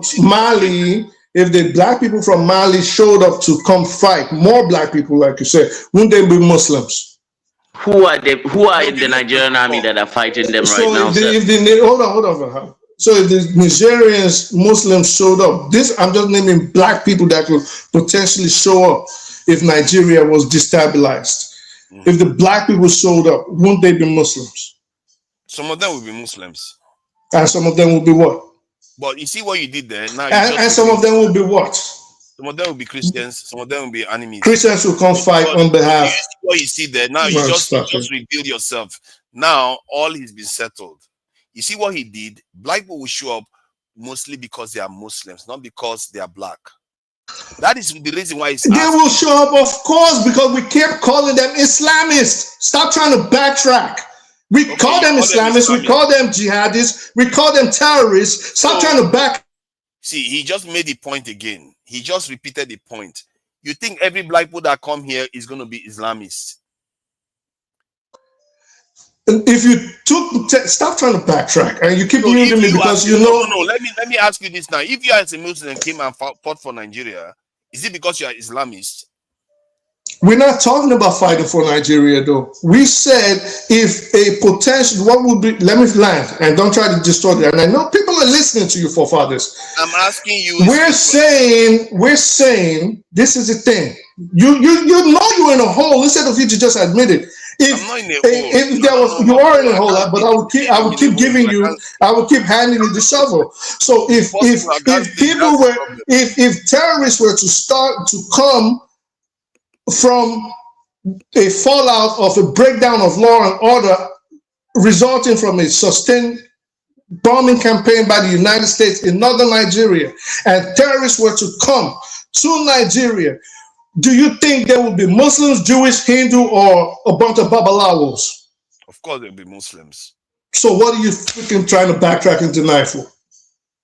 All right, you just drink some water, you expose yourself. You know what? I'm the one having comprehension issue, and you can't even understand what I'm trying to say. The only thing I tried to say was that when that happens, more black people are going to show up. But you would rather hear that more Muslims are going to show up than even bother to hear what black people are going to do. What will the black people be? What religion would they potentially be from Mali that you mentioned? But they are going to be. You can't always win every conversation. When you realize that you were wrong, it's okay to just admit it. Like I wanted to tell Sekou and Valhalla that I wanted to agree with you, but you said we disagree.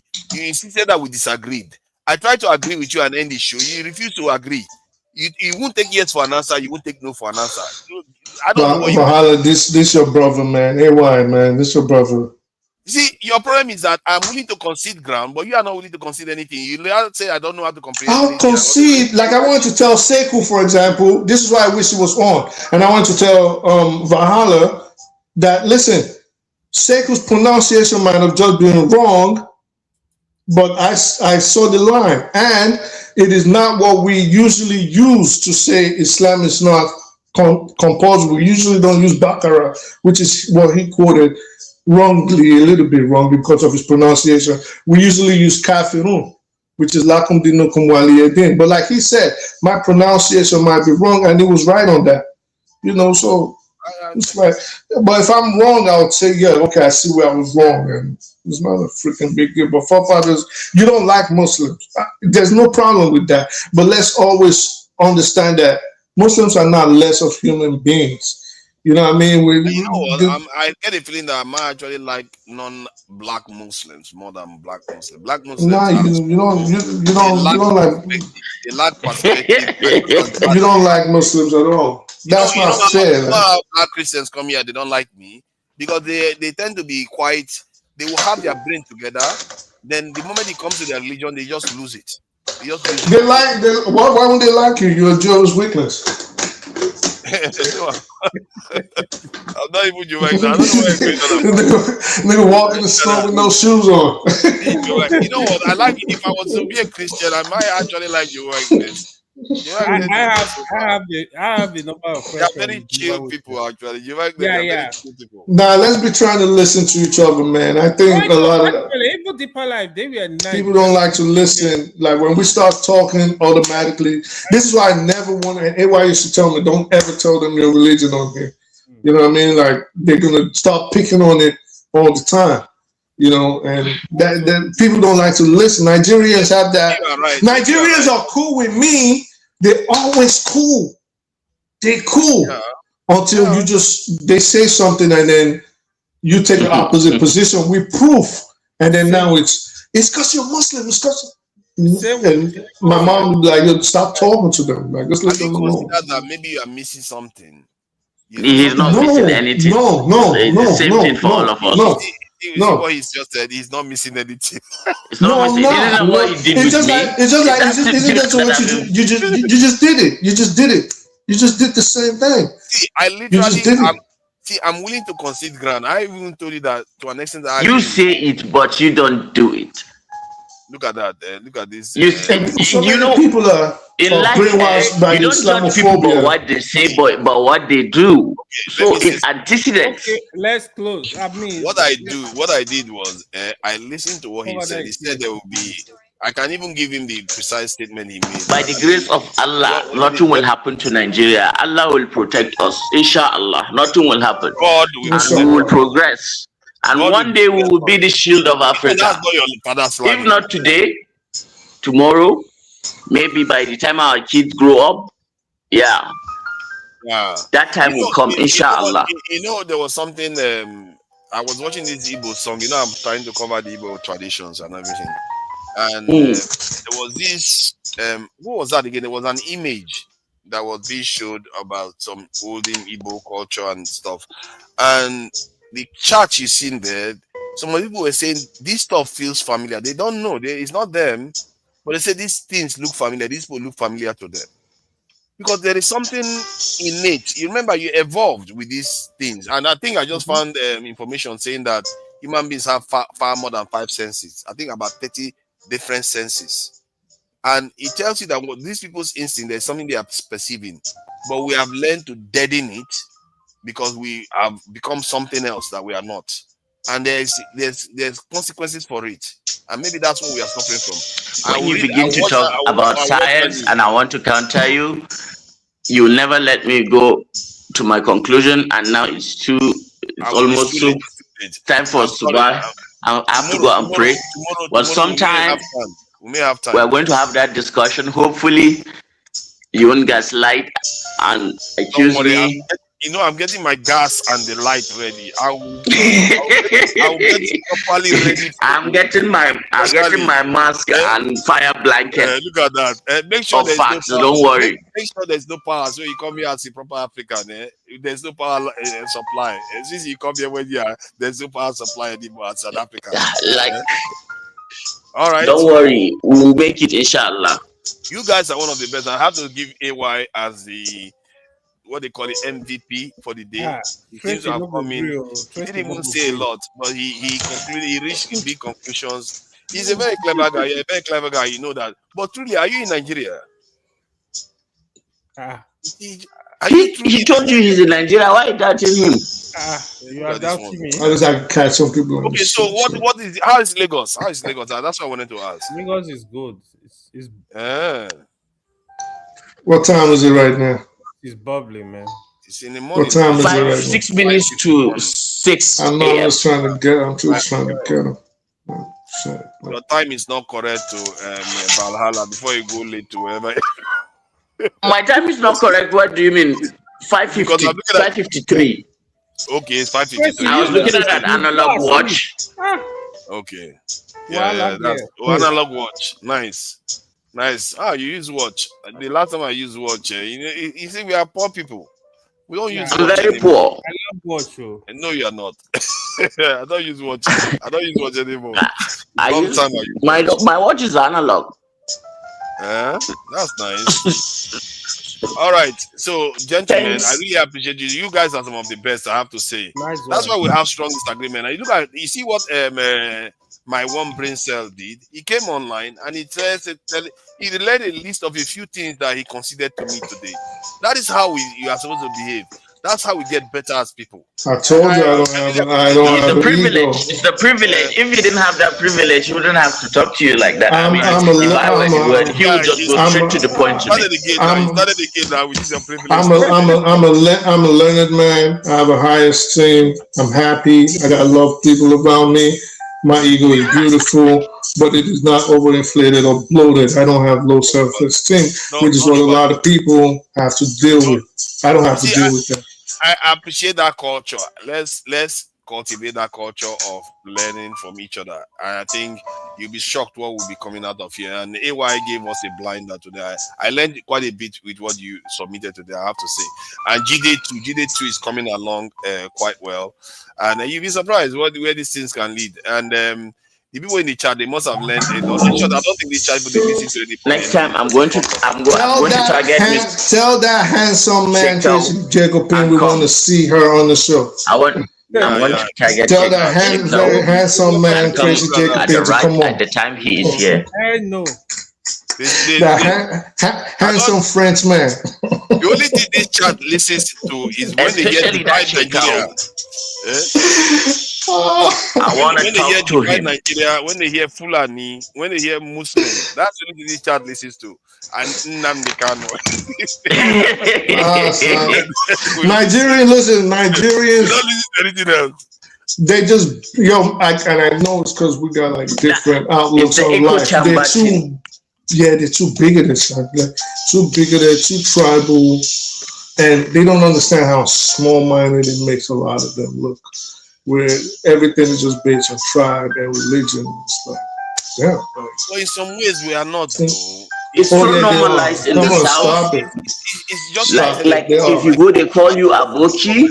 Now, Aboki is supposed to mean a friend, but it's derogatory in the way they use it because it's supposed to be like you're inferior to them or something. We have discussed that before, Hassan. We had that discussion here, and so I now know it's. Now so that they do now. I was explaining sometimes they didn't want to listen to me. You see how this place educate people? They educated me now. I know how to say Abokina if I wanted to say it. No, you can say Abokina. For example, if you tell Mark Abokina, it's not going to pick up. You actually the context matters. Yeah, some people use it, just to insult. Yeah. This is why I said we need to educate Nigerians. Education matters, I'm telling you. Education teaches you tolerance. It gives you a different perspective and outlook on life and how to interact with people. I'm so focused on the next generation. I've given up with the older ones. Oh, you see, I've not come to my conclusion. We should not elect anybody over 60, maybe even over 50 into office anymore. I've always said over 45, 50. Like 50 they are max. incapable of learning. They are incapable of learning. All these people over 50, they are incapable of learning. Cap it at that. No, 6 is too old. 6 is too old. Don't cut it. I'll be off. Tracy will fight you. They are almost as old as Nigeria. What is Tracy looking for? Being a person. He will fight you. Don't cut it. I'll be off. PDOB is gone from the list already. What are you talking about? I think it should be around 65. I don't think we have under 50 in this presidential campaign. I don't think that's the problem. I hope they're going to spring a surprise and the youth will come through. They have money to run the campaign. Yeah, that That's part of the problem. You have to have an elder that decides that I'm not going to run. Yeah, you go I'm and going to represent spend the me. money. Yeah. No, maybe not even. There's enough young people that got money. They got money. It's their organization. If Nigeria believe in you, they can contribute. Yeah, they got money. There's money. It's organization they lack. Now, even if it's not, people contributed for Peter Obi, at least people that believe in it. I'm sorry. I hope that people. Oh, the money was not much though. Peter Obi need money. If he is gonna contest, he needs somebody to sponsor him, right? Yeah. All right, I think we are running out now. You guys must be scared of this one. Anybody talk? Come and see them. Thank you all for joining us. We're going to be joining you tonight. A new show. Tune in, like, share, and subscribe to the channel. And I thank you for all the support, all the donations. Dr. Damages will be grateful for it. And we really appreciate all the work you all have done here today, including the panelists. You know, if there was money to be shared, don't worry, you will get it. When money starts coming, we start sharing it. Yes, because you guys are quality, you know, you are bringing quality, and especially with the culture that is being emerged, you'll be surprised. You guys will be more knowledgeable than all the people that they are paying money to go to anywhere to go and talk. Seriously, you have more fun. Some of the people you see on TV, they don't even know what AY knows. That's for sure. I'm telling you, it's real. On TV, you gotta blow. We're like, what? AY knows a lot, though. He knows a lot. He knows his stuff now. It takes his time. All right, let me enjoy our Igbo music and our man. I'm telling you, man, sometimes when I keep telling people this thing, when you take time to watch Nigerian cultures and the way the richness that is lying in, oh my God. Very rich. You can't beat Nigerian culture. The depth of it is unbelievable. Every part of it. It's unbelievable. That is why Nigeria needs to try to stay together, because the culture, there's so much food in Nigeria that people have not even. Like, I've met people from certain parts of Nigeria and they give you food. You're like, what? You know what I mean? Yeah, you're like, so much food alone in Nigeria. Like, they can't say AY no Islamic education. That's all the want to do. Son. All right, let me play our people out, Jerry.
Make I shoot you bazooka, make you for Yakata.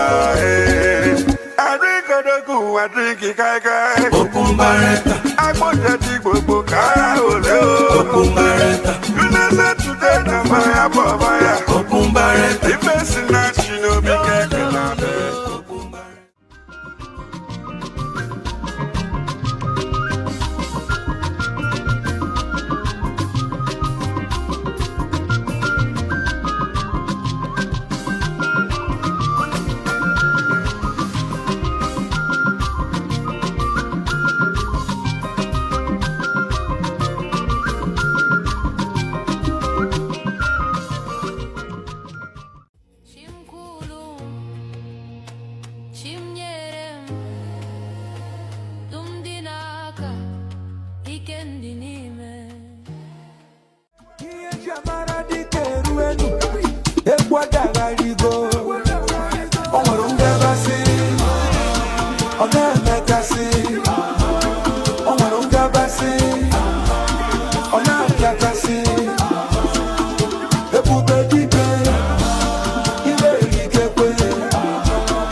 Yegwa keliza kwa bati bobo doyi